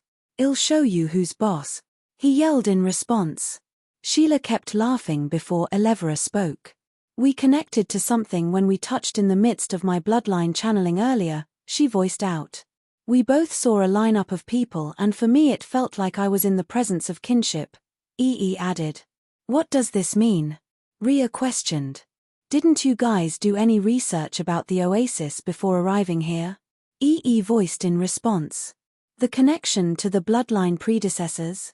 Falco chimed with a look of surprise. That seems like the best possible explanation, Elevra answered. We didn't get enough time to bask in it properly, but I felt like I was basked in a world of dimensional energy, EE added. Everyone knew ES Vortex creation bloodline was related with spatial manipulation, so his explanation made sense. Elevra chose not to reveal hers, but she definitely felt she was in the presence of figures who carried the same bloodline energy as hers. Since it only worked through contact, does that mean we have to touch each other? Angie questioned. You guys have been in the 4th level since the first day, did anything similar happen? EE asked. They shook their heads in response, which gave them the answer they were looking for. Everyone, let's pair up, Eldris voiced out. Where is my hubby? Hubby. I only wanna pair up with my hubby. Sheila jumped around like a kid while ignoring Rhea, who had just tried to pair up with her. Hold on guys, Falco suddenly voiced with a contemplative expression. From both their explanations, it wasn't vivid enough. They sensed it, but it didn't seem like it was very clear, Falco added. Yes, but what are you getting at? EE questioned. If contact with another mixed blood is required during bloodline channeling, then, how much of an effect would it create when there is contact between more mixed bloods? Falco replied. Everyone's faces sharpened up with an expression of understanding as they heard this. They entertained the possibility of this having a better effect. Then, does everyone just need to touch one person? Rhea wondered out loud. Everyone turned to stare at him while rolling their eyes. Teamy had the urge to facepalm. It requires everyone to hold hands. Why am I explaining this? Falco hunched his back with a look of tiredness. Please visit Panda, N0VE1. Co. Let's try it, Eldris stated. 1st level or 4th level? EE questioned. There's no guarantee it would work on the 1st level, but let's try, Falco suggested. Everyone moved towards the stream at this point and lowered their bodies to the position where only their heads were left above the surface. They closed their eyes and locked hands together after forming a circle before proceeding to channel their bloodlines. The group channeled their bloodlines together, while waiting for a similar phenomenon like what happened with EE and Elevra to repeat itself. Guys. I don't feel anything. After some time, Sheila voiced out. Everyone began opening their eyes one after the other. I don't feel any different too. Looks like it didn't work. They voiced out one after the other before leaving the oasis. We have to get back to level 4, Falco stated. Everyone already figured out at this point that this was the only way it would work. The others who had settled on level 3 initially had dark looks on their faces as they heard this. They could already predict how much discomfort they would have to endure. However, since no one in the group was below the peak echo level, they could endure the pressure of the 4th level. The group proceeded to move towards the 4th level next. Done. Took you 3 days. Looks like I won't be able to make it to the last level before time runs out then, Gustav responded. The chances of you exploding to smithereens at the last level is 99%, so don't be greedy and make do with what you can handle, the system replied. Is that your way of telling me you delayed for this long on purpose? Gustav questioned internally. Maybe. What are you gonna do about it, virgin? Fuck you, you can't fuck me. I don't have a physical body, you pervert, haha. No, fuck. You bitch, that's not what I meant. Veins appeared on Gustav's forehead as his eyebrows twitched repeatedly. Dumb little pervert, who knew you had such fetishes, haha. The system kept laughing at him. Gustav, I'm heading up. Thweewish tilde waves of waters blasted across the vicinity as Gustav's figure sped upwards. He could sight the deep red waters hundreds of feet above, which prove he was still in the 5th level. The results are pretty satisfactory. You already reached the 3rd step of Kilo rank, still unrefined. You reached the 3rd step in 3 days. If you can endure the 6th level, you might reach Delta rank before the next 4 days are up. So you don't 100% think I can endure it, Pan DN0VE1 COMI no. Yet your dumb ass still tries to head straight to mishap anyways. What is the use of your intelligence? Look, system. I have a higher intellect than most, but I am not a computerized being like you. Despite being aware of the low odds, every cell in my body wants to compete with the pressure. Your computerized sentience would make you decide to forfeit trying anything with low odds, but mine, Makes me eager to push the boundaries. Just as Gustav finished saying this, he pushed his palm upwards with force. Twoosh! Streams of force tore a space between the oasis and Gustav shot upwards with even more powerful force. In a few seconds, he had successfully broken through the resistance that prevented access to the 6th level for lower-ranked mixed bloods. The instant Gustav got into the 6th level, he groaned loudly. Energy from the 6th level of the oasis from flowing into his bloodline channels from every angle, and he felt like he was burning on the inside. Gah! The oasis trembled and waves of water streamed out as Gustav yelled with bloodshot eyes. What was that? Everyone wondered internally as they locked hands at the 4th level. However, they didn't pay it too much attention to it since they didn't feel the water vibrations much due to being a bit distant from the 6th level. The group gave each other looks of affirmation before closing their eyes. They began to channel their bloodlines after they had formed a circle and were connected by holding each other hands. Zien tilde.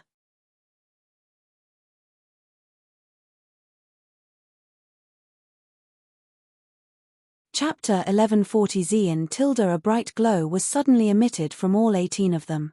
Their veins had expanded and were now visible on their bodies. The veins' glow, which was initially red, turned to the blue like the color of the sky. Every one of them instantly felt their consciousness traveling to another plane as the vicinity gave off a tranquil and unfathomable energy. Did you think you were the first? A masculine voice greeted Angie the instant she opened her eyes to find herself floating in the middle of what looked like a galaxy. What? She turned around to see a human-like figure right in front of her. You thought you were the first, didn't you? She could hear a voice from the figure, but this figure didn't have a mouth or any body parts for that matter. Instead, this figure body was made of dark matter which embodied constellations, galaxies, and planets. First what? Angie questioned with a slightly suspicious look. The first with a universal enlightenment bloodline, the figure replied. Universal what now? Angie had a look of confusion. That is the name of your bloodline and I am your predecessor. The first user and I was supposed to be the last, but looks like the universe had other plans, the figure pointed out. What do you mean? Angie questioned. You have merely awakened the true abilities of your bloodline. You have only scratched the surface with speed and discharge of kinetic energy, the figure stated. There is more? Angie asked. Way more than your fragile mind could possibly comprehend. He opened his eyes and saw that he was standing in a sky-like realm. Massive figures could be seen lined up behind him. His figure was like a dot as he floated in front of the first one massive forehead. What is this?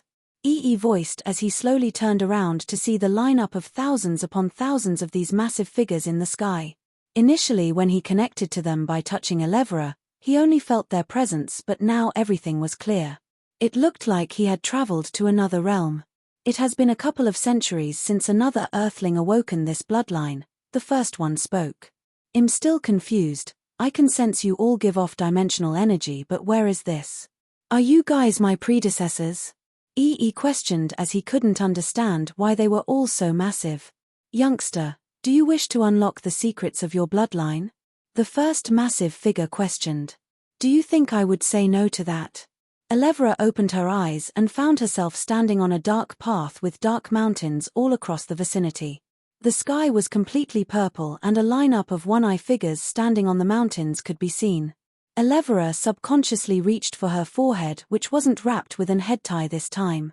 The eye on her forehead was completely revealed and it seemed to be glowing menacingly in the presence of these unknown figures. You have the capacity to awaken the seeking eye to its full potential, the first figure atop the mountain voiced out. Rhea opened his eyes and found himself atop a large rock which was thousands of feet above the ground. Turning around, he could spot a lineup of figures that led down the path of the rock straight to the bottom. There were up to 1,000 of them. Ouch. What was that for? Rhea yelled out after receiving a slap from behind which caused him to turn around. You are the most idiotic descendant for not realizing the full potential of your bloodline, the figure voiced out. Chimpage.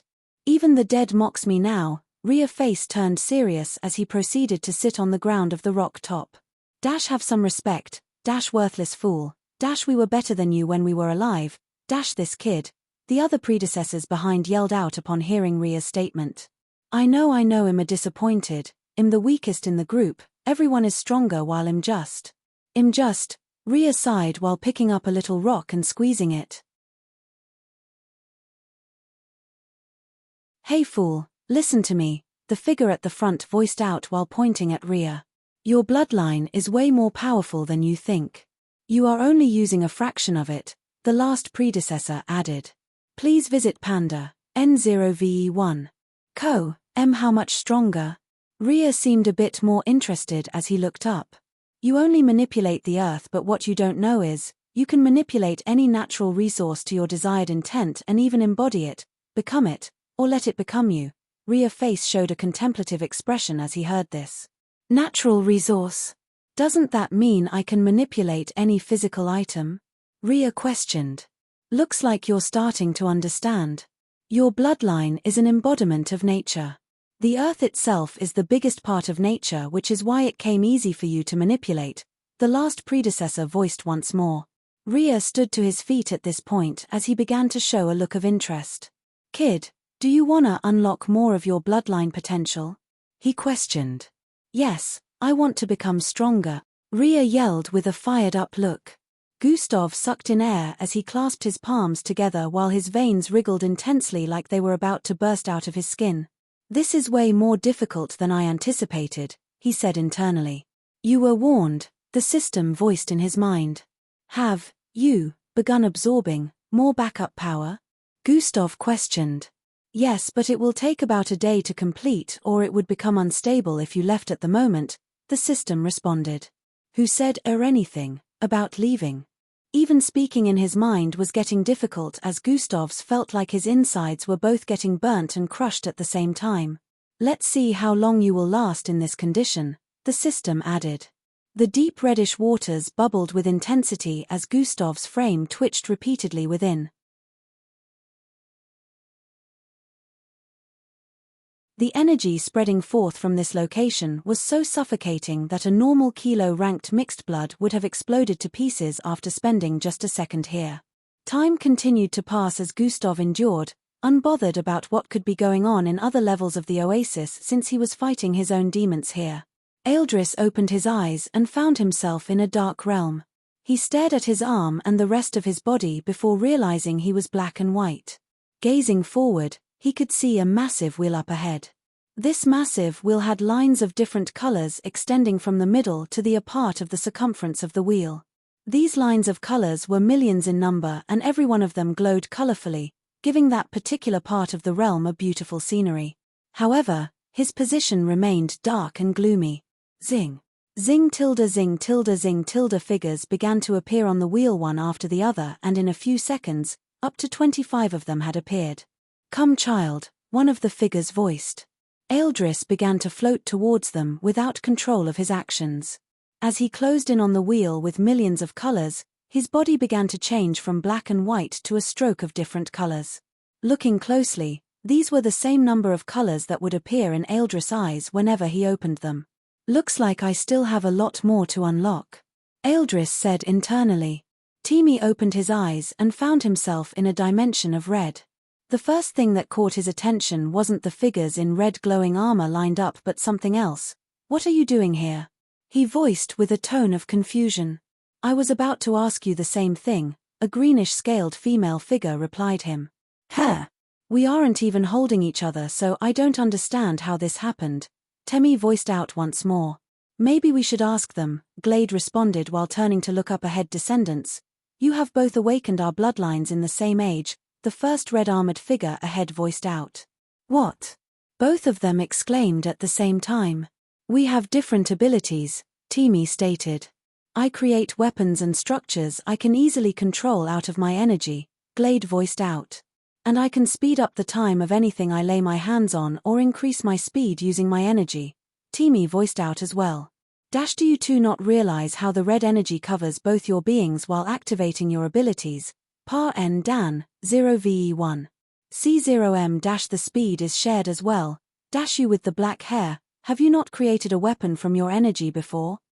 You with the tail, you have absorbed someone else's energy before, haven't you? Both of them were starting to realize that they truly had similarities with their bloodlines despite the differences. Do not purchase privilege tiers till 15th of February. All chapter errors will be rectified by then.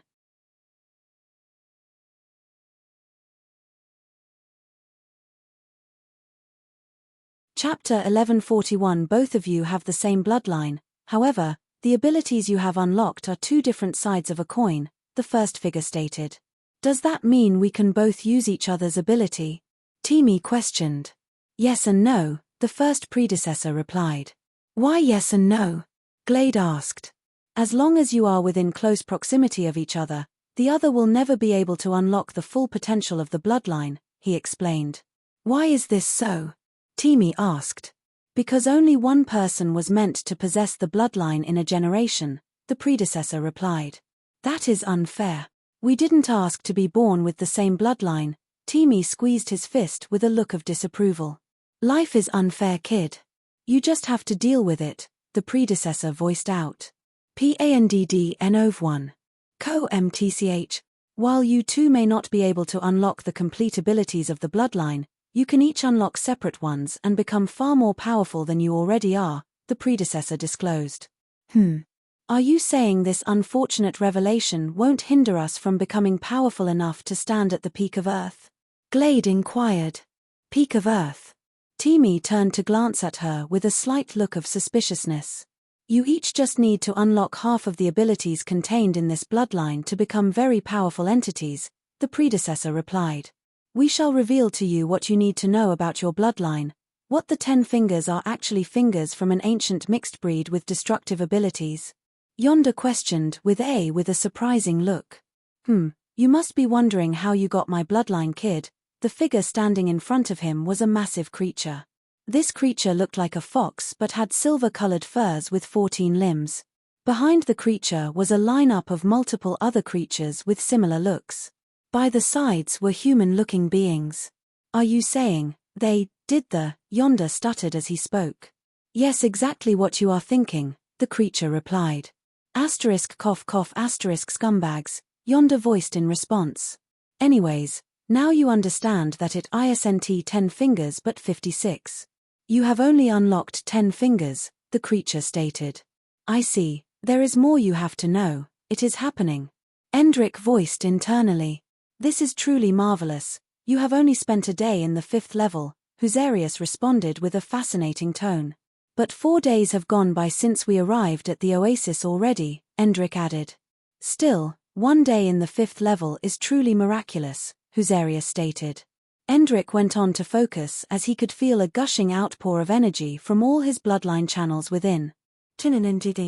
He groaned slightly as rings of telekinetic energy began to form around him. Space also began to twist and turn within the oasis, causing the water to be seriously disturbed. Restrict it now. Endrick yelled internally as he felt his energy sour.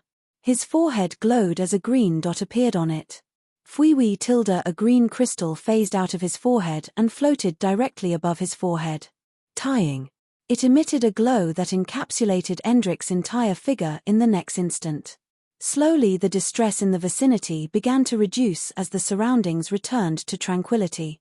Endrick felt the energy that was about to gush out initially get restricted by the force Husarius had created. Congratulations on achieving the beta rank, you are now amongst the 100,000, Husarius said internally.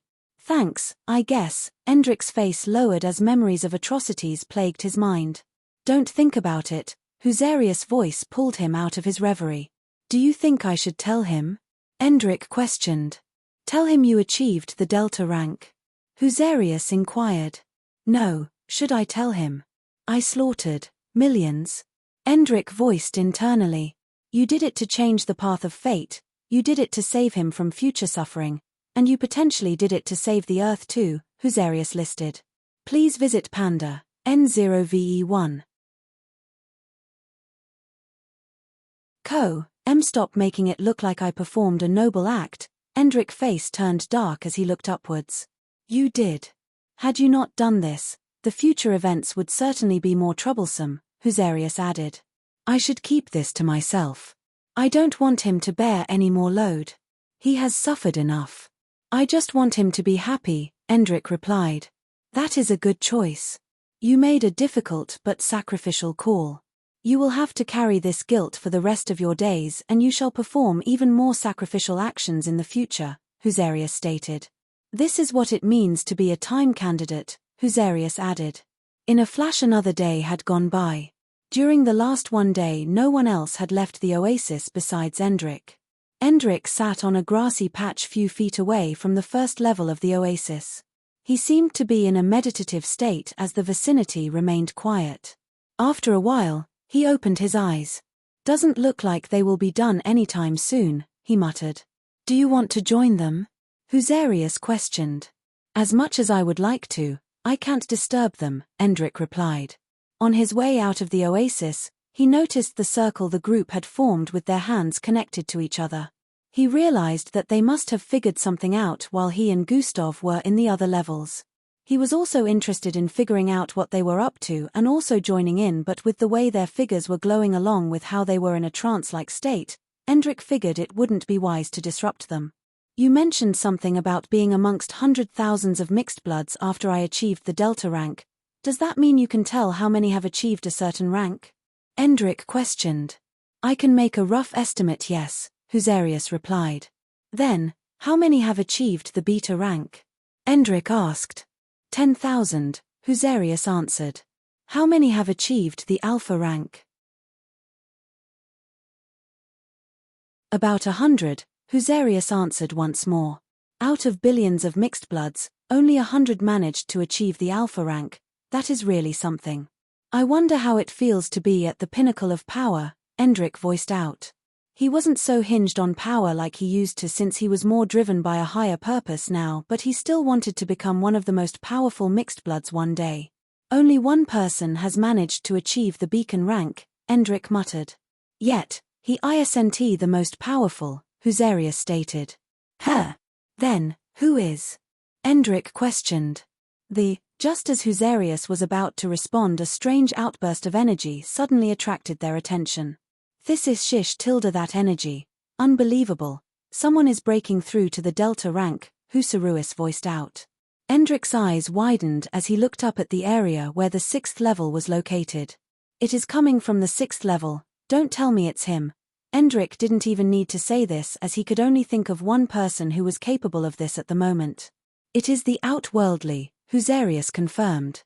Endrik's face was filled with even more astonishment as a torrent of energy that stirred up strong winds burst forth from the ascending oasis. The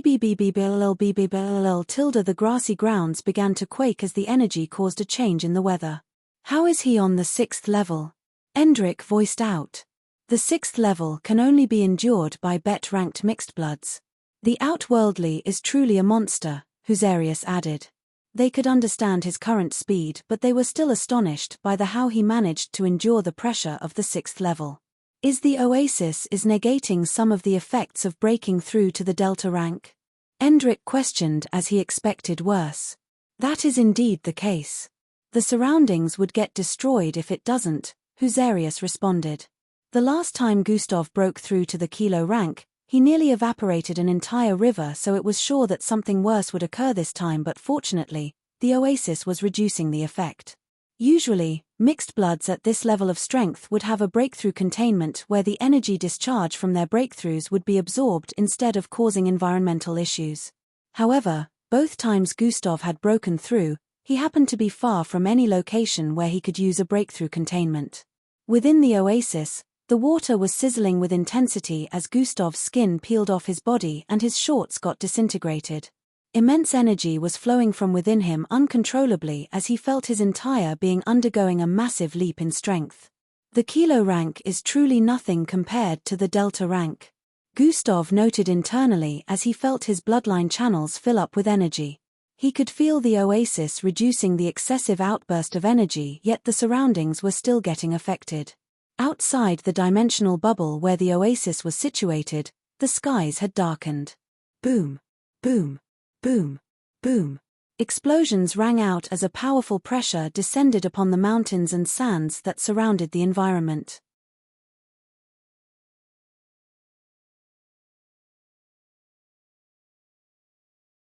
Chapter 1142. Boom.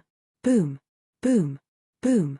Explosions rang out as a powerful pressure descended upon the mountains and sands that surrounded the environment.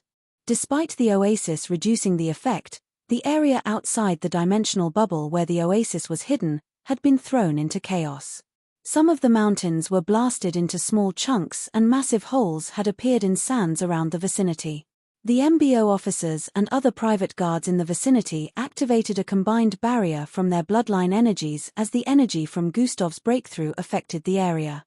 The occasional tremble could still be felt after the barrier was set up, but fortunately, the surroundings had stopped getting destroyed. "Isn't this too much?" one of the MBO officers said to their fellow officer.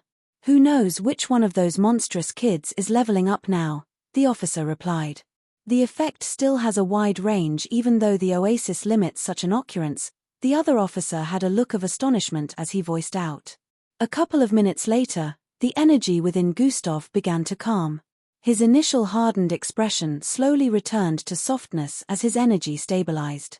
"You will have to contain your strength from now on," the system voiced in his mind. "I know," Gustav replied while slowly opening his eyes. Gustav slowly raised his fist while staring at it. He could somewhat guess what a casual swing of his fist could do now. "I will only contain it on Earth since I have to be careful about unnecessarily causing destruction, but during ISOP, I will be unbridled," Gustav said internally. The strength of the aliens they would be competing against were unknown, but with all Gustav had figured out so far, there was bound to be really powerful opponents. ISOP seemed fair on the registration of participants based on age requirements, but they knew very well that this was far from being the case. For all they knew, the possibility of going up against aliens that could decimate Earth high-ranked Moxidbloods was high. "Your channels have undergone too much strain and become quite damaged. You have to leave the oasis for it to get rejuvenated," the system announced.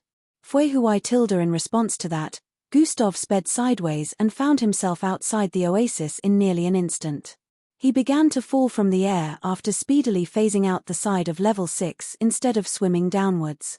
A loud splashing sound rang out as Gustav landed in the first level of the oasis.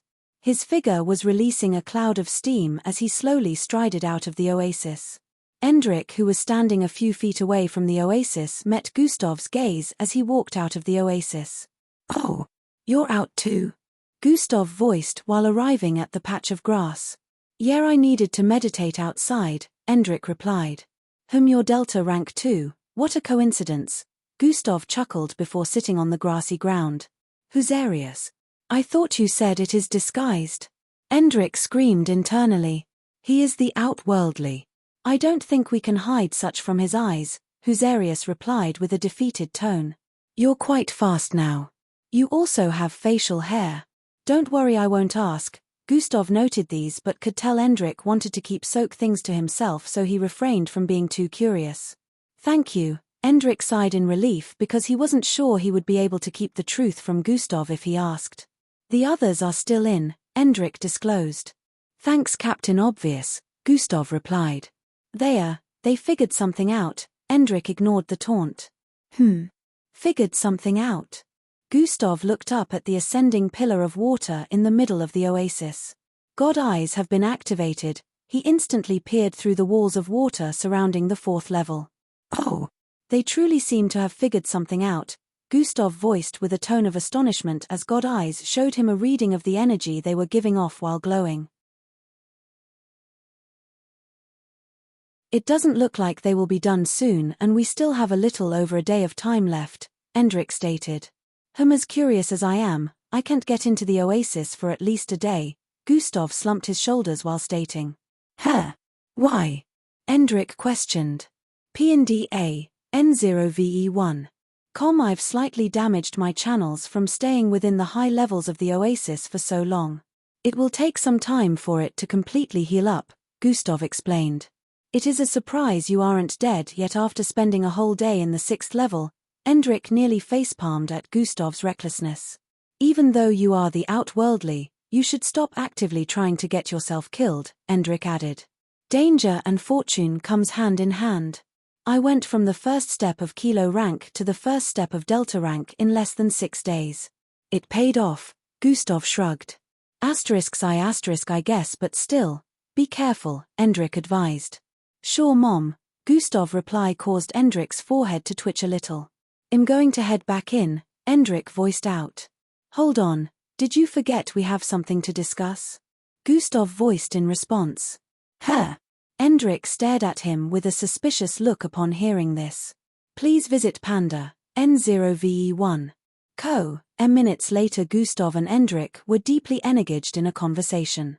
So it appeared already Endrik voiced with a contemplative expression. I already knew, but I was waiting for the right time to inform you, Husarius voiced was heard as he phased out of Endrik's forehead. The talking crystal, Gustav stated. Husarius corrected. Talking crystal sounds better, Gustav replied. Husarius, anyways, do you know what it was? Gustav questioned. It is one of the 5 premonitions of universal disaster, Endrik stated with a serious tone. Gustav was about to say he was aware until Endrik added the second sentence. Premonitions of universal disaster? The system didn't mention it, Gustav replied with a contemplative expression. I can only give you limited information as well, but I can say we are getting close to the endgame, Endrik voiced out. What endgame and how close? Gustav questioned. A few years. Maybe 3, maybe 2, but we don't have much time, Endrik replied. What exactly is that eye that appeared? Gustav questioned. Can I tell him? Endrik asked Husarius. You can't tell him much, just a little, Husarius replied. You idiots, are you trying to ruin everything? The system suddenly materialized in holographic form, just before Endrik could say anything. You again, Husarius' tone depicted he wasn't fond of the system. Keep quiet, you wannabe. The system red dress fluttered as its female face showed an expression of disgust. Make me, you fake. Husarius' voice was unyielding as the crystal let out a bright glow. The system also emitted a red glow as both their energy clashed and caused space to twist and turn. Enough, Gustav voiced out before emitting his cosmic superior energy. Both energies were like babies before his and slowly faded away. System, get back in, Gustav stated with a solemn look. I cannot have them ruin things by revealing things to you earlier than intended, the system voiced in response. We are not restricted like you fake, Husarius stated. It will, Endrik interrupted before the system could complete a sentence. Husarius can stop the cause and effect to a certain extent, so a bit of revelation is allowed. This wannabe. I embody wisdom and can see into the paths of the fates. This much revelation will not have a cause and effect, Husarius assured. The system pouted in response and decided to keep quiet. Endrik, tell me, what is it? Gustav turned to stare at Endrik once more. That I belonged to one of the ancient executioners, Endrik finally spilled the beans. One of the ancient executioners? So there are more, eh? Gustav muttered. Endrik nodded in response. What is their aim? And where do they come from? Gustav questioned. Sorry, I can't reveal any more than this, Endrik replied with an apologetic gaze. Answers leading to more questions as usual, Gustav voiced with a I should have known look. You should not have asked if you weren't ready for the answer, the system girly voice buzzed like a mosquito in Gustav's ears. Why are you still here useless? Gustav questioned with a glare. TCH, the system dematerialized in the next instant. You also mentioned this being one of the 5 premonitions like the system did. That means, more of these executioners would appear here in the future or their body parts, Gustav said to Endrik. They can't appear here in full physical form, at least not yet. The next premonitions won't be happening in the Milky Way, Endrik replied. So, other galaxies then? Gustav inquired. Endrik nodded in affirmation, but you will still feel it because they give off your... Endrik stopped himself before he could reveal any more information. Give off my... Gustav voiced with a questioning gaze. Can't say any more, Endrik shook his head. All right, at least you were more useful than the system, Gustav replied. Suck yourself off, the system yelled in his mind. When did you become so vulgar?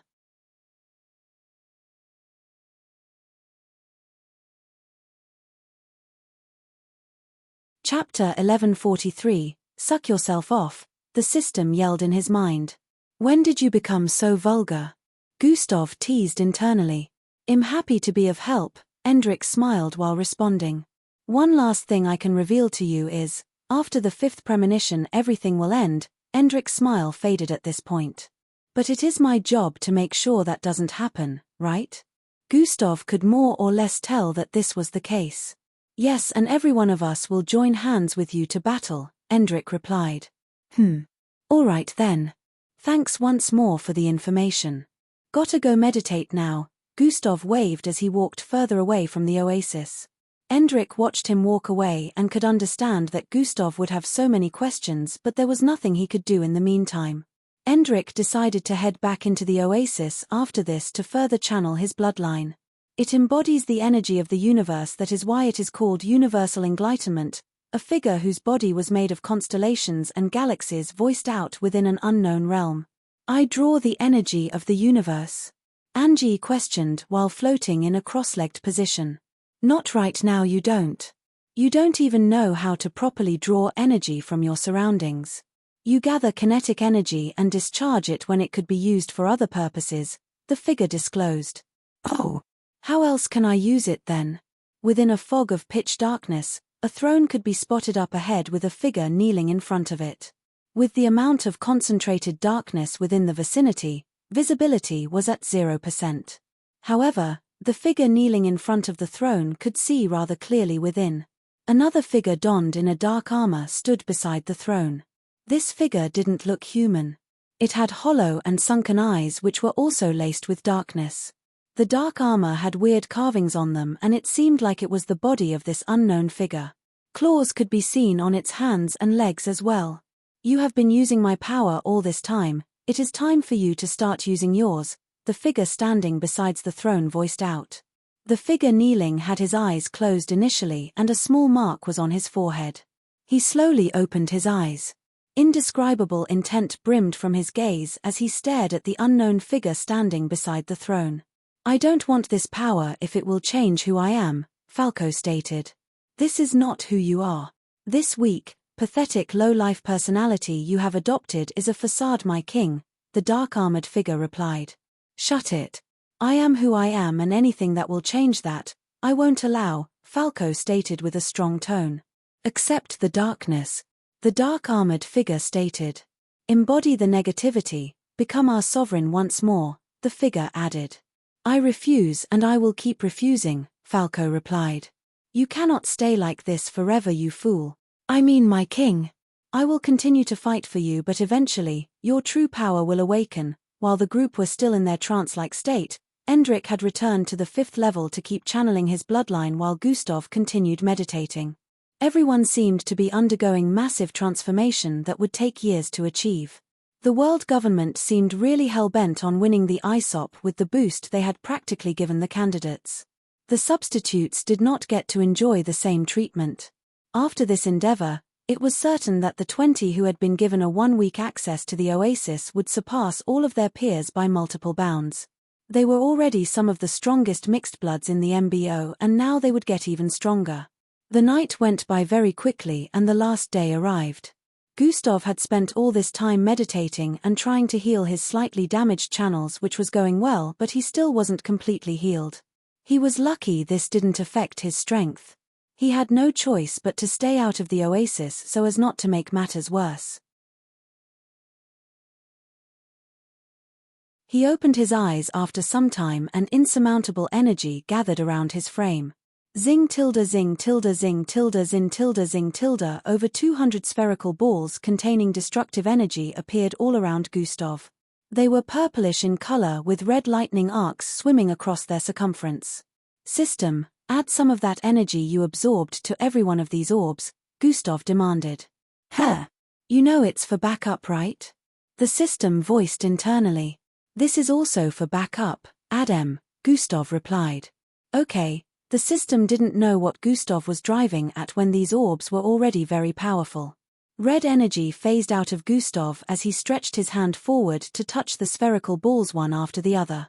A couple of minutes later, all of the balls had turned from purplish to dark red while black electric arcs swam across it.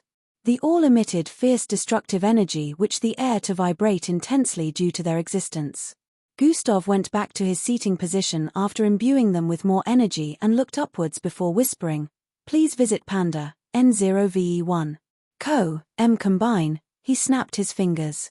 Z tilde Z tilde Z tilde. The spherical balls of destructive energy began to phase into one another at quick pace. With every combination, they grew larger and larger. A few seconds later, a gigantic building-sized orb had appeared. 3. The air sizzled with intensity upon the final product of the combination, causing weird reactions to the vicinity. "Compress," Gustav voiced out. A space compression energy phased out of Gustav at this point, and the massive spherical orb began to reduce in size. Do you know what you just created?" The system voiced with a slight tone of terror. "A planet-destroying orb. Yes, I'll call it planet-desecrating orb," Gustav decided with a tone of delight.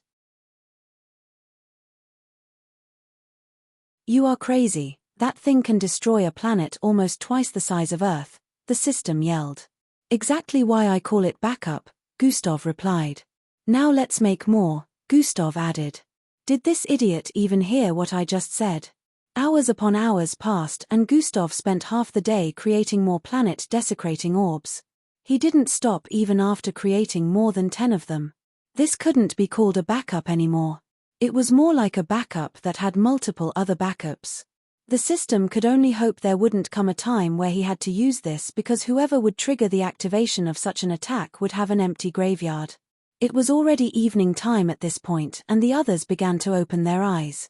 When only 4 of them got out of the trance-like state, but the 4 had to remain in place with their hands locked so as not to disturb the others who might still be undergoing transformation from the predecessor's connection. After about 30 minutes, everyone had opened their eyes. They began to swim out at this point with delighted expressions. It was obvious that they had transformed a lot from this encounter and they couldn't wait to test out the new abilities they had unlocked.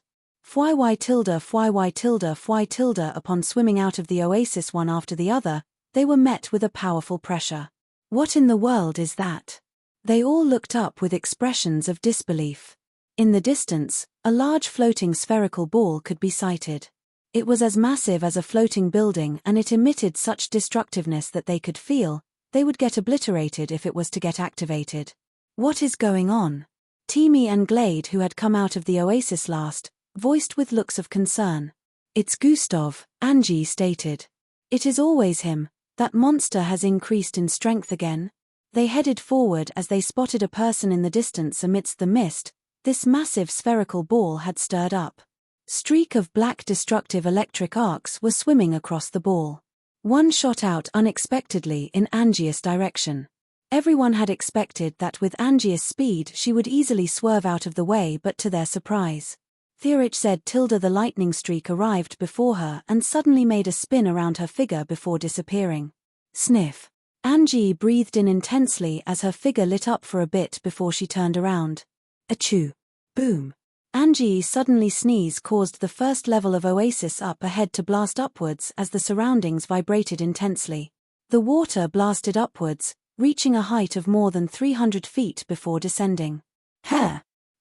Pan DN0VE1 COM. When did she?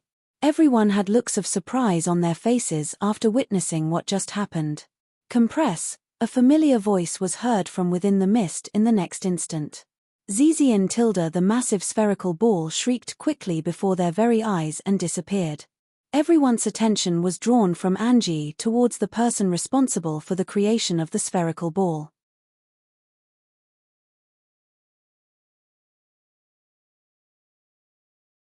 Chapter 1144 U2, mind telling us what in the Mary Mother of Zechariah that was? EE questioned with a weird look while alternating his gaze between Gustav and Angie. It is mother of J. I know what it goddamn is. EE cut Falco off before he could complete his sentence. Just creating a backup, Gustav shrugged as he stepped forward. Pan DN0VE1 COM. You call that thing a backup? EE blurted out with a conflicted expression. That's no backup, that's mayhem, Matilda voiced out as well. To the enemies, it definitely will be. A smirk appeared on Gustav's face that caused chills to crawl down everyone's spine. I have unlocked more abilities related to my bloodline. Angie cheerfully broke the brief silence. It wasn't just speed related? Matilda questioned from the side. Angie shook her head in response. Looks like I'm not the only one who has undergone a big increase in strength, Gustav added while scrutinizing all of them. The oasis connected use to our bloodline predecessors, EE revealed. Oh, so that was what Endrik was talking about, Gustav voiced in response. Where is my hubby? Sheila hopped forward with a look of curiosity. Go find him at the 5th level, Gustav replied. Off I go. Sheila turned around while giggling only to be held back by Vin and E-Cougar, shameless pedo. You are all at the kilo rank now? That's good, Gustav voiced out as he noticed no one was below the 2nd step of the kilo rank. Not just that, we have also unlocked hidden potentials in our bloodlines by connecting with our predecessors. Can't wait to test them out, Eldris and Rhea voiced out one after the other. Only Falco seemed to not share in the hype as everyone. He just stood at the sidelines. Falco had already reached the 3rd step of the kilo rank from this endeavor, so everyone just felt he was tired or something, which was why they weren't too bothered by his current lack of enthusiasm. You should have joined us, Gus, EE stated. And have hundreds of thousands of predecessors down my throat? I'd rather not. Gustav could imagine how chaotic it would have been due to the numerous bloodlines in his possession. Don't destroy nature. You can test out your new abilities when we arrive at planet Osius, Gustav instructed.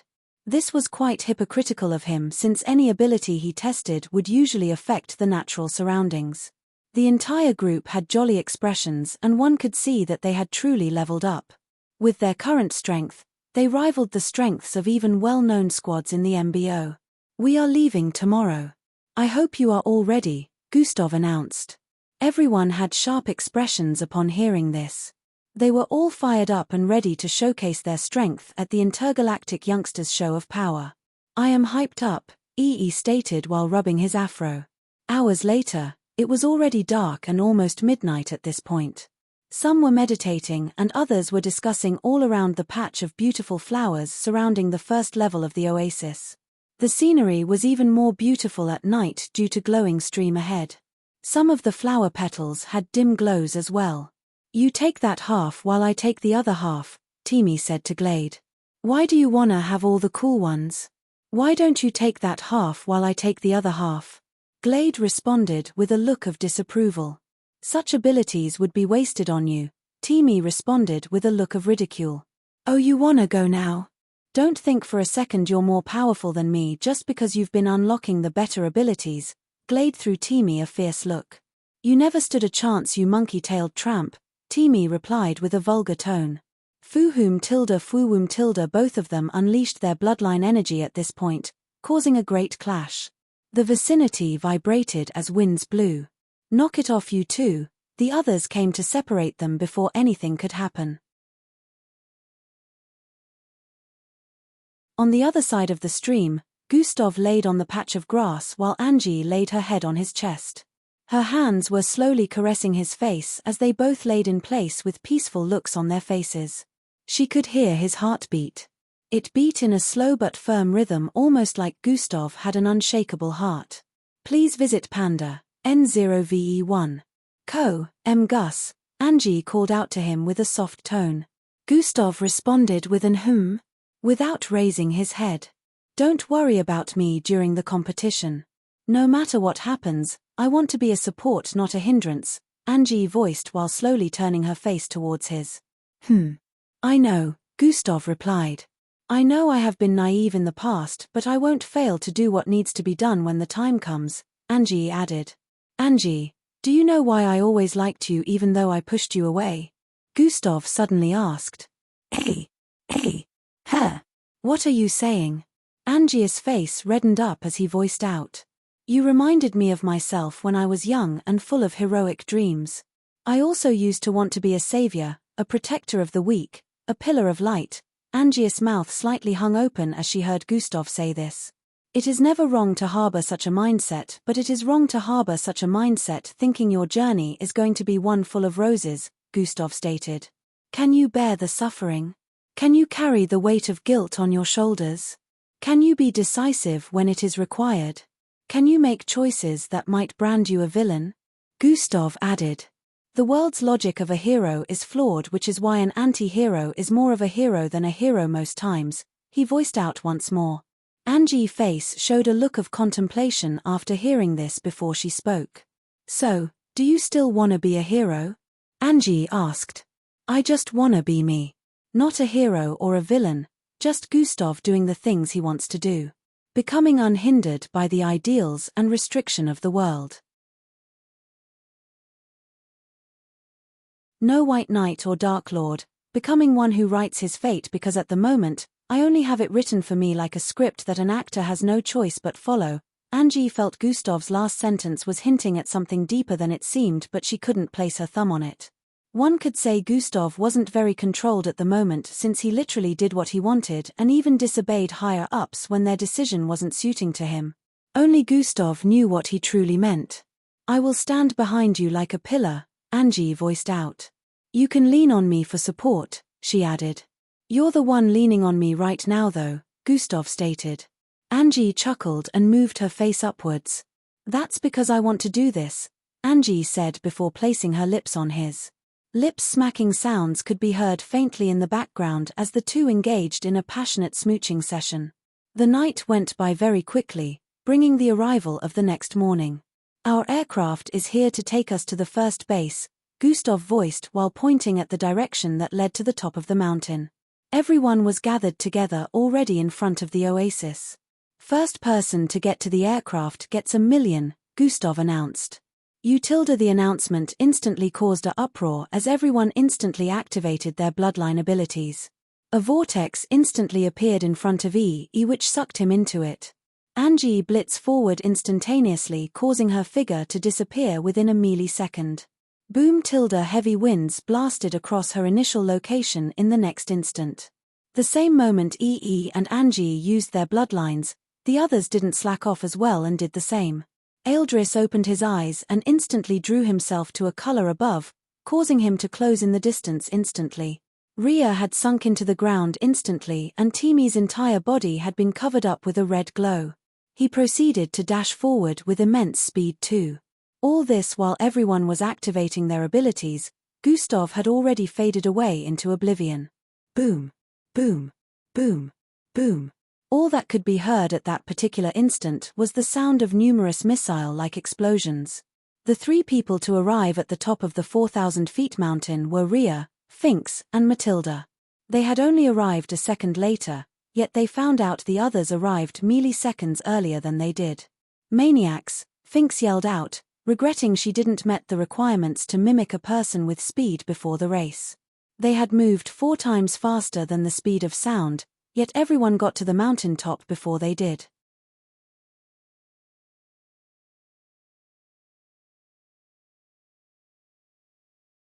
Chapter 11:45. So, who won? Rhea asked.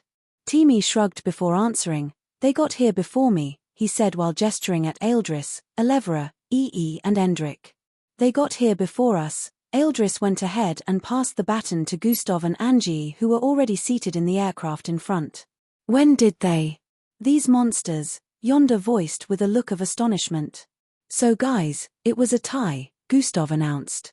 I and Gus arrived here at the same time, Angie added. Both of them had arrived here at the same instant. Gustav had voiced out the word million. They moved at the same time and arrived at the aircraft instantaneously. Meanwhile the others that were still speeding forward looked slow to both of them. Even who activated a vortex was spotted by Gustav, who watched as the vortex slowly phased into existence and sucked him in. He and Angie were already in the aircraft at this point. Sucks to not have super speed, the others complained with looks of unwillingness, but they had no choice but to accept the results. Maybe I should have used that. Slightly regretted not using one of his new dimensional abilities. I'll just save the surprise for later, decided as they filed into the aircraft one after the other. The MBO officers who were standing on the sidelines still had their jaws hung loosely with opened mouths. The mountain path had almost been completely obliterated from the actions the group had just performed. The aircraft would have gotten damaged as well even if no one made contact with it, but Gustav already used his energy to protect it after he arrived here. The aircraft took off immediately after they had all boarded. They headed off to the MBO first base.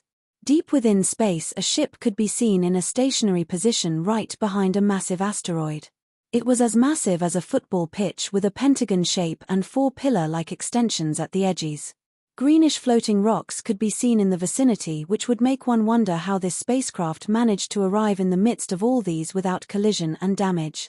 Within the spacecraft, a crew could be spotted moving to and fro while a man with leather-like covering and a scarf covering the right side of his face walked towards the cockpit. The crew members greeted with respect when they spotted him, and some even threw friendly remarks at him, which he received positively. Upon arriving at the cockpit, a globe-like projection could be spotted in the middle. The projection displayed multiple parts of space and seemed to be triangulating something. A 10 feet tall figure stood right behind the globe-like projection. He emitted an authoritative aura as he stood there. Some noticeable features were the dark tentacle-like things protruding from his back. "Captain, are we really doing this?" The male with a scarf covering half his face voiced out. "We accepted it months earlier, so yes, we are going through with it," the captain replied. "There is no point to it since our contractors have been caught, presumably dead," the male with a scarf covering half his face voiced out once more. "Rick, we can't get payment if we don't get the job done," the captain stated. "I have a bad feeling about this. Can't we just focus on other jobs?" Rick questioned.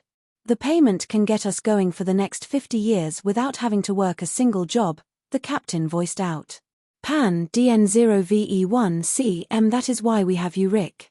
You are our master planner.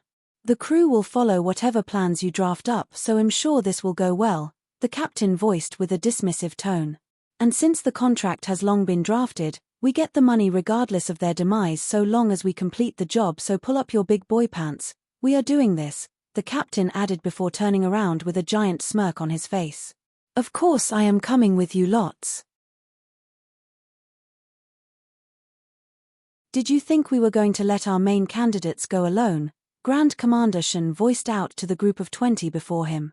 "Ah, like, you don't have better things to do?" "A whole Grand Commander?" Sheila voiced with a tone of disappointment.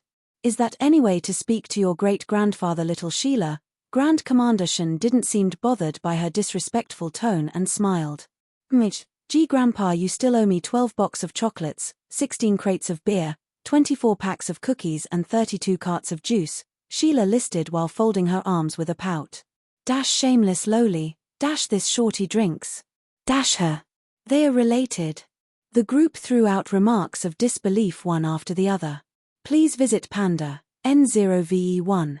Co. Now my little Sheila, great-grandpa will pay up okay." The aura of sharpness around Grand Commander Shen reduced as he pat Sheila on her head. "How are you two even related?" She's, Teamy voiced out with a look of confusion. "In black doesn't mean G Grandpa isn't my relative, you fool. I was just born with a different skin color," Sheila yelled out. "Oh," Teamy nodded in response. "Anyways, it is time for you all to gear up for ISOP," Grand Commander Shen announced. "I have assembled a technological team specially tasked with assisting you all in this. Your spacecraft will be ready to leave within the hour," Grand Commander Shen added. "This is an amplifier. You all have 4 amplification shots before it runs out, so make sure you make use of it wisely during ISOP. A bolt in suit shell, healing meds." The group was currently within what looked like a massive warehouse with technology items stacked at different corners. The group assigned to handle this actually had someone that Gustav was familiar with, included. "Mara, did you make this?" Gustav questioned while holding onto a metal ball.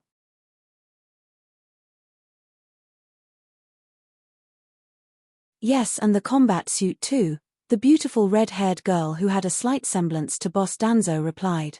"What combat suit?" Gustav asked with a slightly suspicious expression. I created an adaptive combat suit for the ISOP candidates which merges with a mixed bloodline, cells, and skin," she disclosed with a proud look. "You have really gotten better at creating tech. Keep it up," Gustav rubbed her head with look of praise. Despite being age-mates with Gustav, she didn't seem irked by his gesture, instead she looked delighted. "Thank you, now try them on," Mara stated before tapping on a controller. "Hey, are those Dash the ISOP candidates. Dash they look powerful. Dash do you think we will win? Dash I heard Gustav Crimson is leading the team. Chatters could be heard in the vicinity of the first base as a group of 20 were spotted striding forward with confident expressions. Dash what are they wearing? The group was clad in a blue skin-tight suit with red lines around the waist and neck area. The suit covered up their neck and the back of their head as well, leaving only their faces exposed. A small artistic depiction of Earth could be seen on the left chest area of the suit.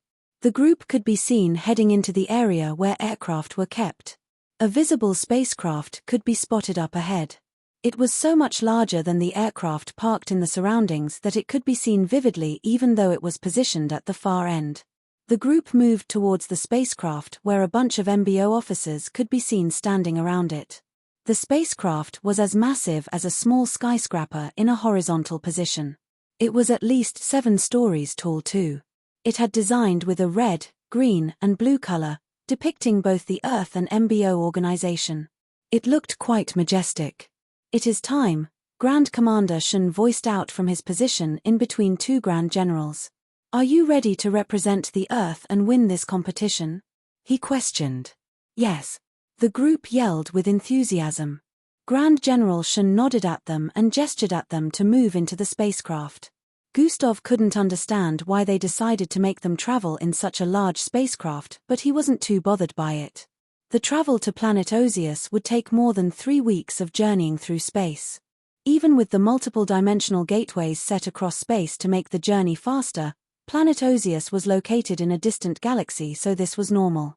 They would arrive at the venue just a few days before ISOP would officially kick off. Gustav got into the spacecraft, which also had a couple of crew on board who were tasked with piloting, space navigation, cooking, cleaning and other tasks. It looked even more massive within with multiple hallways. This is gonna be one hell of a ride, EE voiced out excitedly as they moved towards the bedroom area. Sorry guys, privileged tiers are still unavailable. Recently lost a lot of words due to some situations. If you find any errors, broken links, non-standard content, etc., please let us know. Report chapter so we can fix it as soon as possible. Tip: you can use left, right, A and D keyboard keys to browse between chapters.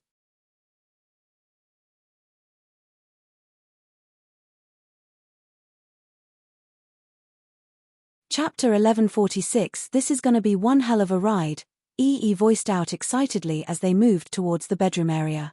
Despite the spacecraft being quite massive, the bedrooms were not very large and there were not a high number of them. They had to share the bedrooms, for each before they headed to the sitting area. Everyone wondered why the rooms were so little considering how big the spacecraft was, but after making use of God eyes, Gustav understood the reason. The group soon arrived in the sitting area where hundreds of seats positioned in rows and columns could be spotted. At the edges, some of the walls were see-through, which meant anyone that sat close to the wall could see into space while they were journeying. Gustav, being a sucker for space and nature, proceeded to pick a seat close to the wall while the others also sat in their desired positions.